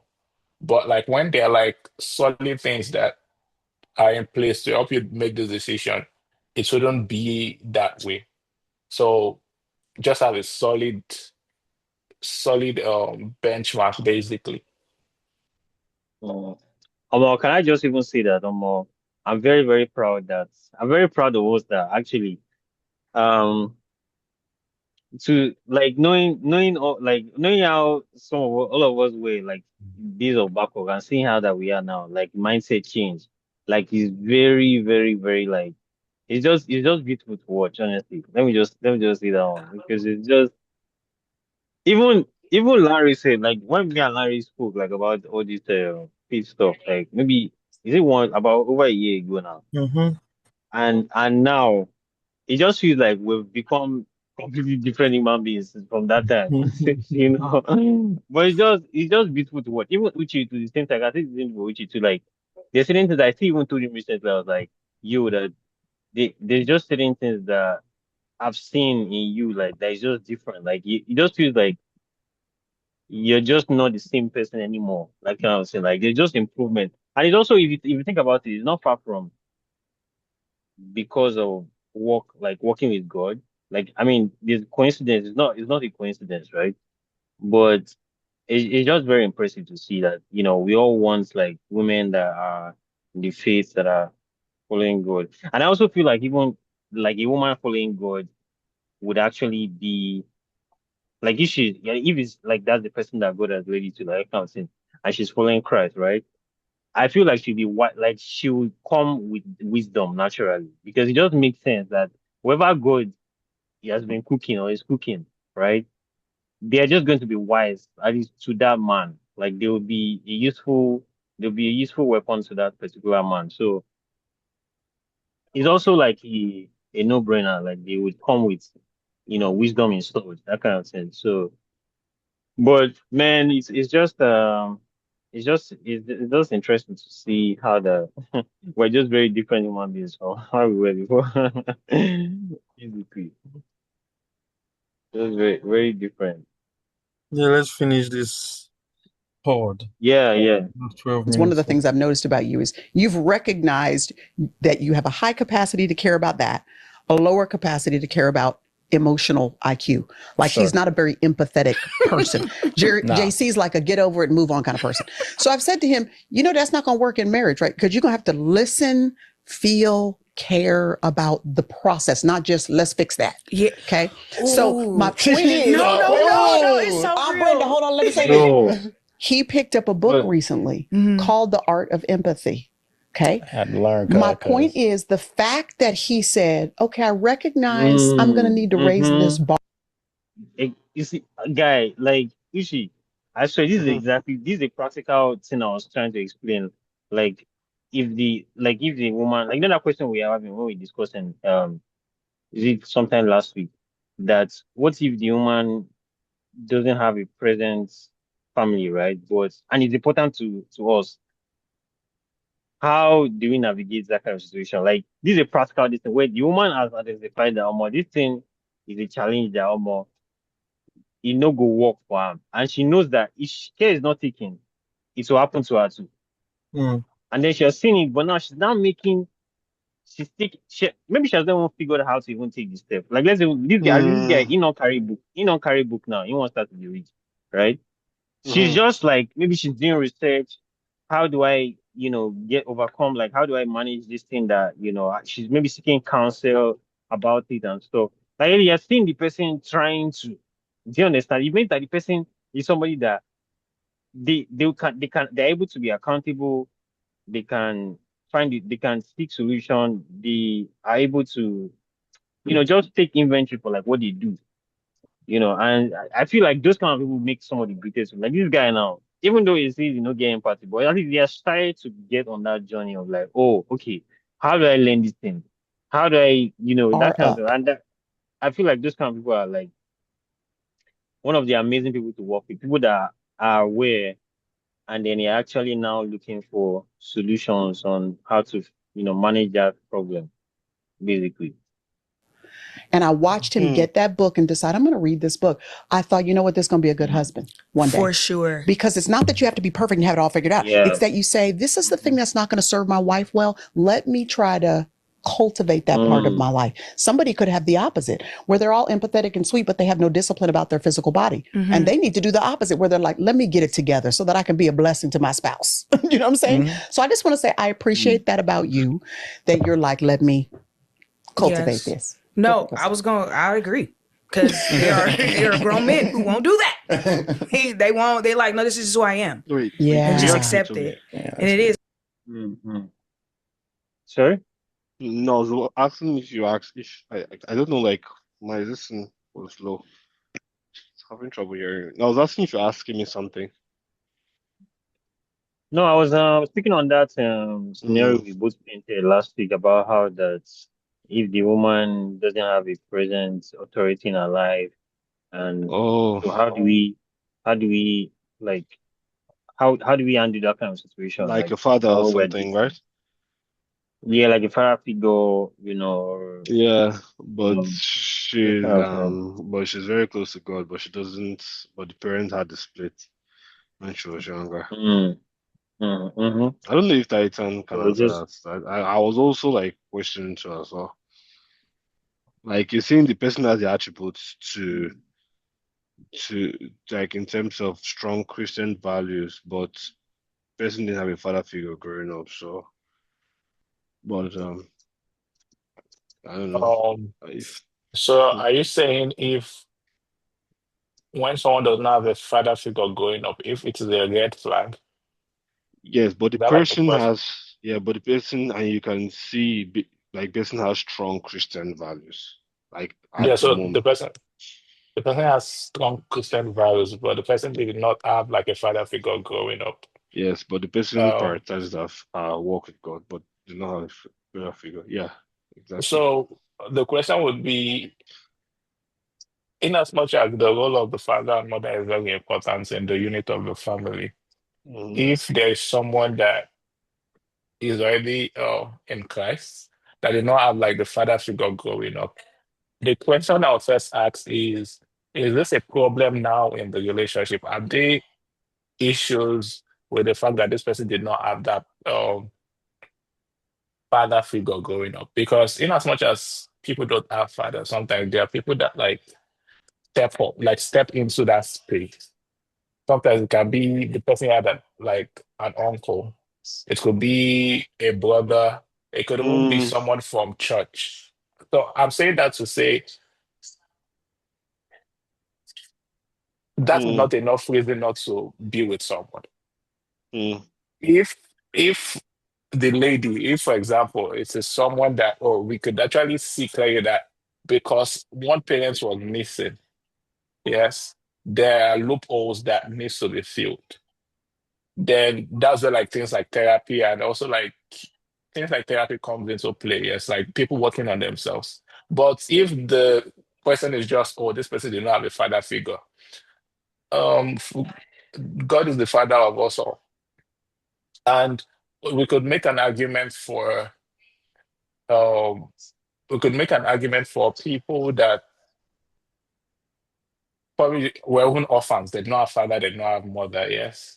At the end of the day, it doesn't mean it doesn't it can make or break someone definitely, but it doesn't mean you can't find a partner in that person. It's not a red flag to like or beware of ladies that are this way or beware of men that are this way, because we could also say what happens to men that do not have like father figures or Yeah, but mother Inka, I figures. think I think mm, maybe they are not putting it. I think what they are trying to say is, Yeah, this when they say that marry somebody that has somebody that can talk to them. yeah. Like when it looks like it's something serious and then you people are not listening to each other, then maybe like Mhm. an external figure that can. So I don't know if it's necessarily father figure that they're trying to say. They're Oh, just trying to say so somebody that can like talk to oh, the person. that put things into perspective. It's important to like Mm, so and I think to marry someone that people can talk to. There are people that like, oh, that this person can be accountable to. Because Mm-hmm. people also even advise that, like in marriage, yes, like young couples, they have like older couples they can be accountable to, yes. Mm. Uh, Different people, different things. Some men would have mentors that, like, oh, the wife can go to that, or is doing ABC. Some people is like, oh, you could go to his parents because they created a kind of environment where you know they'll genuinely like put their child in check, yes. But like people tend to like avoid the whole family thing because it could also bring about family drama, yes. So that's Yeah. why it's usually advisable to have like when you're even going into the marriage and all that, if you do marriage counseling, most times they'll tell you, oh, there's a need for both of you to have like mentors. So it's not a father issue. It's not whether like you had a present father, because there are people that have fathers that can't listen, like don't listen to their fathers. Don't Mm. listen to their Mm, mothers, yes. mm, So it's not a father or mother thing. It's more about having people that like you could actually listen to. And I think it still goes down to like my core principles. If you are truly submitted to God, you are a Christian, and you actually understand what submission is. You shouldn't be someone that can't change, that they can't talk to. Because submission is basically that. Submitting to Christ is basically that. Saying, Lord, your will, not my will. So if you say you are headstrong, your way is the only way, then maybe you are not fully in submission. You are still doing your will. So if it is a lady, if I see that Mm. nobody can talk to you, it's already showing me that maybe you actually don't submit to anybody. Like, and if it's the man, so if nobody can talk to you, like there's fire on your head, then I would question your submission. You might actually, and the thing is that you might genuinely Fire think your you are in head. submission. You know, you can genuinely think you're in submission and you are not. Mm. Yeah, so it's not that like you're even faking it. You genuinely think you're in submission to God, yes, but you are not. And everybody can see it but you. And mm. when they talk to you about it, you don't listen. Yeah. So at the end of the day, it still boils down to like when you see things like that, you see that this person made submission. It is not your responsibility to force someone into submission because then it becomes a problem, then it becomes toxic. Just keep it moving. Pray for like you could pray from afar, yes, for someone to like get better and all that. You don't have to like pray for the person within like you don't have to miracle yourself into making the person the perfect partner. Mm. Mm. No, I don't think you should even try to do that stuff. Yeah. So yeah. Mm. I hope that kind of like makes Yeah, sense. I think so. Yeah, 100%. yeah, for sure. For sure. Is like because there are some women who will find that attractive, like that direct, like you know what I'm saying, It is until what it's it is. directed at them. Mm. And then it's like, Right. hold on, I need you to care I right need now. you to Right? care. I need you to Yeah, care. right. So like Yeah. finding No, balance it's in so that, but the fact interesting. that you Like like, okay, I when need to learn how to it's because interesting the things that we hear and we carry it as whole truths, like for as whole truths, but never really questions the why behind it. Well, I think the way Titan explains it makes a lot of sense now. Um, if the person has a community or someone in her life that is that positive influence, that could also usurp the role that she missed as a Mm-hmm. father. Mm-hmm. Mm-hmm. Mm-hmm. That makes sense. Mm. it's just your natural bent. Because Hmm. I could also be like that. Like, get over it. Why don't we Yeah. cry about it? Yeah, don't But do then, that. like, I think that's a good skill set. Bring And other like, okay, things here into the is where I discussion. can lack. So how do I learn to kind of balance or offset that? Chef. So I think Mhm. kudos to you for sure. That's great. Appreciate it. I don't know how this got spun on me. Now, I was Okay, you saying, said talking something. about the video. Yeah. Which one? Okay, well, we're completely done with it. No, we're not done. Which We one? have like 10 minutes. Okay. Yeah, almost done. Back to Miss Brenda. Yeah. Yeah. What do we need to Now, I was ask her saying if I before we don't let shoot, her No, roll up finish out it. of yeah, no. here? I last Yeah, we're almost done. Okay. thing I want to talk about your. I guess your book, but the principle of your book about like radical obedience. Like that is like when I heard you said, I was like, wait a minute, I need to ask about Yeah. this. Everybody get this book. You Yeah. need to read this book. Seriously. Because there was two things that you said in either our conversation beforehand or in the podcast where it was like you went from like TV production stuff to like ministry, or you going from, you were in LA before this to Dallas, and both the answers were like, you had to tell God yes. So like you got to a point where you can trust God enough to just be like, yeah.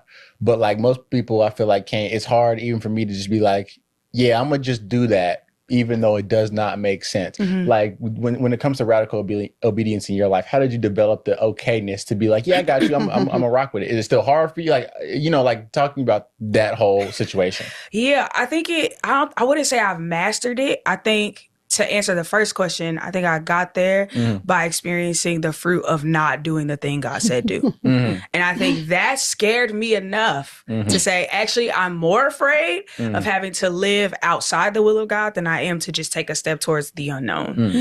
And so I was 27 and I felt like the call of God was like getting heavy, and I was like, oh no, God, I'm out of here. Can't do this. And I felt like he told me to move to LA. And I was like, nah, I can't leave. I don't want to. It's been too long. Like I have nothing. And then I experienced, like, I would say one of the most devastating seasons of my life. And I always have to sit and go, what if I would have just left when God told me to? Oh, wow. And maybe I wouldn't have had to endure that hard thing, because I have to hold, there was a level of protection had I just followed the Lord. And so I think every time God asks me to do something, I sit with, I never want to live that season of my life again. Good, and so it's like, that scares me more than just following God into what I don't know.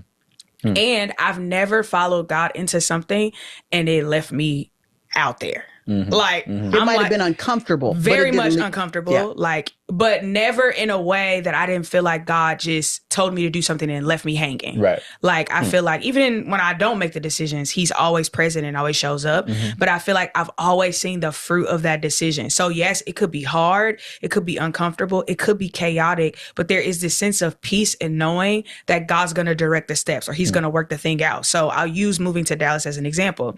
The beginning of December, I felt like God's like, it's Dallas. I'm like, okay, I gave my 30-day notice in my apartment. I had no apartment in Dallas. So I'm just like, okay. All right. Let's try this. Okay. We get to the end of the month. I still do not have an apartment in Dallas. I'm like, so I'm going home. Like, I'm going home to live with my parents. That's what's going to happen. And so I like fly to go minister somewhere like in New Orleans. Now my parents are calling like, what's the plan? Because now you're homeless. Right. Like, what are you going to do? And I'm like, I just believe that God's going to, like, somebody's going to give me a place to stay. Now, I don't really know that. I just feel like this sounds like the best thing to say right now, because it's all I got. It's all I got. But you know what, Brenda, before you move on, that begs the question. For somebody that's going, how did you know God said that then? Exactly. Like when you say God told me and 30 days out, I didn't have this and I didn't have that. How would you describe to them the knowing that I was doing the right thing despite all the loose ends at the end of the... I love that question. I think I would have to say it was the sense of peace that I had despite everything around me saying the opposite of what I was leaning into. Sure. Because it did feel like that. It was like, there's no way, I missed it. And I did have a ticket to go home. Like, I had like if this don't work out, plan. I had a backup plan, because it really did. Everything was like aligning that it was God, but then on the inside, I'll say, on the outside, nothing was coming together. Right. Like, it seemed like Did you have mentor, like people around you that were in agreement with this decision? For sure. Like that? Okay, so it wasn't just, I feel good about it. Wasn't just, no. Okay. And I had like, it was like, I had so many conversations leading up to like sensing that it was Dallas, because I actually didn't want to live in Dallas. So it wasn't even something I would have dreamed up on my own. Right. Like, I'm like, Atlanta. It's definitely Atlanta's where I'm going. And so I think that's a good point that you brought up. It's like, I'm always like, okay, here's what I think the Lord is saying. And then I'm taking it to my mentor. Good. I'm taking it to my parents. And I'm saying, here's what I sense the Lord is saying. Like, does this also agree with you? Right. Mhm. And if they're slow to come to like that, I'm going, God, could you show them what you showed me? Mhm. Even before I take a step, because I do need some level of confirmation. Yeah. I'm never in all of the journeys I've taken, it's never by myself. Mhm. Like, even if God's teaching me how to trust his voice for myself, I'm still going, okay, I'm settled in this. Now, could you give me confirmation? Yeah. So glad you said that's important. Yeah. That's why I Yes. wanted you to That's good. sit there for Yes. just a second. Yes. That's No, important. for Yeah. sure. Because, and I do remember like this entire process, like I journeyed with my mentor. I'm like, okay, I think the Lord's saying Dallas, here's what I'm going to do. And then I would like take different steps. The instruction I got from the Lord was to go. Mhm. And I think that is where the tension started to sit, because I was going to go, but I was also trying to figure out. Mm-hmm. And that was never the instruction. Yeah. It was just to go. And so when my parents are like, okay, what's the plan? I'm like, I don't really got one. Mhm. I'm gonna just go visit Dallas. I was just coming for New Year's Eve. And I just say, like, I just believe someone's gonna give me a place to stay. So, Titan, what I do Sound you like li- feel like you Abraham learned in Genesis 12. It's as really you got what was married that you didn't know before when you were not married? What did I what? Is there anything that you've learned like since you are married that you can share that you didn't like know before you got married? Was there anything new? Um, I think I think the most important lesson about like marriage is a mirror. Uh, it kind of like amplifies, it brings to light all of your flaws. And I think that's one thing that like I've learned so far. That's Mm, even when I thought I was like ready, yes, I thought like I had a lot of things figured out mentally, yes. I thought I had worked on myself and I'm in a good position, yes. What marriage taught me was more, what my marriage is teaching me is that there's more to do. There's more work to be done. And the only way I could do it is to show up every day, try to be better every day, try to find mm, moments to like sit back and also like retrace my steps and try to outdo what I've done, try to be a better person. So it's not about like, oh, I am the perfect one in this marriage. It's more about how can I be better? How can we be better? How can we ensure our family is in a good position? Not just mm, financially, but morally, in everything we do, how can we just be better people in general? So it's kind of like there's no amount of preparation you will do. As soon as you get into marriage, it's kind of like you are starting again. Now you have to like work on yourself again. You have to like you have to work on the person you spent years building and create room for another individual to also shine and be the best version of themselves without you trying to diminish their life. Yeah. So that's why you see some women who marry and you say, oh, they are glowing, they have peace of mind, they are succeeding, they are doing bigger things that they could even do before. Some men are like starting to make bigger moves and all that because people are basically watering yourself here. So one thing about marriage that I've learned is that the work is never done. You show up every day. Hmm. mm, Hmm. mm, mm. But do you think that anybody can actually be fully ready before they get into it? No. And I don't even believe in the idea of like Being trying ready, to be man. perfect, being or like have the right amount of money, have the right like you should be in a good space generally in all things. Be in a Mm-hmm. good space, but you can't be perfect mm, in that sense, yes. Because if you speak to people that have been married for 50 years, they'll still tell you the same thing. Mm-hmm. Or True. like True. marriage, we are still learning about ourselves. There's still something this man does that annoys me. You can't be perfect for anyone. But the only thing is that you are like just ensure you are putting your best foot forward. And Mm-hmm. sometimes when you are not ready at all, you would know. Yeah. So when you are not ready at all, when it's like, oh, I need to like still do a bit of work, you would know. But when you're in a position where you're like, okay, yes, I could actually, marriage can work. I'm not perfect, yes, but I'm a more reasonable human being now. Like, Mm, they talk to me, I listen. I don't have small anger issues here that I can be violent to someone and all that. You understand? Like all the checks are in place, yes. There you could go into it. The money does not need to be 100% right. You just have to have something that like people can build on. mm, mm, mm. That's why you will also find women that would marry you for your ideas, yes.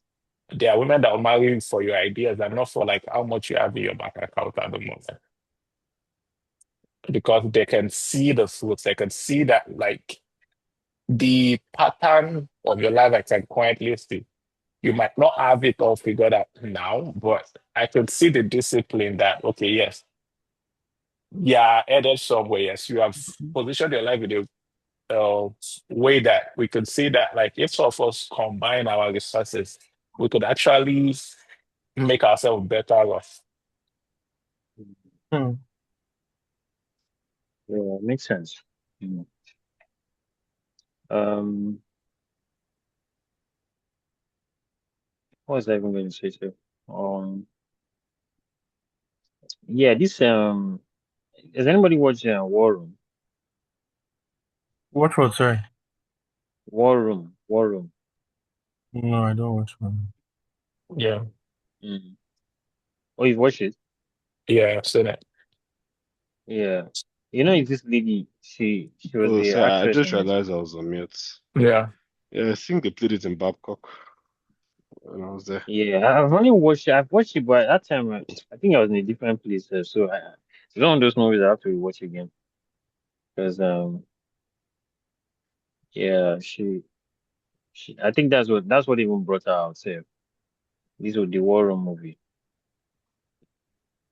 Um, yeah, but man, this was, and something that dawned on me in all of this conversation is that while I was going through that list of things that I said I was looking for in a partner, I've actually not done the opposite.